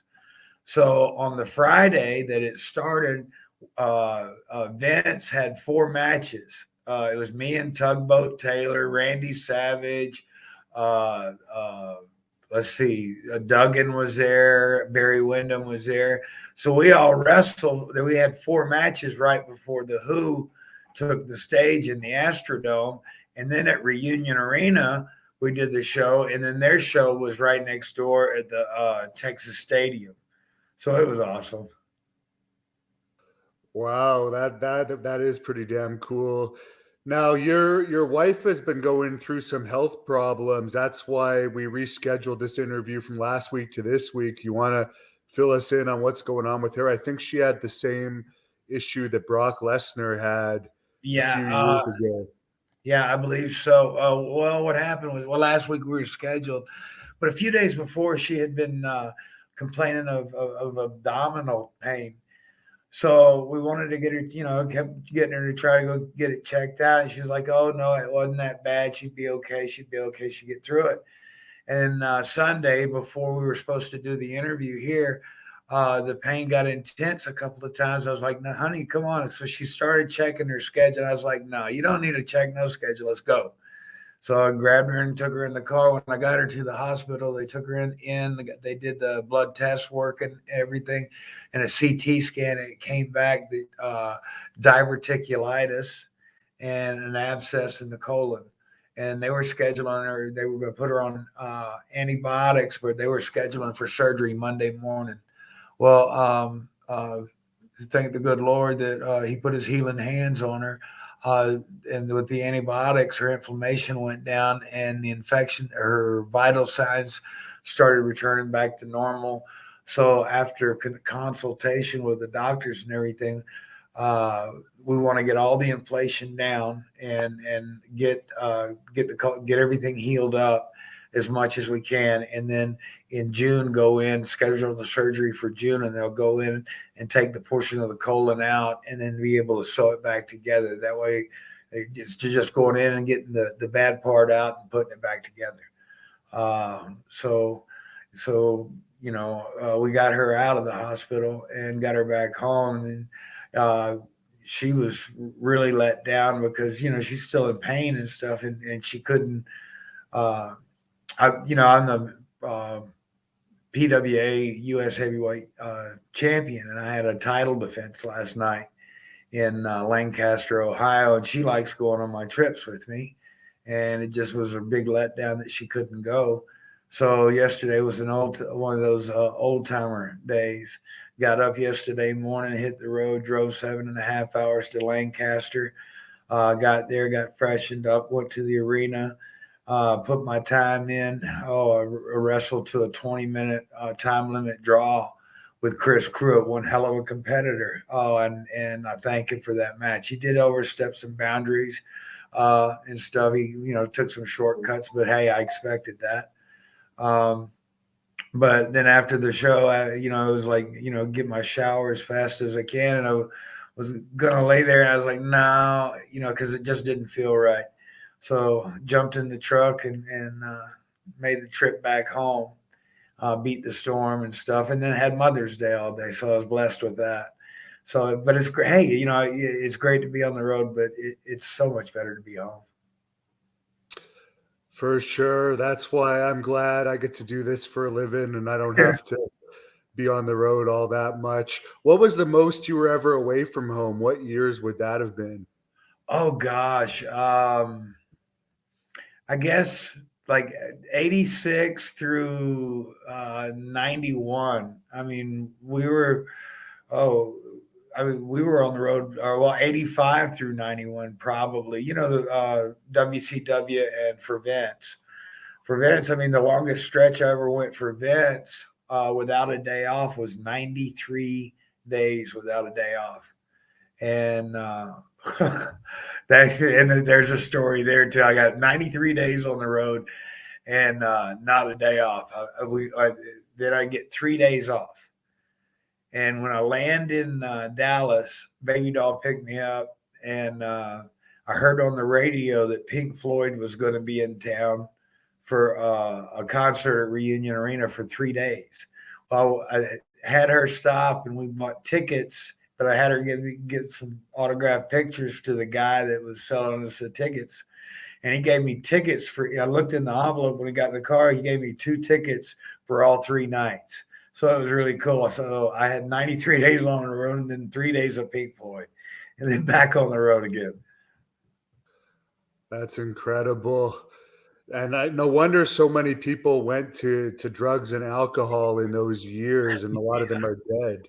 Well, yeah, I mean, it was hard to, oh gosh, guys that could do it, without, but so you needed a release somehow. Mine happened to be alcohol, and got me in a lot of trouble. Some guys, chose cocaine. Some guys did that, some heck, we did it all. I mean, we were like what kings of the world. It was things were abundant, you know, and self control. There wasn't much because everybody's in the mindset of you can't be hurt. You're holier than now. You're a Superman because you start believing in all the publicity and stuff that they've got on you. And when you start getting recognized all over the place, then hey, everyone knows who I am. Uh, I don't know. It's a different mindset now. For me, it's easy because hey, I just walk where I want to walk. Go where I want to go, do what I want to do. And and he protects me. Gosh, I love my maker. Yeah, Missy Hyatt, I did an interview with her on Friday, and she said to say hello to you, but she was telling us about cocaine. She never became an addict or anything, but she would use it, and Oh she yeah. talked about Gino Hernandez using it and stuff. Do you have any stories about her? No, I mean, Missy and I were good friends and stuff. I guess I met Missy uh, when I first started. I came down to Atlanta, and that's when I had a big party with Jake and stuff like that. And then he talked me into coming down to Atlanta that Saturday morning. He's going to give me my big break, on TBS. And I was a little 19, 20-year-old kid. I'm thinking, oh, yeah, national TV. I get there and it's the Road Warriors. But then the Tuesday night after the matches in Gainesville, I'd met Missy for the first time. And then I met her a couple of years later, but she was, I guess, with John Tatum at that time. But I ended up being at Missy and Eddie's wedding and things like that. Missy was a great kid. I loved her to death. Um, just a lot of fun. And talking about the Road Warriors, how was it being in the ring with those two? Oh, okay. I'm a young kid. Jake's booking Atlanta now, so I'm a young kid. And it really ended up really great for me. So I bring my brother all of it. When I went to Florida, Jake had left Florida and come to the Carolinas. When I left Florida and came to the Carolinas, he had gone to come to Georgia, I guess. So I had things that he had left down in Florida. Stereo, Trans Am, the whole 9 yards. Pat Tanaka ended up getting Trans Am. Uh, but it had some of his things. I took it down to Gainesville one night, and that's when I met Cheryl and everything. But after the matches in Gainesville, we went partying and shenanigans. I met Cheryl, I met Missy, and just all kinds of stuff. And then he was pumping me up. He's got this job. He's in charge of television, and he's the booker in Atlanta. And he's going to give me my big shot on TV, this on national TV. And I'm thinking, all right, bro, all right. So I get there, and I think, man, I'm here I go, and I'm wrestling the Road Warriors. Oh, the other guy starts the match, and he gives me the tag, and they told me, "Oh yeah, you're going to come and make this big comeback." And yeah, right. I got hit with Animal hit me with a clothesline so hard I did a backflip and a half and landed. Uh, and that backflip ended up on their highlight reel, and Jake showed it for weeks and weeks, just doing it. So anyway, oh, it busted my jaw. So after the match, because of the way I learned and stuff, I walked in, I went looking for the Road Warriors dressing room, and I hold my jaw, and I walk in, and I walk up to Hawk, and I stick my hand out, and I said, "Thank you for the opportunity. Thank you for the match." And he shook my hand, and he looked at me, And then I walked over to Animal, and Animal was holding his arm. And I stuck my hand out and I thanked him. And, and I looked at Paul Ellering and I nodded at Paul because Paul, I'd known Paul for years too. And then that's when Hawk turned around and goes, because they were in their own little dressing room, all the four of them. And Hawk goes, "Hey, Jake, he's not the asshole. You are." But those guys and I, we always got along. So. Yeah. So your brother almost put them up to it. Oh yeah. He told him I was an asshole and beat the snot out of me and everything else. But just go with it. David would like to know your thoughts on Vince McMahon. Business wise, gosh, well, you got to look at his accomplishments. He took what was in skating rinks and high school gyms and city auditoriums, and he went to the major coliseums in the world. So and he went from a small time circuit business to a worldwide international mega business. So in that aspect, you got to give him respect. In the aspect of the decisions he's made and how it's altered people's lives and stuff for the worst in some ways, you got to look at it and you call it what it is. You're the biggest piece of crap in the world, to manipulate somebody for your own financial gain, Do you remember when he was doing that angle where he said he was going to wrestle God and he was doing adding God into it? Oh, well, I remember. Yeah, he put a whole lot. That's where Triple H, the King of Kings, and I remember the first time I heard JBL. He was my tag team partner in Texas. First, he was John Hawk down there, and then he got the break for New York, and we all wished him well. But at that time, he had been my tag team partner down in they're out of the Sportatorium and stuff, and so I kind of kept up on him, and I don't keep up with the business too awful much. I catch it here and there.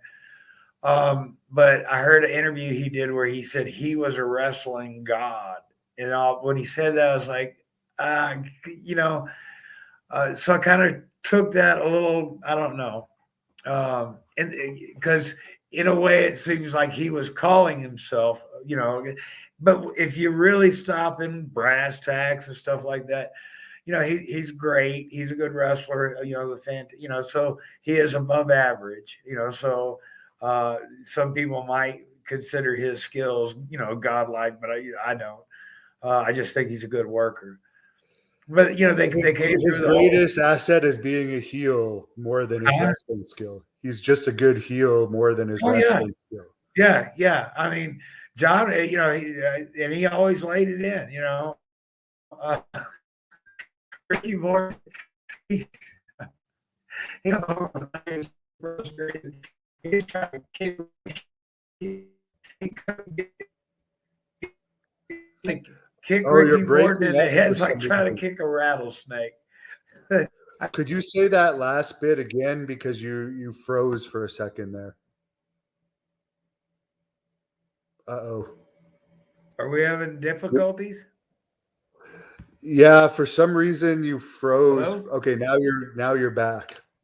Could you just say that last bit again about JBL?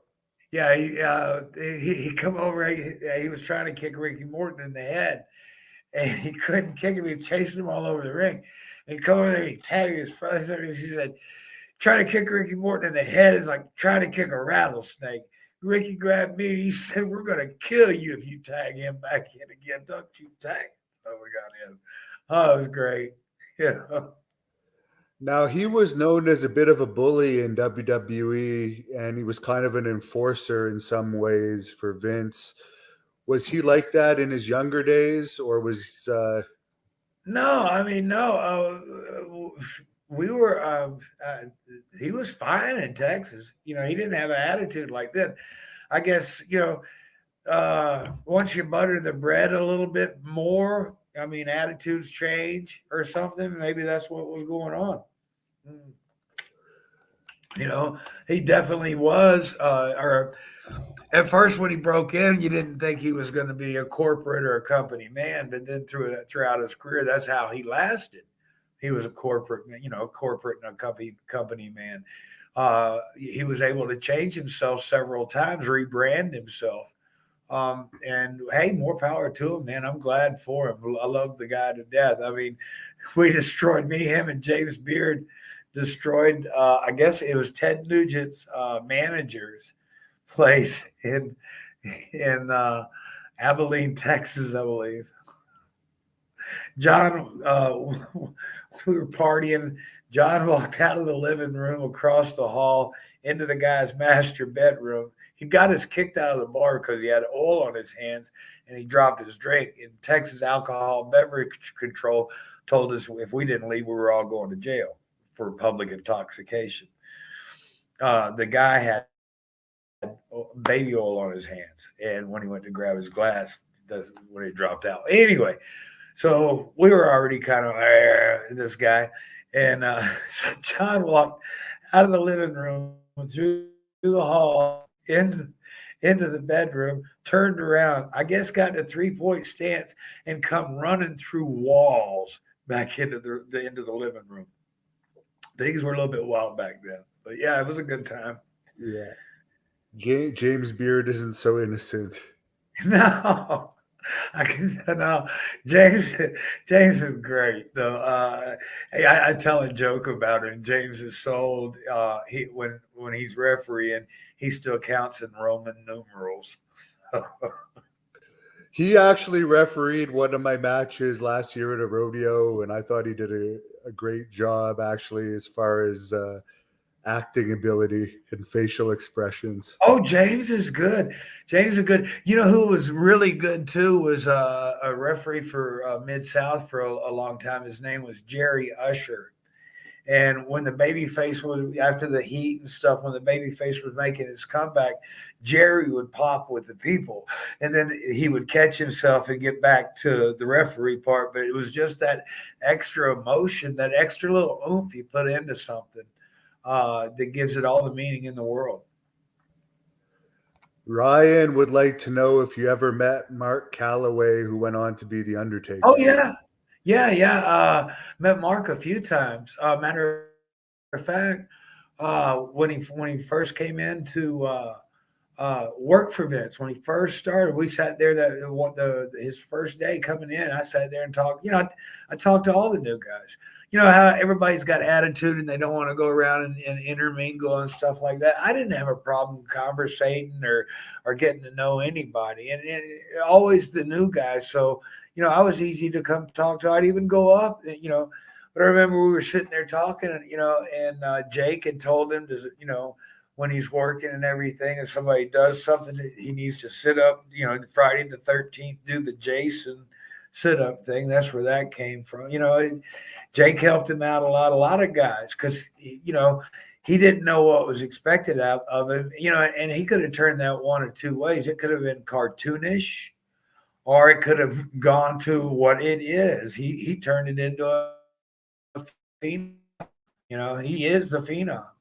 But it was his abilities and everything he did. Now, yes, they packaged him in the right ways, and wow, what a job they've done. But what an athlete he is too, So wow, what a guy. I've got nothing but respect for him. But we've met several times, and I just wish him the best. I'd like to, if he ever decides to have one more match, I would like to have that match with him. I got a couple of little things I still want to do. I'm sure they'll drag him out of retirement again, just like they did Austin, who said he would never wrestle again because they need the stars. Well, I'm hoping that maybe, because I was in the very first Royal Rumble. I'm still active. I went 20 minutes last night with Chris Pruitt, the PWA's top guy. So I did pretty good. Oh gosh, I was sucking wind, but I was tired. But I was getting ready to catch that second win, and I might have had another 10 or 15 in me.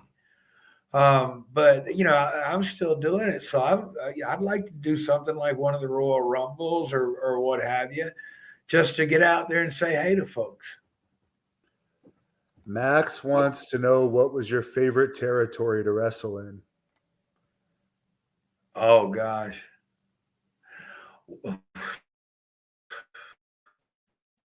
Well, everyone was every territory that I wrestled in was so different. Mid South, I like that because it was, for me it was home, and I had made it because I had told my dad and Bill Watts that I wasn't going to come home until I was, main event. When I came in, I didn't want other guys to think I didn't deserve anything I got, and so I did that. I liked coming home. I enjoyed Florida because all the trips were short and the weather was great. You had that 1 20-minute shower every afternoon. But I loved Florida, but I wasn't there long.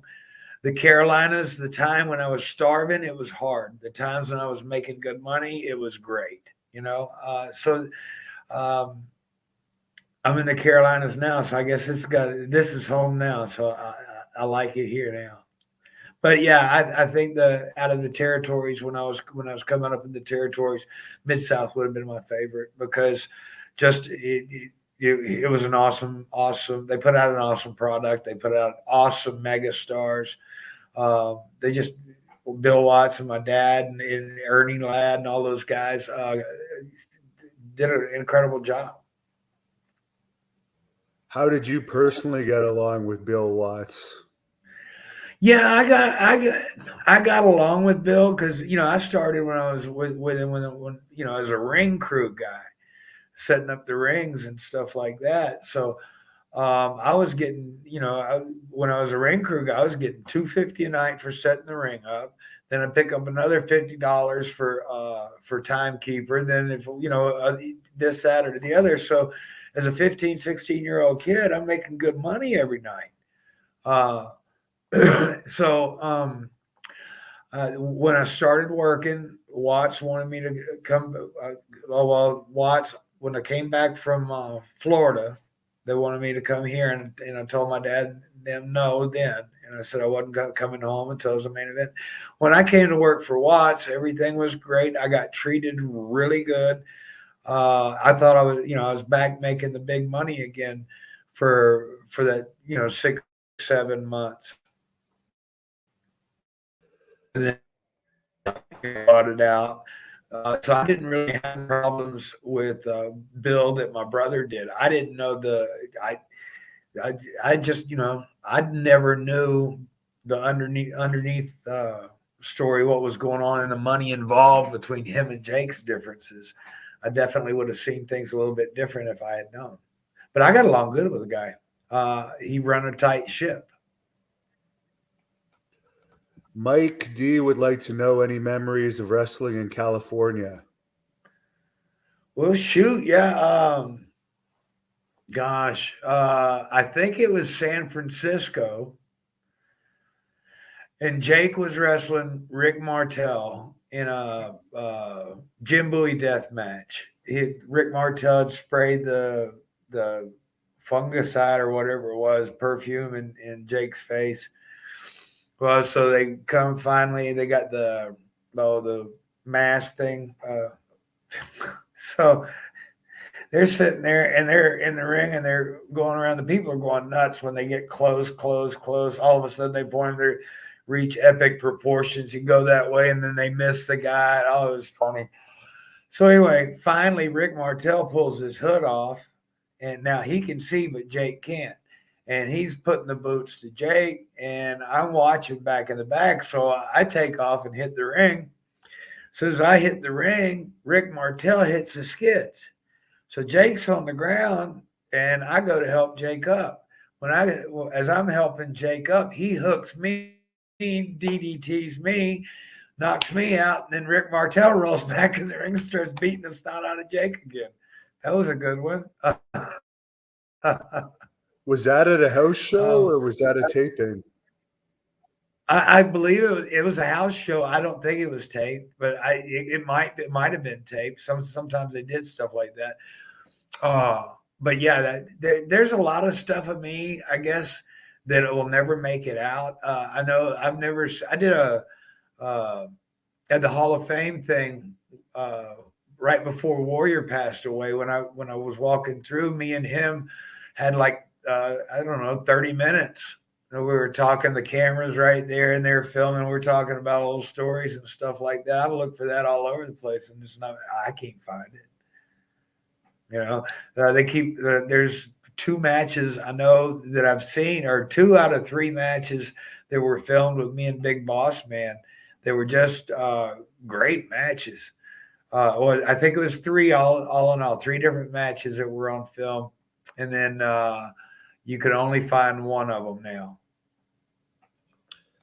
Hollywood Big Daddy Trips wants to know your thoughts on the goon Wild Bill Irwin, who I guess in recent years has had some substance abuse problems.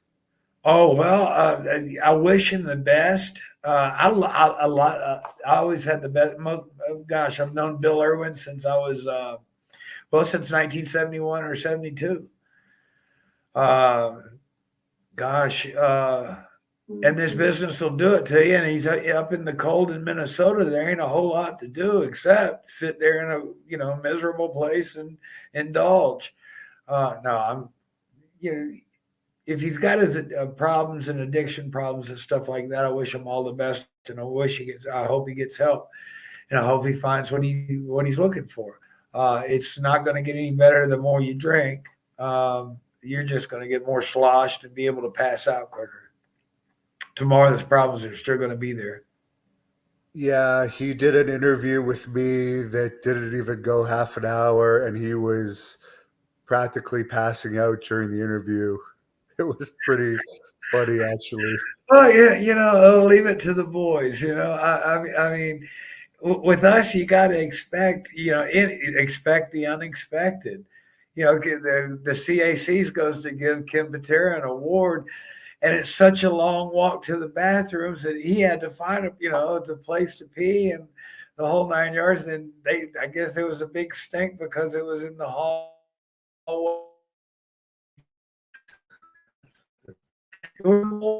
Expect anything. That Some of actually us cut okay. out again.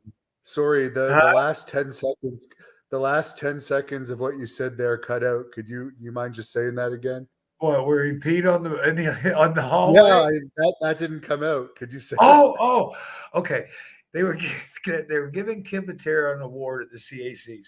So he's waiting there. But the guy that was supposed to, doing the introduction and everything, Ken's waiting. Well, now he's got to pee, but he ain't got no way to tell them that he's got to pee. And the guy's already making the introduction. He don't know how long the guy's going. And the bathroom's way there. So what do? You find a big plant in the hallway or something. Yeah. And when you're loaded, it don't make that much difference. Anyway, so some guys made a big stink of it, and some of us goes, well, that's the boys. Yeah. Yeah, that's considered normal in wrestling. You wouldn't even Yeah, think it twice is, about it. Stop on the side of the road, we're not looking for an exit to pee, just pull over. Exactly.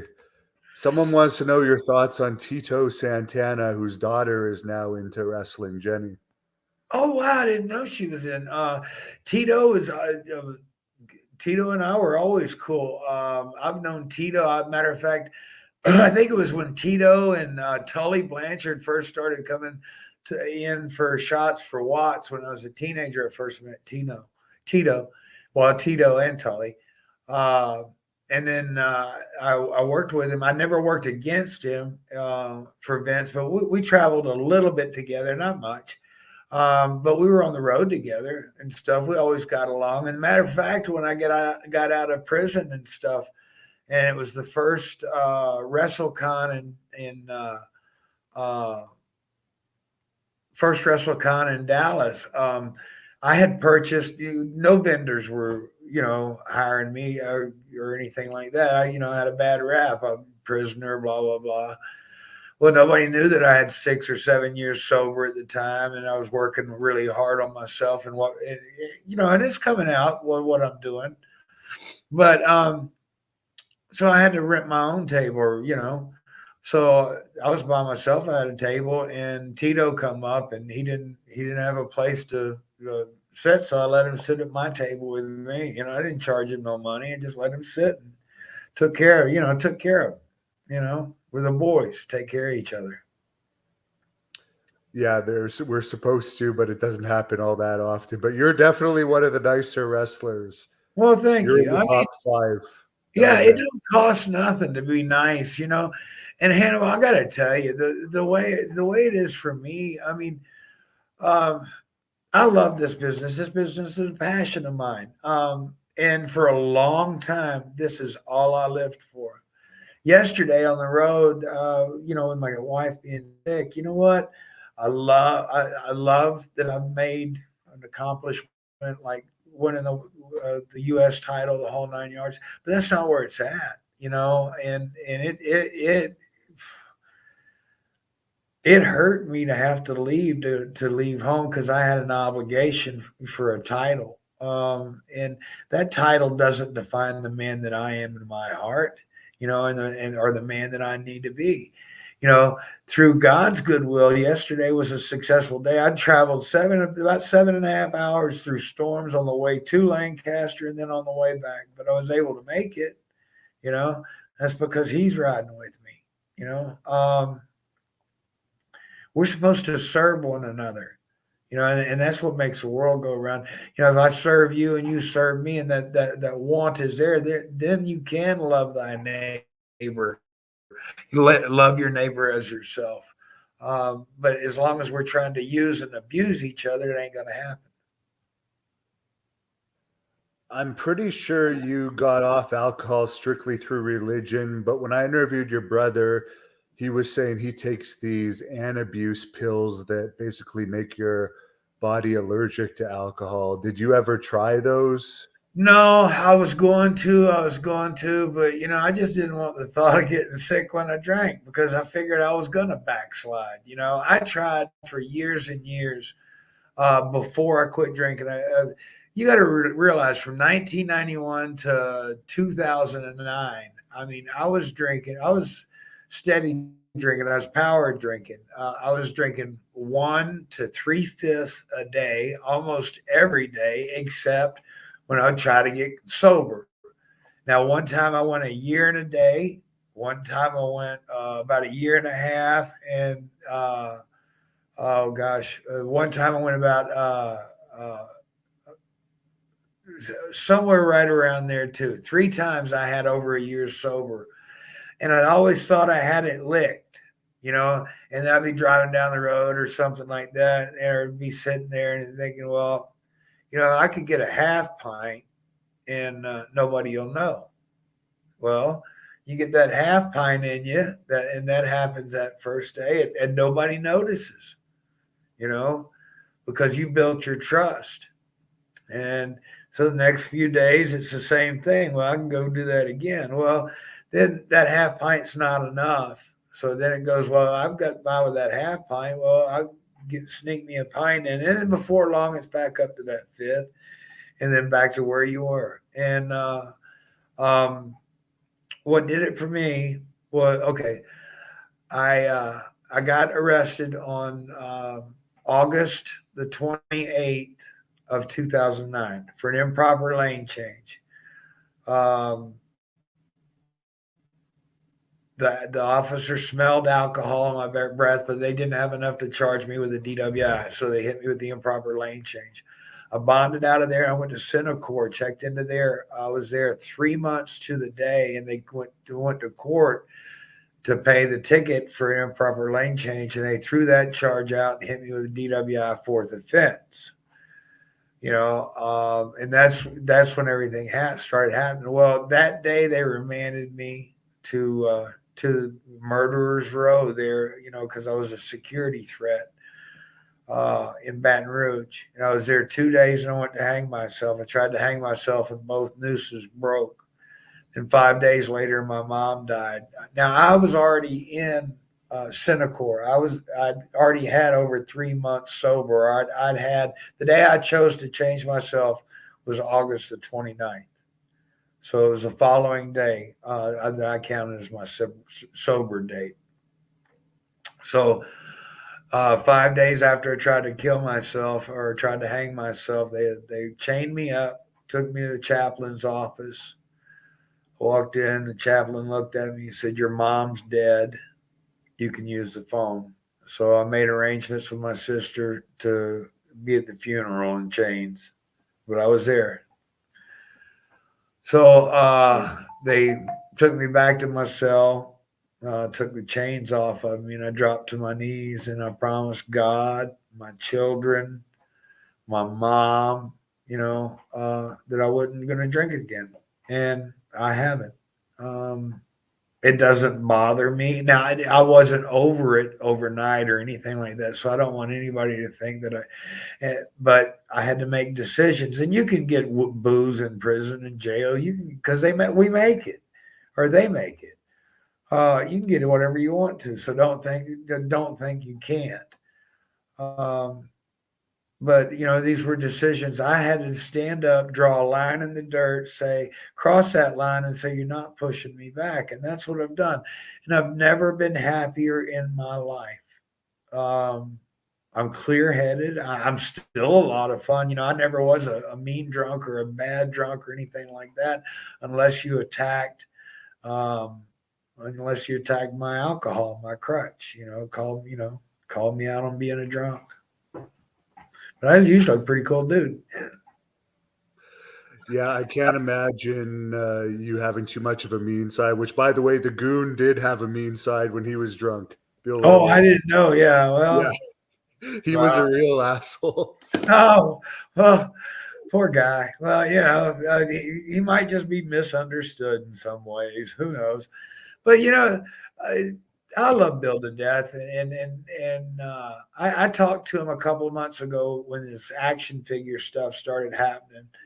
And we're looking into a different venue. I was approached on it, and I wasn't happy with the deal, so we want to do something a little bit more beneficial, and we'll be doing something. We'll be coming out more on that later, but I didn't like percentages.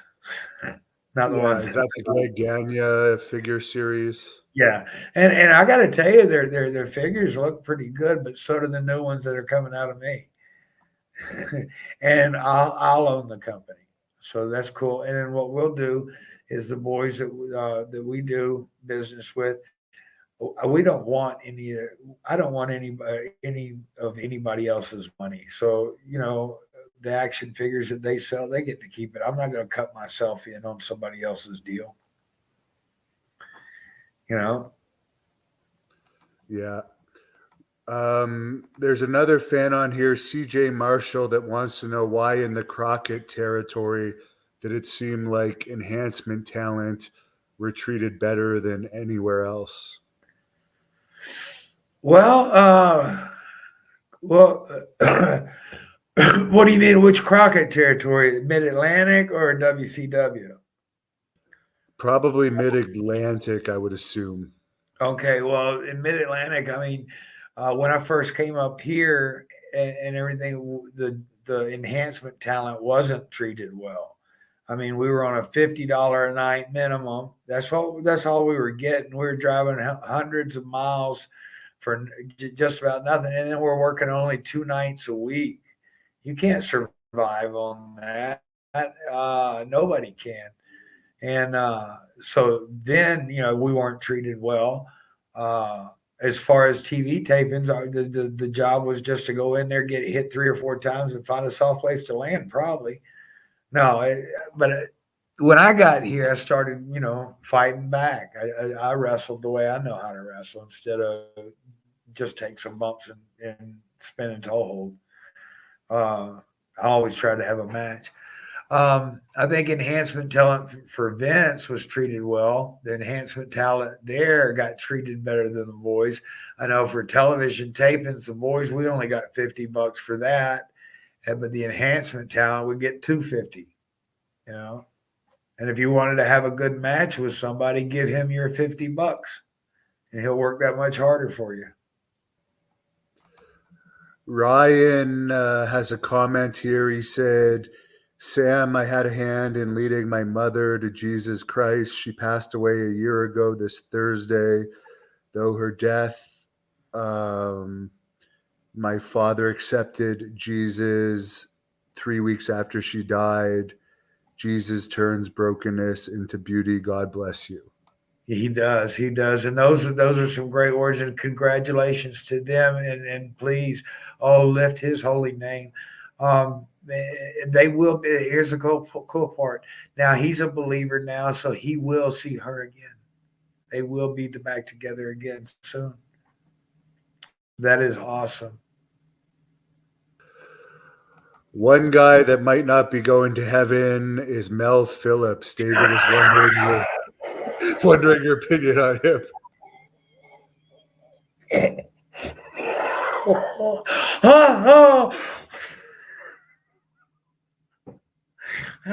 I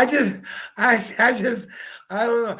I just heard Strongbow say something about sucking on the toes, and I don't know. I don't know. Oh boy. Michael Collins says he sees your Trump supporter stuff in the background and he's wondering your thoughts on the border crisis. Oh gosh, it's a hell of a crisis. If y'all don't know, I mean, we got what 18,000 people coming in a day. It's a check out 2,000 mules. You'll see how the election was stolen in that. And what's funny is I've only been checking out a little bit of it, but what's funny is they're using the same GPS that they're using that we have on our missile guidance system, tracking the people that went over and put the fake ballot. I mean the fraudulent ballots in the different boxes all over the place. Just check out 2,000 Mules. It'll open your eyes. Jimmy Light Show wants to know your thoughts on working with the Red Rooster and Dangerous Danny Davis. They were fun. It was a job. Terry, I liked Terry. I liked working with Terry a lot. But working with Terry Taylor, like the Red Rooster, it wasn't like working with Eddie Gilbert or Kurt Hennig. Terry was a good, solid hand. It was just hard to get any emotion out of him, I get he didn't like to make faces because he liked to be pretty, I guess. I don't know. But Terry's a good hand and stuff like that. I think he could have done so much more. Gosh, in some of the places, I mean, he's had a lot of breaks, and I guess you get that from hard work and stuff like that. Well, you got that. Well, I love Terry to death, and I wish him the best. Danny Davis, same thing. Danny, oh my gosh, I guess Danny didn't have very much of a wrestling background or anything like that, but we'd get out there and we'd get the job done. Some nights were rougher than others, but we got it done, Yeah, well, Terry Taylor was also a very good politician as well because I think he's still with WWE in some capacity, but he always seemed to work his way into the office. Oh, yeah, he did do that. The boys didn't care for Terry too much whenever he first came in there because, this is a territory or this is an organization with all the top stars in the world. And a new guy comes in from Watts' territory, and he starts off, on the road in territories, you give constructive criticism on the road trips at night. You don't give constructive criticism at the hotel, in the bar, or, at the show in front of people. And Terry, he might have been trying to be helpful, but it didn't come across that way to people. So Terry didn't make friends with the boys too good. So he kind of got targeted for ribs and stuff like that. So, he'd open up his Halliburton bag to get dressed and his clothes would be all torn up. So he'd put the torn up clothes back on and then he'd walk in front of Vince and, Patterson and all that. Look at what your boys, it's kind of like you're telling on people. So, and then they did the Red Rooster thing. That was Sam. We gotta go. We gotta go to the drugstore to get the spray. That was in Battle Creek, Michigan. That happened. Me and Terry Taylor walked in the building, and Vince were walking by Vince's office, and Vince called Terry Taylor in there, and he told him, he said he wanted him to do a red stripe in his hair and gonna poof it up and call him the Red Rooster. And Terry said, "I'm not going to do that." And Vince said, "Well, we've obligated our end of your contract. You've worked for us for at least 10 days." He said, "If you want to sit at home for the next 2 years and not draw a check, you can do that." He said, "I have a place on my roster for the Red Rooster. I don't have one for Terry Taylor." Terry come out of that dressing room and said, "Sam, we got to go to the drugstore."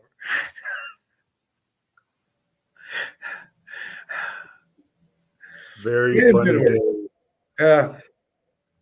Another enhancement guy from the 80s that everyone remembers is Iron Mike Sharp, who was OCD, I guess. And someone's asking if you ever witnessed any of that behavior. Oh, yeah. I've known Mike for a long time. Oh, gosh, I think I first met Mike, I was about 14 or so. I was on the road with my dad a lot. So, I mean, and Mike had come in. He was young in the business and stuff. He'd just come down, I guess, from Canada, working for Watts.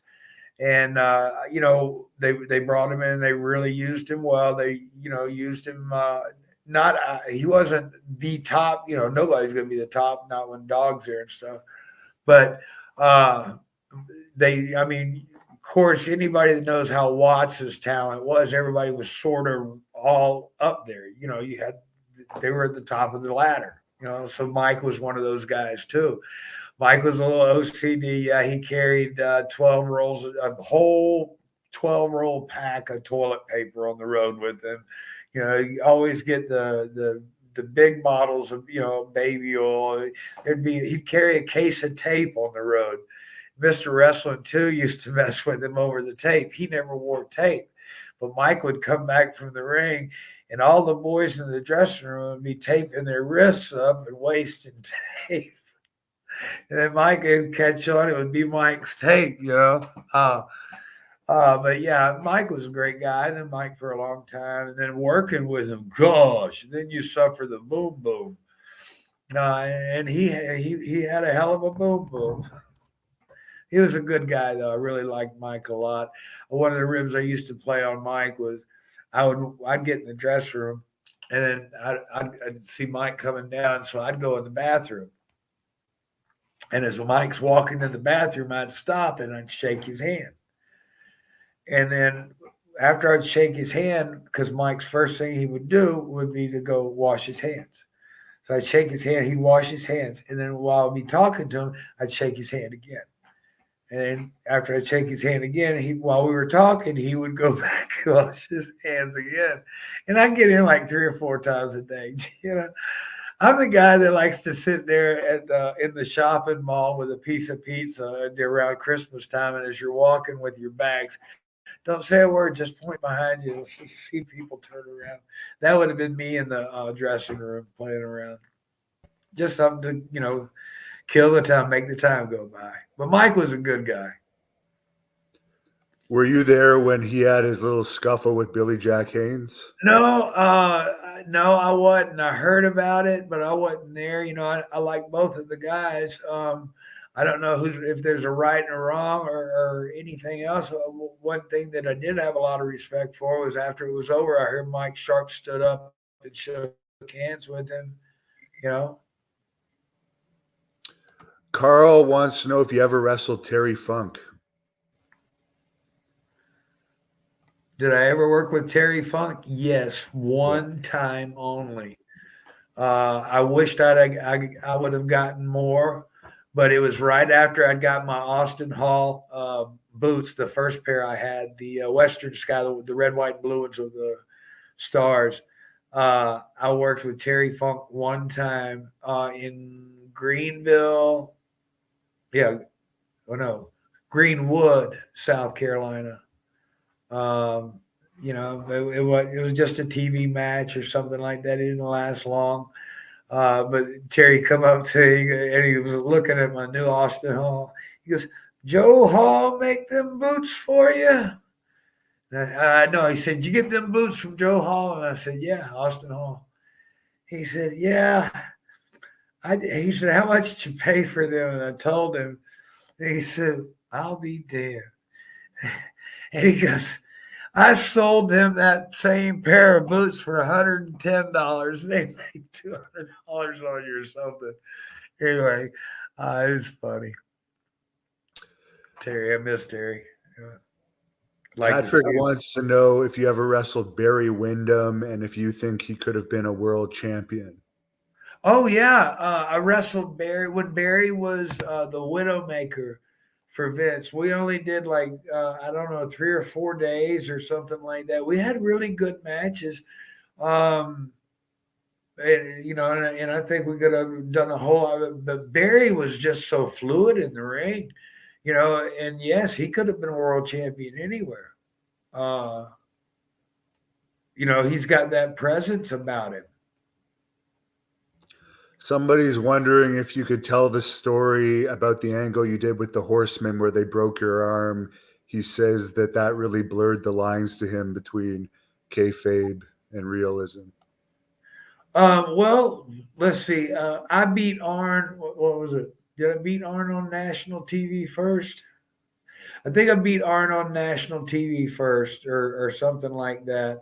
With Magnum, I rolled Arn up, and then the following week, they stretched me out in a 6-man tag match, and Ole come off the top and broke my arm. And then instead of taking time off or anything like that, I wrestled with the cast on, and they bust the cast open up, bust it all up, and I had to get another cast every night. It was for 6 weeks. Um, what did it blur?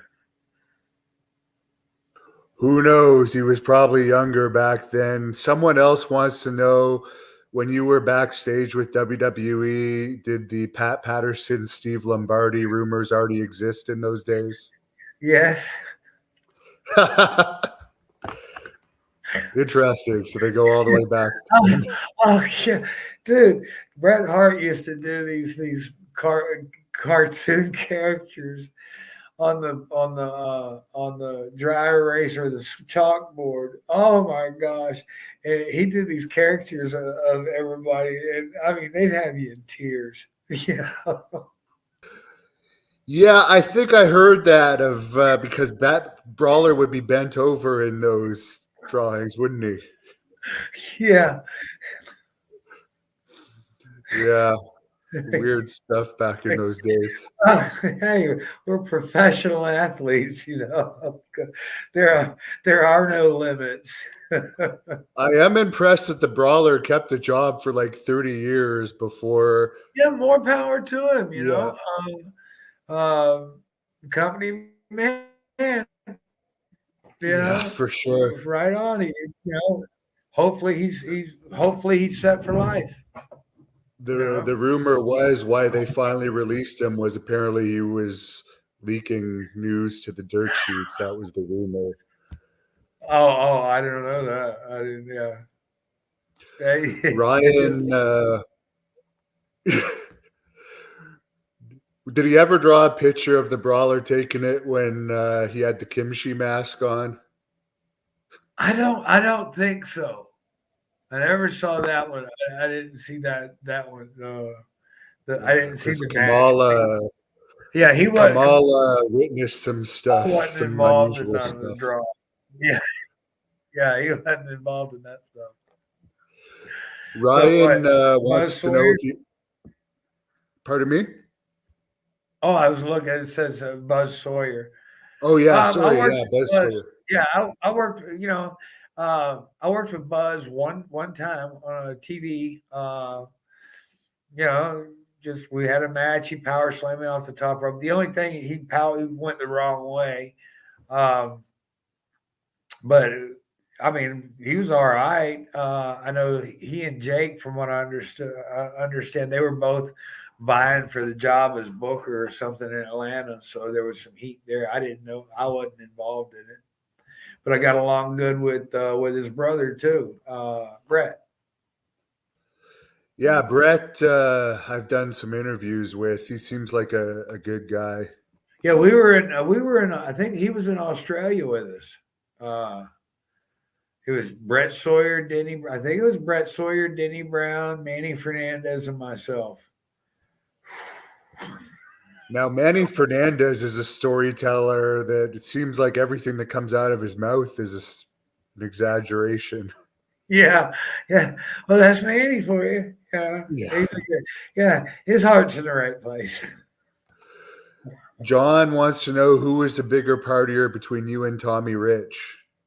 Oh, I don't know. I never. Well, I didn't party much with Tommy Rich, but then I guess too, we didn't have the same. I guess party menu. I preferred the alcohol. He preferred other things. And I can't attest to that. I can only say, this is what I've heard. But I snorted, I did some coke here and there, blah, blah, blah, blah, blah. It's there, you do it, blah, blah, but that wasn't my thing. So I still, stayed away from it. If it was there, it was okay. If I not, don't even think there's one wrestler from the 80s that never did coke, because I even heard Ricky Steamboat say that he would drop speed from time to time before a match in oh, the 80s, and he's about as clean as they come. yeah, well, I mean, it started out. If you're traveling 3,000 miles a week or 2,500 miles a week, in by car, and you're taking what the trucker pills, the little uh, uh, ephedrine or whatever, ephedrine or something.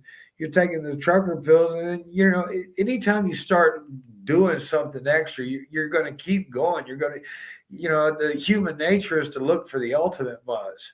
So if something gets you a little bit, well, yeah, if you got an addictive nature, well, this got me this far. Let me see how much this is going to get me. And then you go more and more and more and more, and you go more and more just to keep up. Because we were on brutal schedules. Yeah. Yeah, that's for sure. And you had a lot of fan questions today, so I'd like to thank all the fans for your fan questions. I'm sure we'll have them back on again to answer more in the future. But I'll ask you one last fan question. Since Jesse Ventura did some appearances this weekend, he's been in the news a bit. So, do you have any memories of Jesse Ventura as someone is asking? Jesse and I, we didn't have close relationships. We passed each other in the hallways and stuff. We knew who each other was and stuff like that. I don't know that I'd heard there was heat with Jake and Jesse, different things. I don't know. I thought what he did as governor of Minnesota was awesome. I think his conspiracy theories, television shows and stuff like that, through all the studies and everything I've done. When he did the show on the Bilderbergers, I already knew what he was talking about because I'd already read, through my study, and I already knew a lot of these things. And these things do exist, y'all. So listen to the guy. The guy, he's on the right track. He wouldn't be leading you wrong. So my thoughts on him are I like the guy. The one thing I want to tell you, Hannibal, because I know I was telling some stuff the other day about dog and everything. Whenever we were in a town, me, Jake, and dog together, and especially if Harley Race was there, this would always happen. Anytime Jake and dog were in the same town, whenever Jake could get to the dressing room, he put the snake bag down. That's when dog would make his decision where he was sitting. And dog would always come and sit right next to the snake bag, because if he sat next to it, then he knew that the snake was right there and nobody could mess with it. So I would go and start talking to dog, and Harley Race would crawl up on his hands and knees and untie the snake bag and give it a little jiggle while I was talking to dog, and then the snake would come out between dog's legs. One thing is, be out of the way, because that man will run right through you. Well, you had a few people asking about the junkyard dog again, so there you go, fans. Yeah, He brought it up himself. yeah, yeah. Dog. We were on the road for a long time, so we had some fun, you know. But hey, man, thanks for having me. I love coming on. I love talking to your fans and stuff, and I love reliving stuff. So anytime y'all want to give us a shout, let us know. Oh, there's actually one thing I should bring up before you go off because Okay. this is newsworthy. I mean, here's the mug shot. Tammy Sitch Sonny was arrested and she's facing 30 years in prison related to killing a Right. guy in a DUI. I guess she was 3.5 times over the legal limit. Do you have any thoughts to share on that before we close up? Well, yeah. Okay. I don't.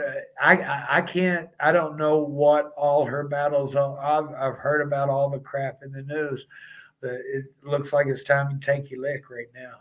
You know, you've been given so many chances. The lady was given so many chances and kept going back, kept going back.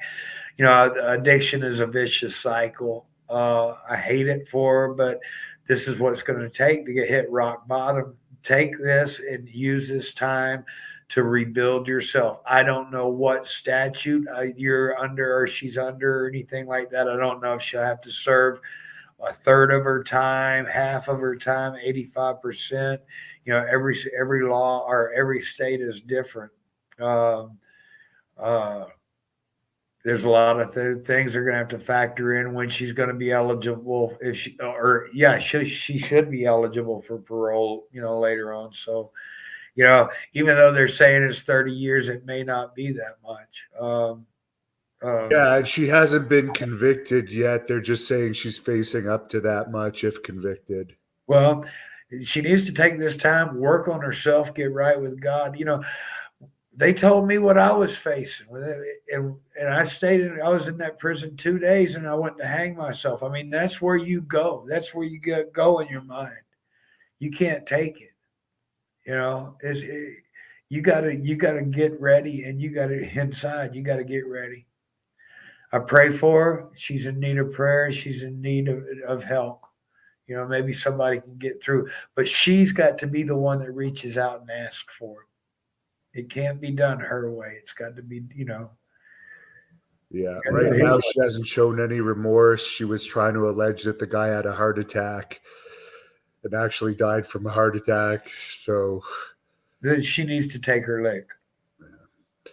well, I'll let you close this up with whatever you want to say to the fans. Thanks again, and I wish your wife all the best with Thank her you so health much. battle. Oh, good. Thank you so much, fans. Man, thank y'all. It's been a long, long road for me, and I'm still kicking. I'm still doing it. I appreciate all the support that you give me. If you want to follow me, please follow me on Sam Houston. You can come follow me and join Sam Houston Fan Nation on Facebook. You can find out we got cool new T-shirts coming out or that are out now. The Renegades T-shirt. That's Charlie Norris and myself. And this is an oldie but a goodie. This would look like now. There, I did have a version of me looking like a T-shirt like this where I was young, but I'm a little older now. And then this was one that was in the Toronto Sun. This was the centerfold in 1987 in the Toronto Sun newspaper. Me against Jose Estrada. If you want to find out more on this and a whole bunch of other stuff, follow me on Sam Houston Fan Nation. Hey man, I love the ride and I'm gonna keep going. I ride across the sky on the edge of a lightning bolt, baby. Y'all take care, love you, and God bless. This is the Great North Wrestling Podcast, the official podcast of the Hannibal TV, Canada's #1 pro wrestling YouTube channel, with your host, 3-time Canadian champion and GNW lead reporter, Devin Hannibal Nicholson. This is Hannibal from thehannibaltv.com, and on the line today for the Great North Wrestling Podcast, we have Sam Houston, former WWE, NWA, and WCW star. And right now you're driving, is that correct? Yes, sir. Hey, first, let me say thank you for having me on, man. It's always a pleasure when I get to talk to you and be on your show. So thank you for having me on. And I'm coming from McKinney, Texas, back up to Whitesboro, Texas. I got just a couple more months with the interlock system in my vehicle, y'all. I got over 9 years sober. This is just one more hurdle that I'll overcome in 2 more months. So, you know, everything's a blessing. I'm going up to Whitesboro, Texas. I had some damage at a Baptist church up there, and we're going to go take a look at that and fix that up for them. So do you work a regular job now as well? I know you're still doing indie bookings. You wrestled in Las Vegas last April in a great match that Kevin Sullivan was involved with, but are you still working regular jobs as well? Well, I'm doing whatever I have to do, you know. Yeah, right now, you know, I remodel homes. I do some really awesome things in a home. I can do everything from pouring the slab and putting the shingles on and everything in between. I'm not a licensed electrician or I'm not a licensed plumber, but I've taken the plumbing class in prison, you know, and I'm a good enough electrician to where we can hang ceiling fans. I'm allowed to do up to, I think it was $7,000 worth of either electrical or plumbing on any job. Wow, that's pretty impressive. I don't know where the monetary, I don't know where that breakdown comes from, but the state of Louisiana was like that. And you're also a singer, as you mentioned in some of the other interviews that we've done with you that people could search on the Hannibal TV YouTube channel. You're now a singer for religious music. Well, okay, that song, I wrote a song a long time ago that did well. I won't go into it. But after that, I had a band for a little while in the Carolinas when things slowed down, and we played a few gigs and stuff, and I liked it. But I kept writing music. And the night I got saved by the Lord, by the night I accepted Jesus into my heart and decided to live for Him, the first 3 verses of the song came to me. And I wrote it all out, and I kept it for years. I shared it with a few people, and everybody was, wow, that is awesome. And then I wrote the last verse in prison, you know, and it's been something that I want to get out there. It's an empowering song. People that hear it, they give me the same feedback. They feel empowered. They feel good. You know, for me, it's great to be able to help somebody like that. And I know your brother's Jake Roberts. Did you ever watch his documentary that Diamond Dallas Page did on him? I know it wasn't religion that finally got him to clean up, but I think DDP had a lot to do with it. I was just wondering. Yeah, DDP had a great deal to do with it, man. DDP deserves the highest praises. You know, he did what he did what nobody else had been successful at as of yet, you know, and in doing so, it brought Jake back. It gave him his life back, you know, and that, you know, my brother's got the best mind in this business for psychology and everything else. Can't say enough good, but he, you know, we all have problems. We all have, you know, I guess skeletons in your closets or addictions or something lurking behind us, you know, that doesn't need to be there. It's another obstacle that gets in your way, you know. And from where I'm coming from, with in my walk with the Lord, I have to look at it as obstacles the enemy is putting in my way. And how is your sister doing these days, Rockin' Robin? We haven't heard from her in many years in the wrestling industry. Yeah, Robin and I kind of parted ways last year. I hope she's doing well. I see that she's doing well with her home improvement business, flipping houses. She's doing good on those. So, you know, I'm glad for her. I love her and I'll pray for her. Did you and your siblings always want to be wrestlers, or was it something that your father encouraged you to do since he was in the business? Well, no, I wanted to. From the time I was 4 years old, my grandmother asked me one time if she saw me signing my name. I was writing stick letters and then drawing little waves underneath of them to turn them into cursive letters at 4 years old. And she said, "What are you doing?" And I said, "I'm practicing my autograph." You know. And then when I got into second grade in school, I went to a wrestling camp one summer, and Coach Murphy, because guys like Jim Shields and Danny Hodge, all these guys I knew that had great collegiate backgrounds. Well, my Coach Murphy, was a wrestling coach. He saw this, and he invited me to work out with the high school during the school year, because some of my friends would come and help with the high school guys. And is you learned a couple hooking moves, or was that later on? Oh, well, I learned those in the dressing room every night. I mean, I was in the dressing room. I was on the road with my dad most of the time as well. And you get in the dressing room, and all the guy, you're the little young kid. "Come here, kid. Let me show you this." And Danny Hodge would have you screaming and hollering. But I tell you what, after it was all over, you knew how to apply a front face lock, not just that piece of garbage that guys grab nowadays. You know, you learn to use that thumb, turn that chin, and then bar your arm and put your hand on their shoulder. Boom, you lift up just so it takes no tension. You have a guy up on his tiptoes at no time. And you used that a couple of times in your career, didn't you? Oh yeah, always. But I want to make sure that what I do makes sense. Yeah.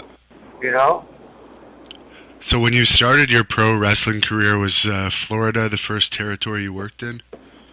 Yeah. What happened was I was gonna break in Louisiana. But what happened was I had my tonsils taken out. And when that happened, I flatlined. There was problems during the tonsillectomy. I flatlined. I was gone for 2 minutes. Spent 2 weeks in a recovery. Had to have emergency surgeries, a massive heart attack. The whole nine yards. That's what the 2 scars on my neck are. I didn't eat food from April the 2nd till August 13th that year. I lost over 100 pounds. When I got my weight back up, I asked my dad, I said, "Well, I'm ready." And he said, "No, I've already lost you once, son. This business isn't for you." And so I ran away from home in Dusty Roads. I ran away from home to Florida. Dusty was down there. He was a Fred. And he got me my first matches. And I started in Florida. I was down there for 3 months and then shipped off there to the Carolinas.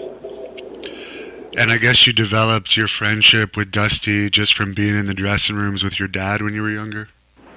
Yeah, I'd be on the road going and getting them Cokes. I mean, I grew up with my best friends weren't like Alan and Joe down the block or, this one or that.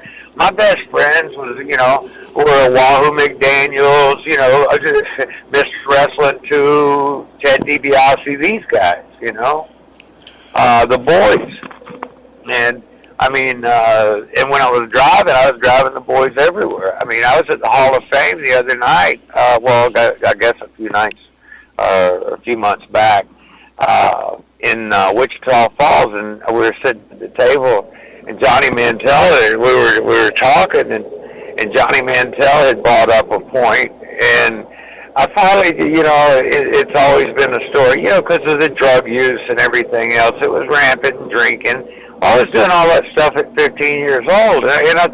Johnny was saying something. I said, "What are you talking about?" I was driving junkyard dogs, smoking cigarettes, rolled in cocaine at 15 years old.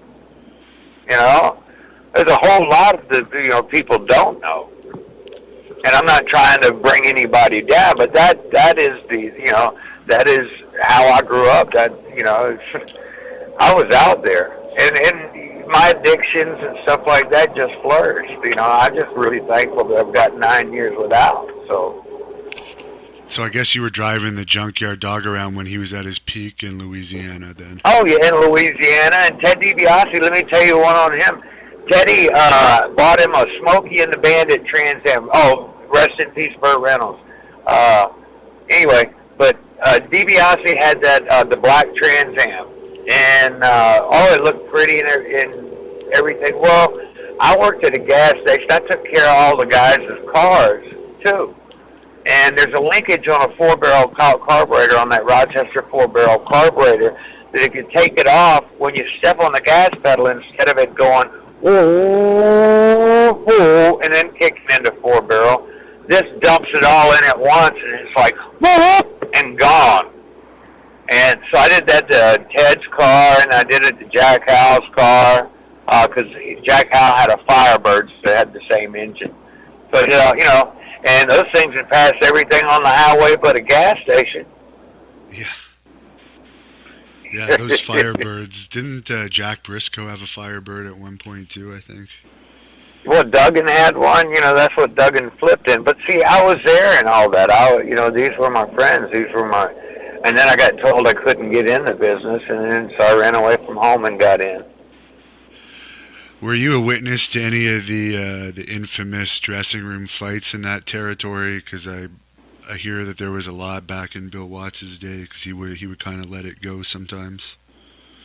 Well, they kind of let it go, but they'd step in. I mean, the only one I really remember that sticks out was because a lot of the guys were a little more professional with it, and most of the guys kind of stuck together back then. But I do remember Matt Bourne and Duggan. But the guys did step into it finally. But actually, what I witnessed, I never really saw them, tear into each other or anything like that. Everybody kind of had respect. Now if you get in the ring or something like that, that's different. Yeah. So then. But I think. Oh, sorry. The best one. But I guess one of the best wrestlers that I've ever seen, and the guy never really got any of the props that he deserved. I don't feel it was George Weingroff, Weingroff's son, and what an awesome amateur wrestler he was, but he was also legally blind. I used to work out with him a lot. So where did you go? You went to Mid-Atlantic and you were successful there. Then I guess you went to Central States Wrestling? Yeah, I went to Central States after that. I left Central States. We'd been there, 7 months. I got messed over on a payoff. And, we did, $68,000, almost $69,000 in Omaha, Nebraska, me against Warlord for the title in Omaha. And we were so excited because we would drive 400 miles from Kansas City to Fort Scott, Kansas or somewhere. We'd drive 400 miles, get there, and there'd be 9 people in the building. You go find out where the posters are, and they're trying to sell the posters for advertising at the concession stand. Well, how can you sell anything if nobody knows you're in town? And that's something we butted heads with out there for the longest, for that 7 months. Because Crockett bought out Bob Geigel. We got all shipped out there. They were going to expand it. We did $68,000 in Omaha. We got back to Kansas City that night. I was on the phone with Dusty in the office the next morning. I said, when are we going back? Because, it just rejuvenated all of us out there. And I got told, babies, the Kansas City crew ain't going to be going back because there's going to be a viable market for the Charlotte office. I was, excuse me? And then they brought us back one more time with the Charlotte office guys and only, 3 or 4 matches of the Kansas City guys. But the payoff was $75 on top. And then Crockett says, oh, well, we've lost a lot of money out on that territory. Well, it's your own doggone fault because you're not doing the advertising. Yeah. People know who we were, and I proved that when I left there and went to work for Watts. Me and Eddie Gilbert for the UWF title did $155,000 in Kansas City, I think is the deal. How did you get along with Missy Hyatt? We interviewed her recently, and she was talking. Oh, Missy was great. Yeah, you know, I think I always, you know, I had nothing but good stuff to say about Missy. We've always been, you know, we've been friendly, I guess. I mean, friends. You know, she's married to Eddie. I had Nicola. You know, our careers and our paths have crossed many times. And I guess Bill Watts, you got along with Bill Watts, I guess, because you'd known him for so long. Well, he was kind of like, you know, he was Dad's boss for a lot of years and stuff. And see, when I started, I guess the first ring I helped put up for Watts and McGurk, I was 9 years old, you know. And then I started being able to helping set the ring up, getting the guys' jackets. And that worked into being part of the ring crew at 14 and 15, having my own ring crew, or setting up, taking care of the TV rings. And then all the towns that didn't have a permanent ring, I had to haul one down, set it up. I was making good money back then. I was working at gas stations, setting up the ring, keeping time, announcing every once in a while. You know, wasn't too bad of a gig for a teenager. And you were teaming with Terry Taylor a bit in those days too, weren't you? Oh no, that was no Terry Taylor. No, that was after I was wrestling with Terry Taylor. I met Terry back then. Yeah, this was when I was a teenager. But yeah, I sort of worked for Watts. I got a paycheck just like all the boys did. You know, 15, 16 years old from the office because I worked for Mid-South. Wow. Yeah, and so, you know, but I respected Bill. Bill had some of the top talent in the country. You know, the top talent there was, you know. Everybody came in down there. And but with all that top talent comes a lot of rowdy egos, you know, and he had to keep a tight rein on stuff to keep his guys in line, you know. He was just, I guess, I mean, you don't know how many times the DA's office got called or this got called or these guys had to get out of trouble on this bar fight or this, you know.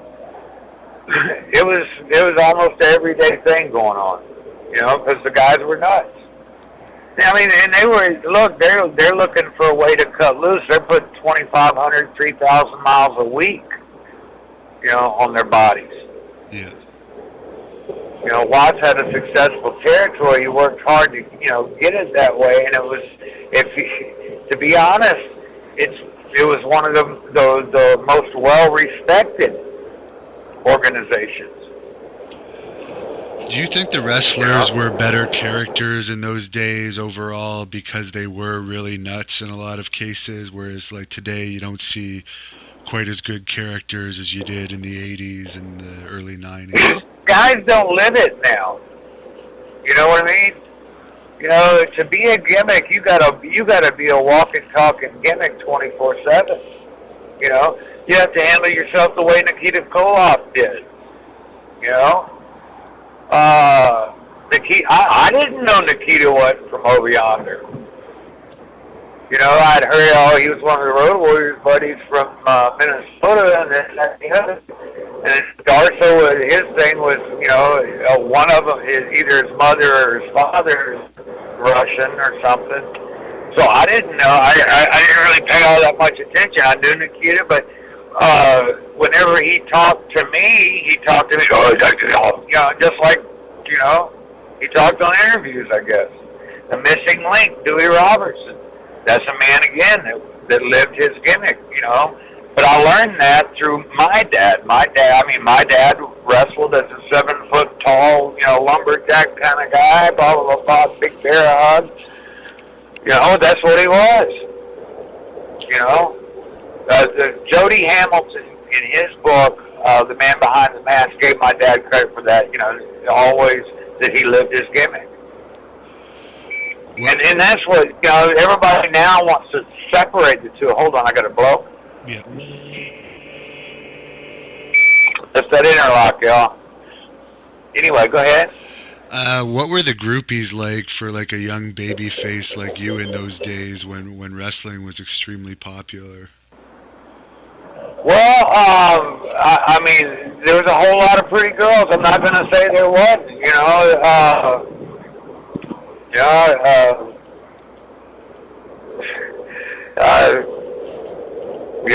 they were there to help with anything, I guess. I mean, I don't know how else to say it. Real sweethearts.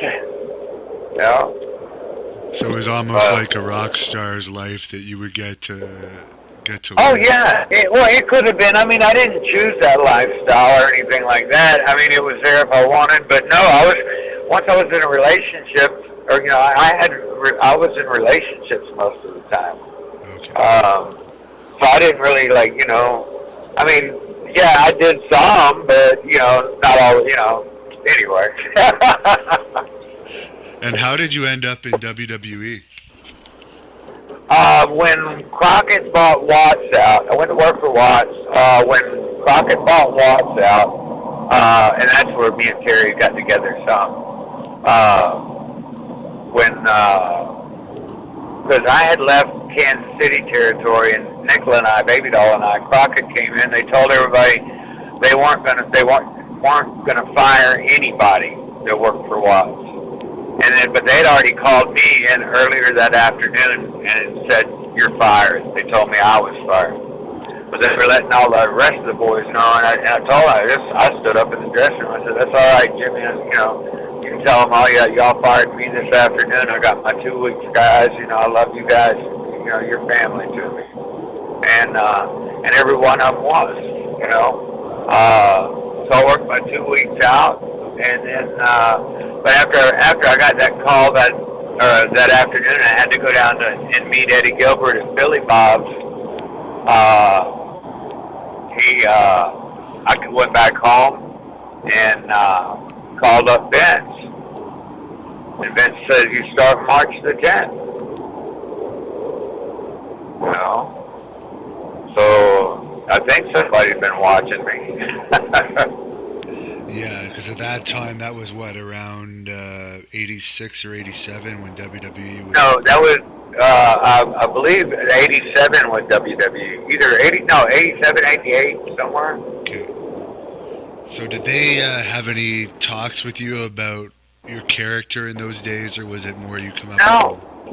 No, I just, I did my own thing.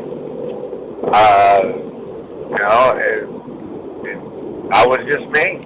I was always cowboy hat and boots when I was growing up, and that's what I am now. We've got a horse rescue right here up in Whitesboro, Texas. Now we've rescued 10 horses from slaughterhouses, and we're training those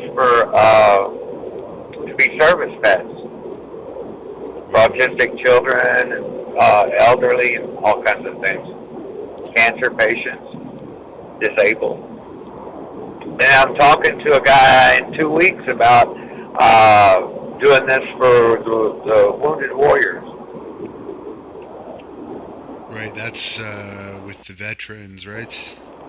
Yes, sir. Yes, sir. They do a lot for us, and a lot of times, and I see here, the government falls up short, on their promises. If it takes you months and months and you die while you're on a waiting list to see a doctor, need to be able to take care of our own. And something interesting on the internet, it says that during one of your first TV appearances, you actually helped Ted DiBiase, who was originally a babyface in WWE. Do you have any remembrance of that? Oh yeah, that was the night he turned on me down in Houston, Texas. Paul Bosch's Paul Bosch had a big event in Houston, and Teddy and I were tag team partners against, I don't recall if it was, I know it was One Man Gang, and I believe it was Ron Bass. Okay. And Teddy turned on me that night. That was on a Friday, and then Monday at TV, he was the $1 Million Man. Wow. And you also worked with Bam Bam Bigelow in those days.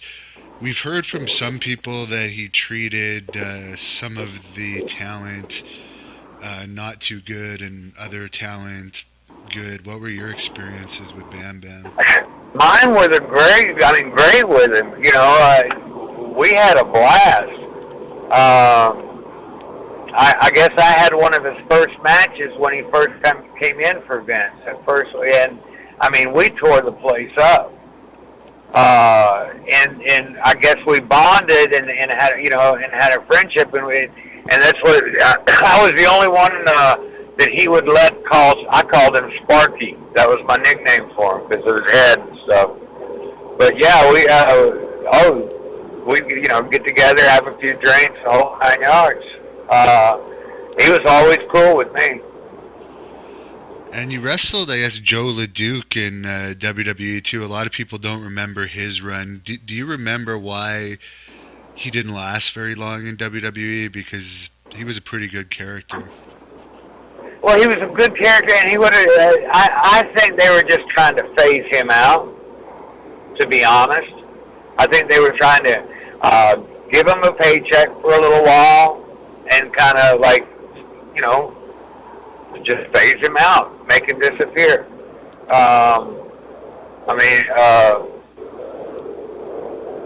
It was a way for, I guess, Terry Garden and Pat Patterson to reach out, because he's a French Canadian as well.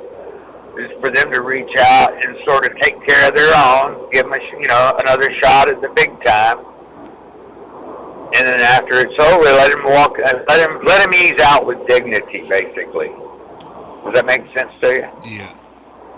So I guess you had a pretty good run in WWE then, because according to the internet, it says you were working for them from '87 to '91.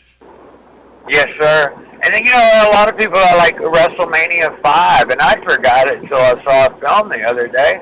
I'd forgotten that I was the #1 contender for the Intercontinental title. You know? And here's something else. You know, here's something to me that I think is hilarious. I didn't know that day when I walked in there. I didn't know I was the #1 contender. You know, and I guess it really didn't stand out that too much in my mind, because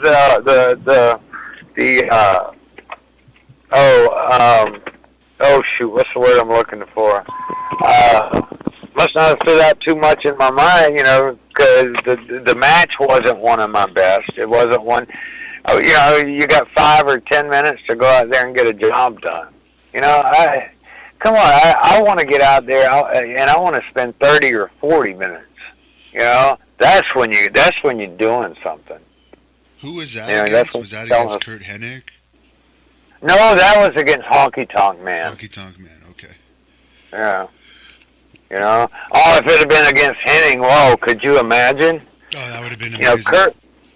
You know, Kurt wrote in his memoirs, is what I've heard. I don't know, I've never seen it, but I've been told it several times by quite a few different people, that he described as the 3 greatest matches in his career. The greatest match was Bret the Hitman Hart.